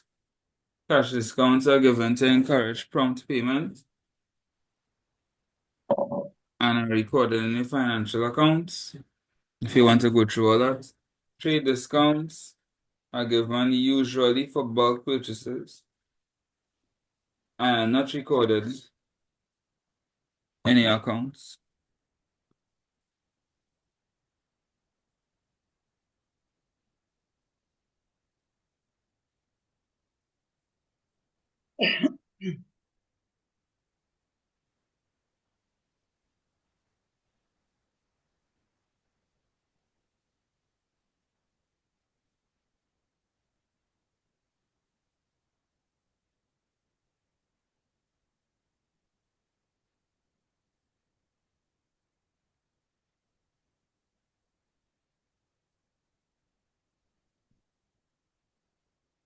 Then it said to identify two duties of a clerk in a purchasing department. What do you think are duties of a clerk in a purchasing department? Business to business transactions. And you say so purchasing goods. Test for knowledge of the goods. Say that part again.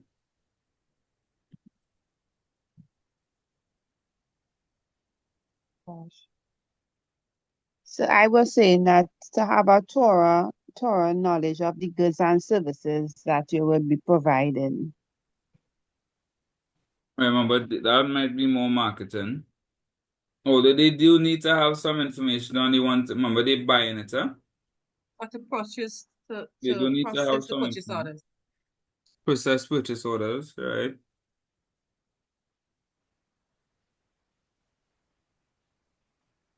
What about maintain Maintaining inventory inventory. records? Mm-hmm.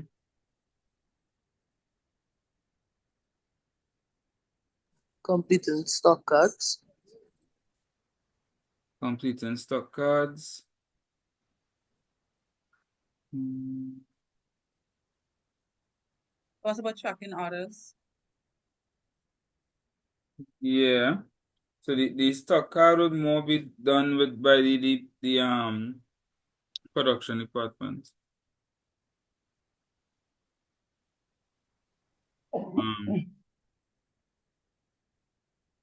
So responding to queries could be one too. Tracking orders. Yeah. Inquiries. Yeah. Oh, we have four of them. But you're correct.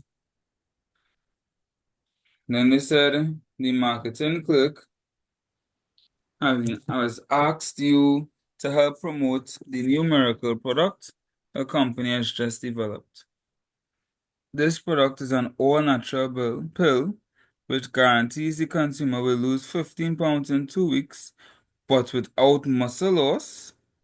You think about this product? Anyway, it is at an affordable price of $80 for a 30-day supply. The new product will be introduced at the Cocoa Palm Resort in K Street, St. Lucia at 7:30 p.m. There will be a special discount and free samples on offer.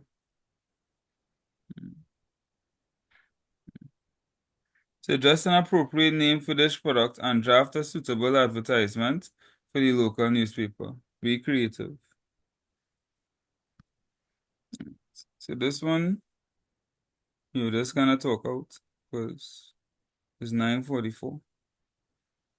Right, so you could for stuff like this, right? There's nothing wrong with drawing borders, and if you wanna draw a person losing weight if you're artistic. They said be creative, so that opens you up to a lot of different things you could do, right? Create a name for the product and just do something fancy advertising it.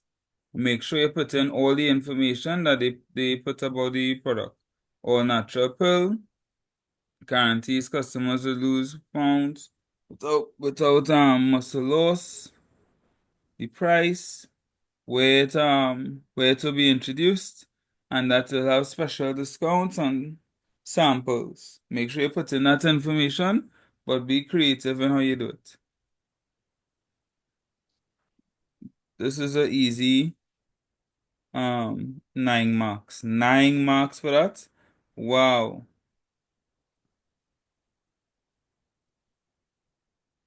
Then they said list 3 functions of an operations office.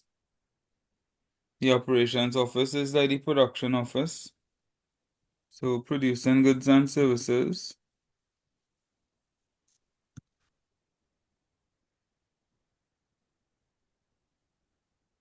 Quality controls. Possible planning. Say that again? Planning. Production planning, I guess you could say, yeah.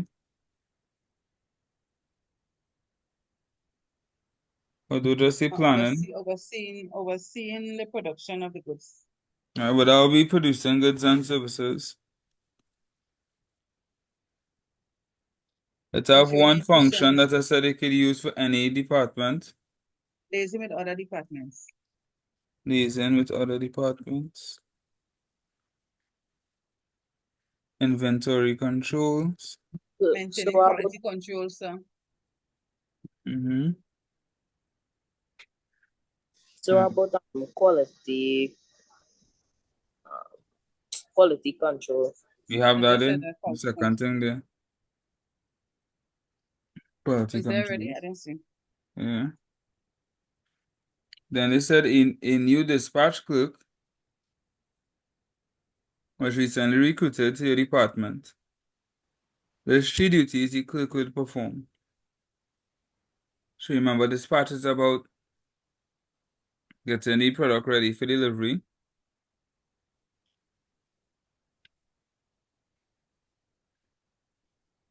So what would they do to get the product ready for delivery?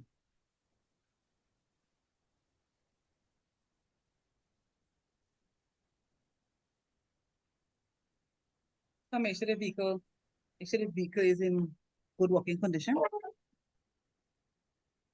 All right. So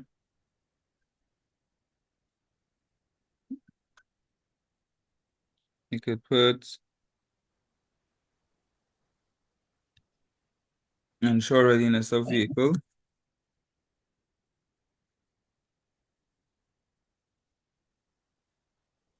Proper packaging of product. Good record keeping, so. Yeah. Proper record keeping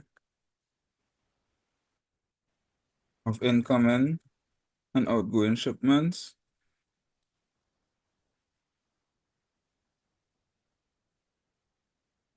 Proper communication with customers and drivers. So and to verify accuracy of the shipment. Yeah.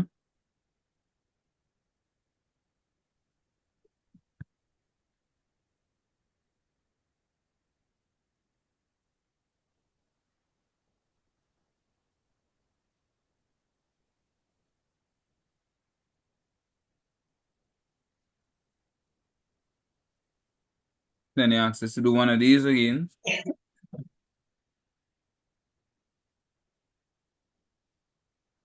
Use the form provided on the page 21 to prepare delivery note. Just gonna put in the same information, right?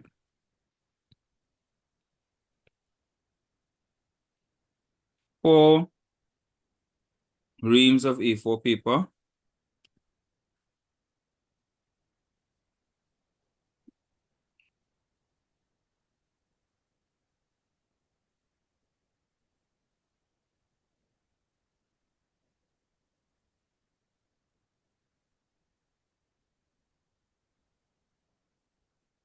$10 per ream.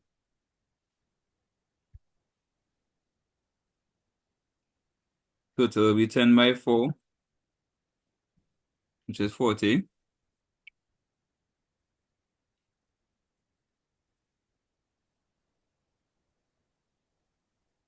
$10 boxes of neon highlighters.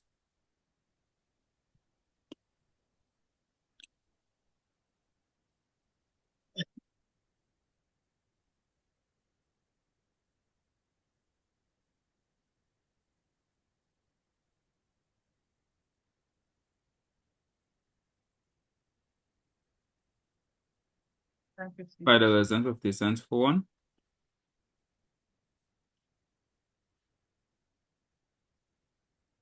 $55 total.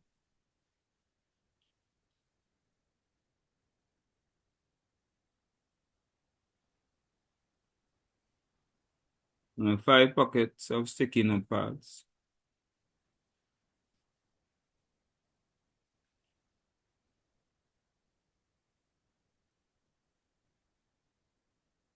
Which one, Fran?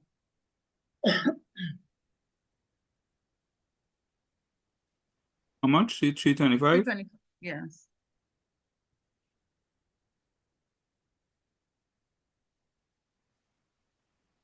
$16.25. 16. 25.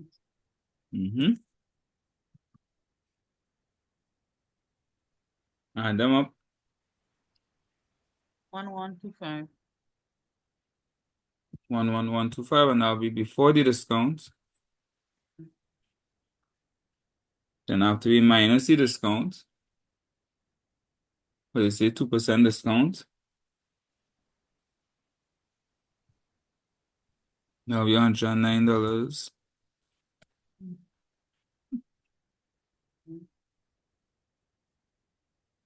and 3 cents.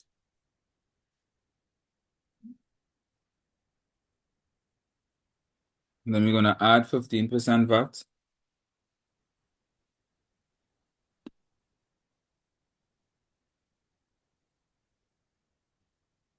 $25.38.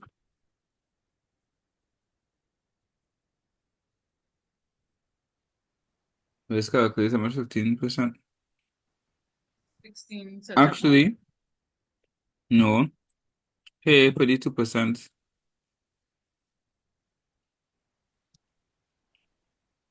You know, 1.25 by 2%.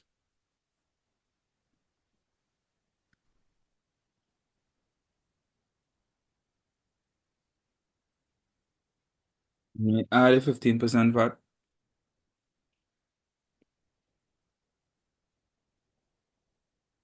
So the 15% that you're adding it on onto what? The 11.25 total minus the discount.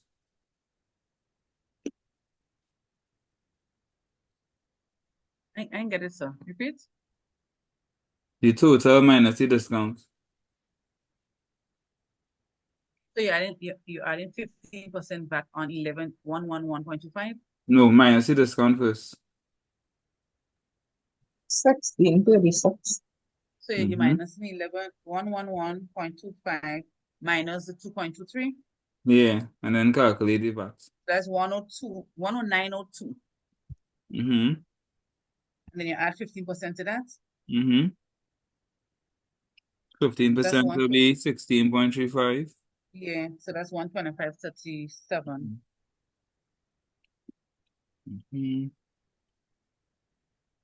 Hold on.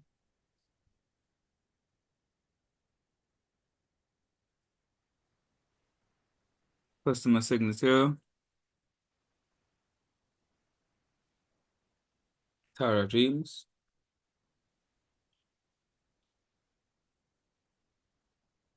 Did they give us a date? 13th of January 2020.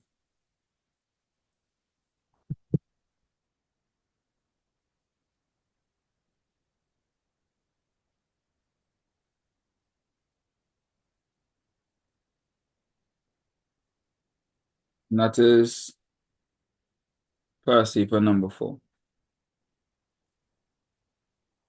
So did I like this to give you, giving you the option, right? I know it's late. It's 10 o'clock. I have 2 past papers there. I sent it to you all already to have the answers on it. You all want to go through it, or you all want to go through it on your own? Which one you're rather? Go through it. Go through it. Go through it? Yeah, you go through it.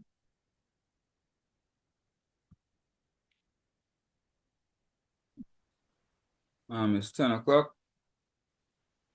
Send the answers there. Let's see how quick we could go through it so you can get some rest. And the answer sheets also. So,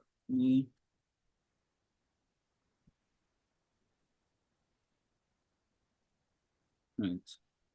We're gonna, for this last small part, I will, if all you don't mind, I'll go live just to help out a few people who still up studying. You'll get a little something. You all mind? No. Yeah. No, sir. No, sir. No.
Let's see how quick we can run through this last two. I'm going our beds. Imagine you stay up and go through a hostel work and then you oversleep for the exam. So just say that time, man. Oh gosh, I don't panic in here. That's how we go and sleep just now. Exam is 1 o'clock. Oh, well, sleep away then.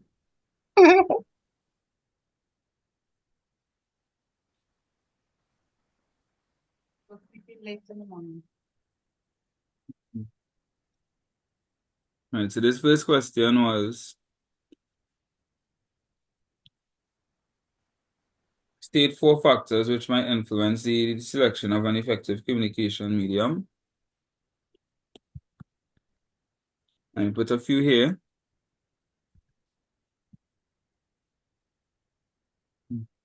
The urgency, if it's the distance it costs, who the receiver is, what the information is, the confidentiality, which I'm not seeing here.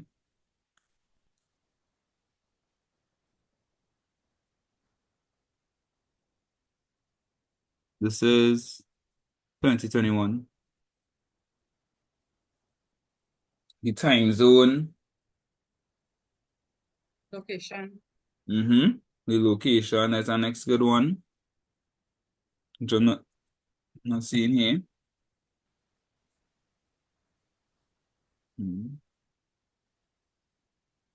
Have a few.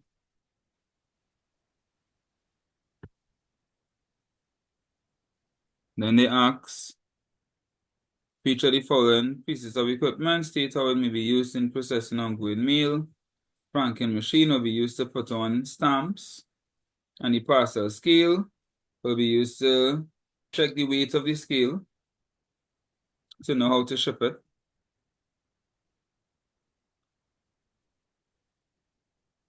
Collating machine will be used to put things in order, documents in order. And the sealing machine used to seal documents.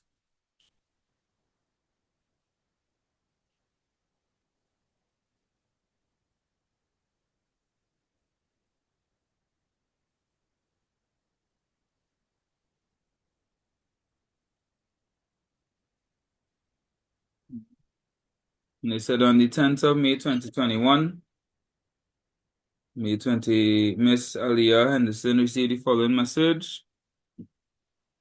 Right, so I'll go straight to what they want us to do. See, as I say, always have to create something, huh? Assume that you are Miss Henderson. Follow, use the following form to prepare the email As requested, the email should include all the relevant information, including the time of each interview. So let's see what they want. See, messages for Leah Henderson from Mr. James, Human Resource Manager, blah, blah, blah. Right. Telephone and urgent. Interviews in the position of accounts clerk. Ms. Henderson, the HR manager, has requested her to email Mr. Peterson Brown, the accountant, reminding him of his interviews. His email address. So as I say, all this part is the easy part. You just have to remember your format. Who it's from, the date, who it's to. You create a subject. If they had anybody to copy, you'd put that information in. In this case, there isn't anybody, right? And then for the body, you just put exactly what they tell you to put. That's the easy part about the body. They tell you what to put in the body, you put in what they tell you to put. They say they want to put in everybody who being interviewed. The interview should be 1 hour apart. 2 weeks from today, starting at 10 a.m. So that is 2 weeks from today will be the 3rd of June. And then they'll be held in the company's conference room. So you're stating all of that. Interviews conducted in alphabetical order. You put them in alphabetical order. And you separate them. Yeah, not the 24th of May, what's it? So 14 plus 10 is 24. You put in all the information. Put in the names of the people to be interviewed. You could put down Mrs. Chandra Paul and Miss Deandra Brown will not be interviewed if you want. Not shortlisted, you see? Everything that they tell you to put, you put it in. That is all. You just remember a format on top here. So put this at the end. And you're good to go when it comes to emails. Don't make it harder than it appears. Then number 2, they say define each of the following terms as it relates to information management.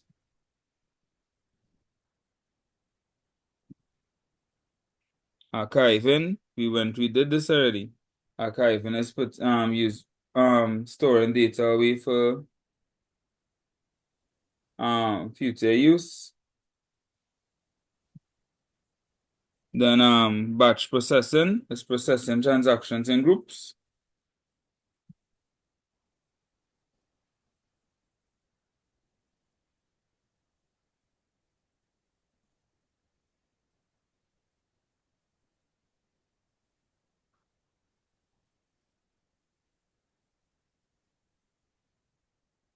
Then it says explain each of the following characteristics of effective management system. When it comes to security, only people who are supposed to have access to it should have access to it. Other than that, it should be kept in a secure place where it's difficult for unauthorized people to get access, right? And then expansion, it should be easy to adjust the size if necessary. So if you need the system to get larger, it should be easy to expand it.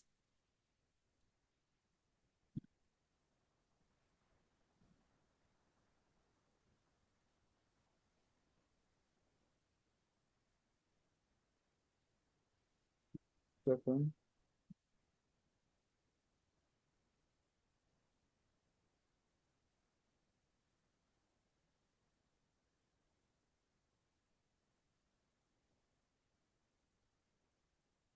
Then they said, after graduation, Imani Booth sent out several applications for clerical position.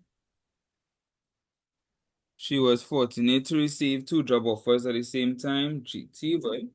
One job was from a large international organization located more than 20 miles away from her residence, while the other was from a small business enterprise 1 mile away from the residence. Outline 3 factors she should consider. One is the distance, which is a clear, obvious one. One of them real close, next one is far away. Next one, the larger company will most likely pay more because larger companies tend to make more money. The smaller company tends to give better experience because it's smaller.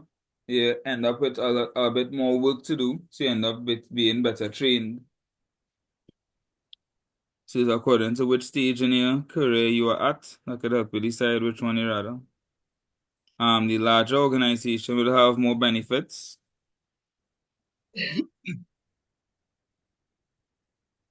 The smaller organization will have better communication. Large organization will have more promotional opportunities. The small organization will have a larger chance of having better working relationships with your management. So she'll have some things to consider. Number 3.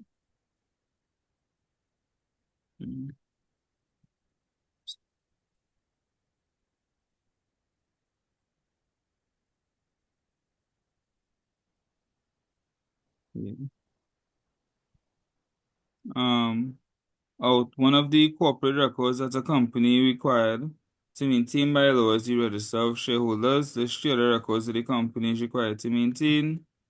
You see them there. Accounting records, contracts, taxation records, deeds, insurance policies.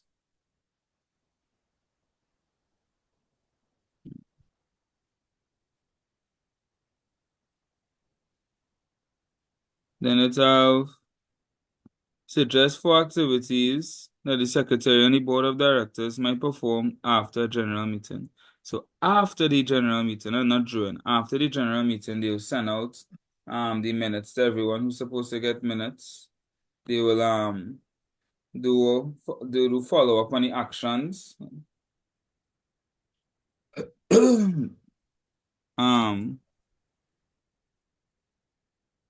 They will update the records from the previous meeting, and people who were absent, they will let them know what they missed.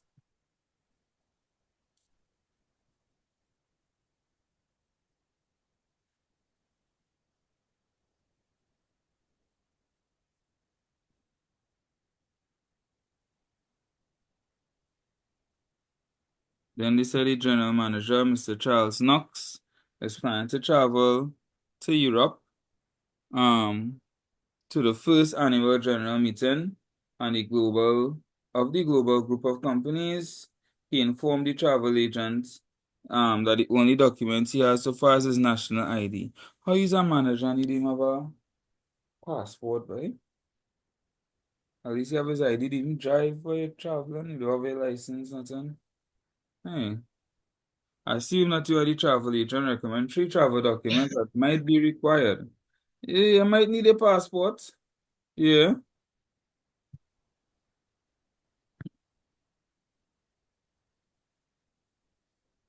You might need a passport. It shows proof that the government says you could travel. You go into Europe, you might need a visa. That is proof that you're allowed to enter the country that you'll be going to in Europe. You So you may see the need a... question come back again? Say that again? Yeah, The exactly. question come back You again. come back again. You might need an immunization card.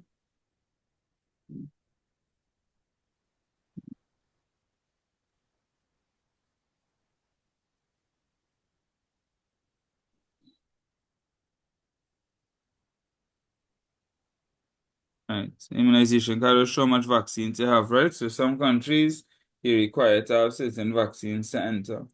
Like from when I went Dominican Republic, I had to go the day before my flight. I realized, oh crap, I'm supposed to get a vaccine. And I had to get a vaccine literally the day before. Mm.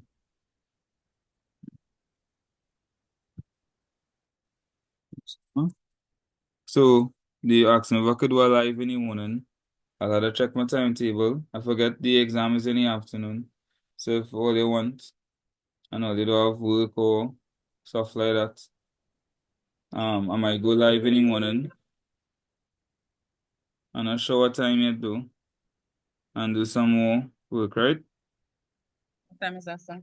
I don't know what time yet. I gotta check my timetable to see what classes I have. Oh, free in the morning period. So maybe 9 o'clock. I have a period during break time, between break time and lunchtime, where it open in case if I have meetings or not. I'm not sure if I have any meetings tomorrow. I'll only know tomorrow. So I'll message you all in the group and let you all know what I'm doing, right? If there's anything, I could come on Zoom with you all and all, if all you have the time. And we do some more work. Right. So they say Mr. Knox booked a seaside suite at one of the modern hotels in Europe. Advertise Mr. Knox have two advantages of paying by the credit card. You get points when you use your credit card, which you can redeem. It's more convenient and secure. You don't have to worry about if somebody steal your credit card, you can cancel it. Somebody steal your cash gone. Right. Number 4, explain the term cross check. So a cross check would actually have two parallel lines drawn on the check with the word crossed in it, and it's a check that must be deposited. Right? To clear after a few days, but it must be deposited. It cannot be just cashed. And it said on the 12th of May 2021, Suzanne, who I remember this check, Suzanne Tomilson received the check shown below as a birthday gift. I was fighting somebody. When she attempted to cash the check, she was told that she could not receive the funds, outlining 2 reasons why the bank denied her. This is in 2021. This check is December 2020 It's to wrong. December 2000. The figure doesn't match the sum, sir. Exactly. And there's no signature. No signature. The name wrong.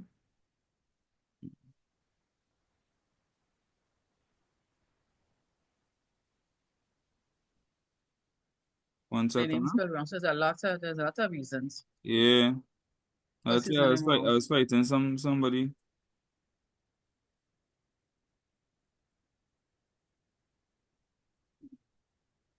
Right.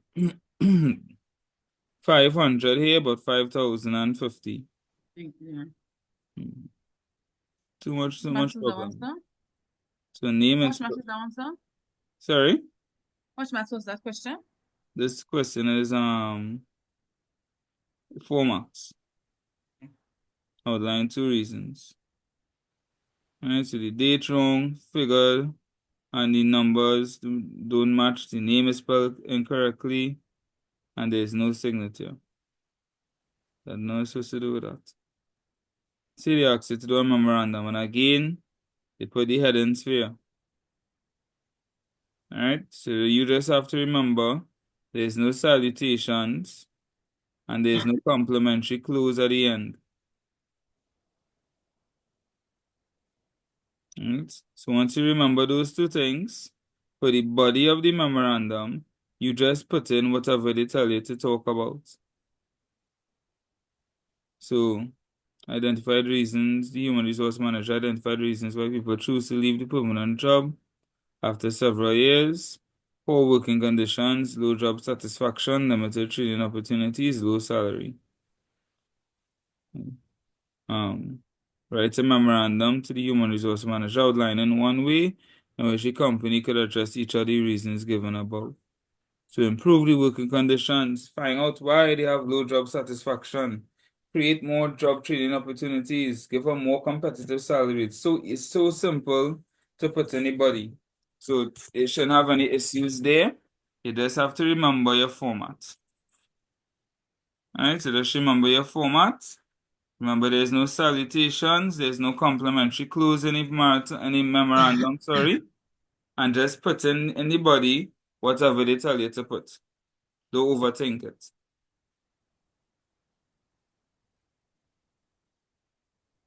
Number 5, they ask you to define the term quotation. And we know there's a document that what? Somebody asked if we're going to start on food and nutrition and health. Sure, if you want to get everything wrong, I could do a lesson on how to make ramen. Number 5. The document that they want to know define the term quotation. A document that a seller provides to a buyer which states the goods and services offered and the prices. Simple as that. Loyalty card is a incentive used to get customers to purchase in the hopes of getting future discounts.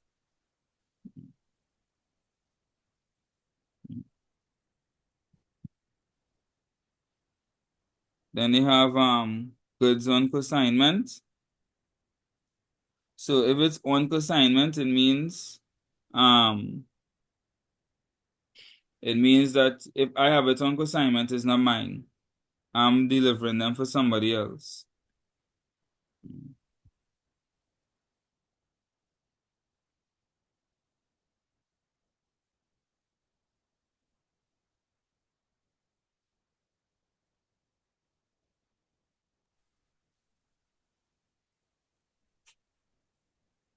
All right, then it said Michael Marag, whoever that person name is, a clerk employed in the sales and marketing and customer service department, has completed a training course and acquired new skills.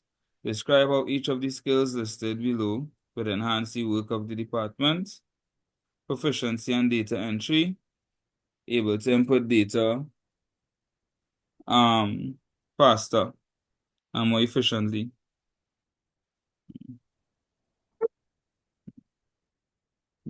Use of productivity tools, improves overall quality of work, improve and innovative ways to communicate with the customers.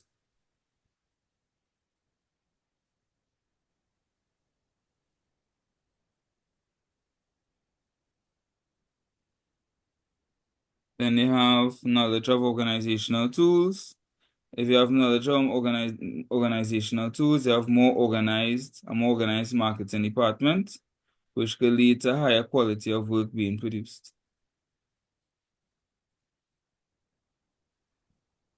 Each of these, you could just get it's just almost common sense.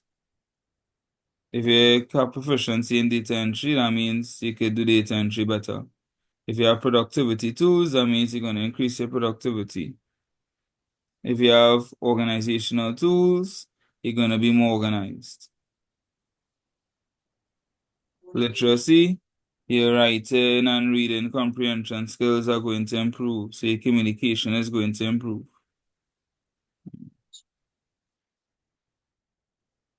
Then they said, assume you are Mr. Marag. If the exam was to pronounce this man's name, we'll be under some pressure. Assume you are Mr. Marag. Marag, I'm guessing the H is silent. State one benefit other than acquiring new skills or participating in training activities. Right, so you have a better chance of promotion if you train. Better chance of getting a pay raise. You can network with the other people in the training. You can strengthen your bonds with your other employees who you're training with.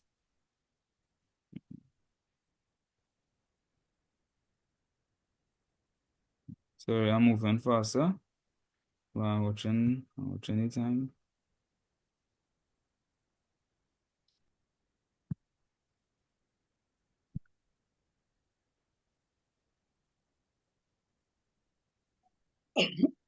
Then they said, state 2 reasons for preparing a job card. So it gives a detailed description of the work performed for a work order.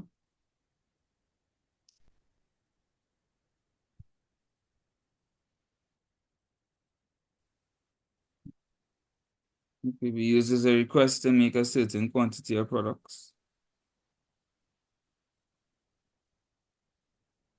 Few duties to be performed in the operations office. You see the first thing I put, right? The universal answer. Any duties or functions of a department. Any duties or functions of a department liaise with other departments. Any departments at all they ask you about. Operations liaise with other departments. Finance departments liaise with other departments. Right? Prepare So documents. that's for duties or functions? Just only duties? Well, no, it's functions, but they said duties that are performed by the operations office. So it's like basically the same thing as the functions of the operations office. They didn't ask about a clerk in the office. They asked about the operations office itself.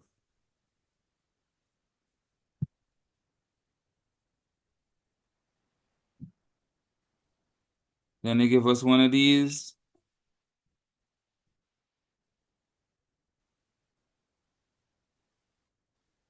Sorry, like my internet getting some trouble. You're hearing me? You're hearing me, right? Like my internet getting some trouble. Yes. They'll apparently they love to give delivery notes, but we know how to do a delivery note. Right? You just had to fill in. This is how much marks? What?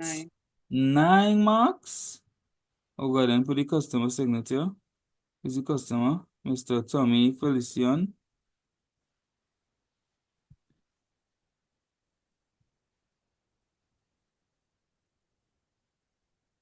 This is 9 marks, and it's just to fill in information. 2 bags of balloons. I put the number 2 next to bags of balloons. It was 150 for one. Then 2 is 300. 1 box of party parts. So I put 1. 392 for 1. So that's 392. 80 whistles. If they get a question like this, but you're supposed to cry tears of joy, yeah? 80 by $1.10 each. Add up to $88.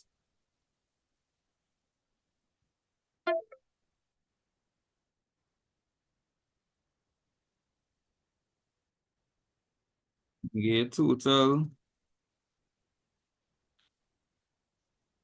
I'll put any total here. Even though they have no total column, I'll put it in. 692 plus 88. 780. You're hearing me still, right?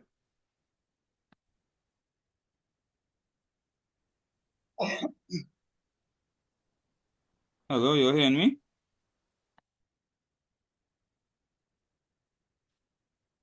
Hello? Yes, sir. I went and I get in trouble.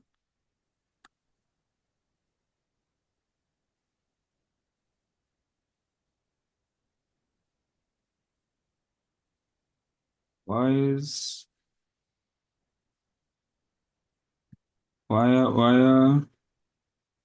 somebody trying to video call me in a group video call? It's a bit late for that. All right. So I think things like the life on the FIFO gonna come. I really don't know. It's not impossible, but I really can't say. Just remember, LIFO means last in, first out, and FIFO means first in, first out. So the first goods that come in is the first goods that you're selling if it's FIFO. Yeah, And I LIFO, understand about the calculation for like the last set of goods that would have been that came in. is I the don't first out understand. to get. Yeah, what they multiply, how they multiply it. I know how they multiply, but I don't understand why they use how should I put it? So the last amount of stuff that came in, Is the they're gonna first that you multiply it by sell. right. So they're multiplying it by the first amount of first month. Right. And then with the LIFO, now they multiply by the last set of stuff. So FIFO is the first set and LIFO is the last set. Okay, right.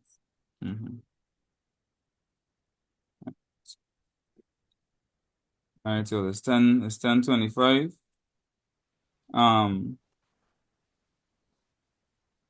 The last paper that I was gonna do, I think it's 2022. Is it possible for us to do that in the morning? Yeah. That will be No available. problem. I'll message Yes, sir. I'll message Yes, in sir. the group, maybe like 9 o'clock or something. And we'll do 2022. And I won't have to rush it. And then that'll be it. All right, so you'll finish here. I hope this was helpful.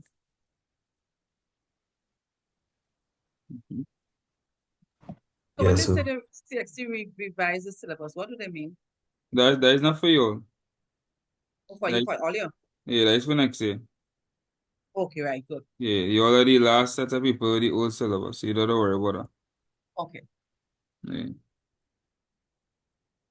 All right, y'all. Enjoy the rest of your night.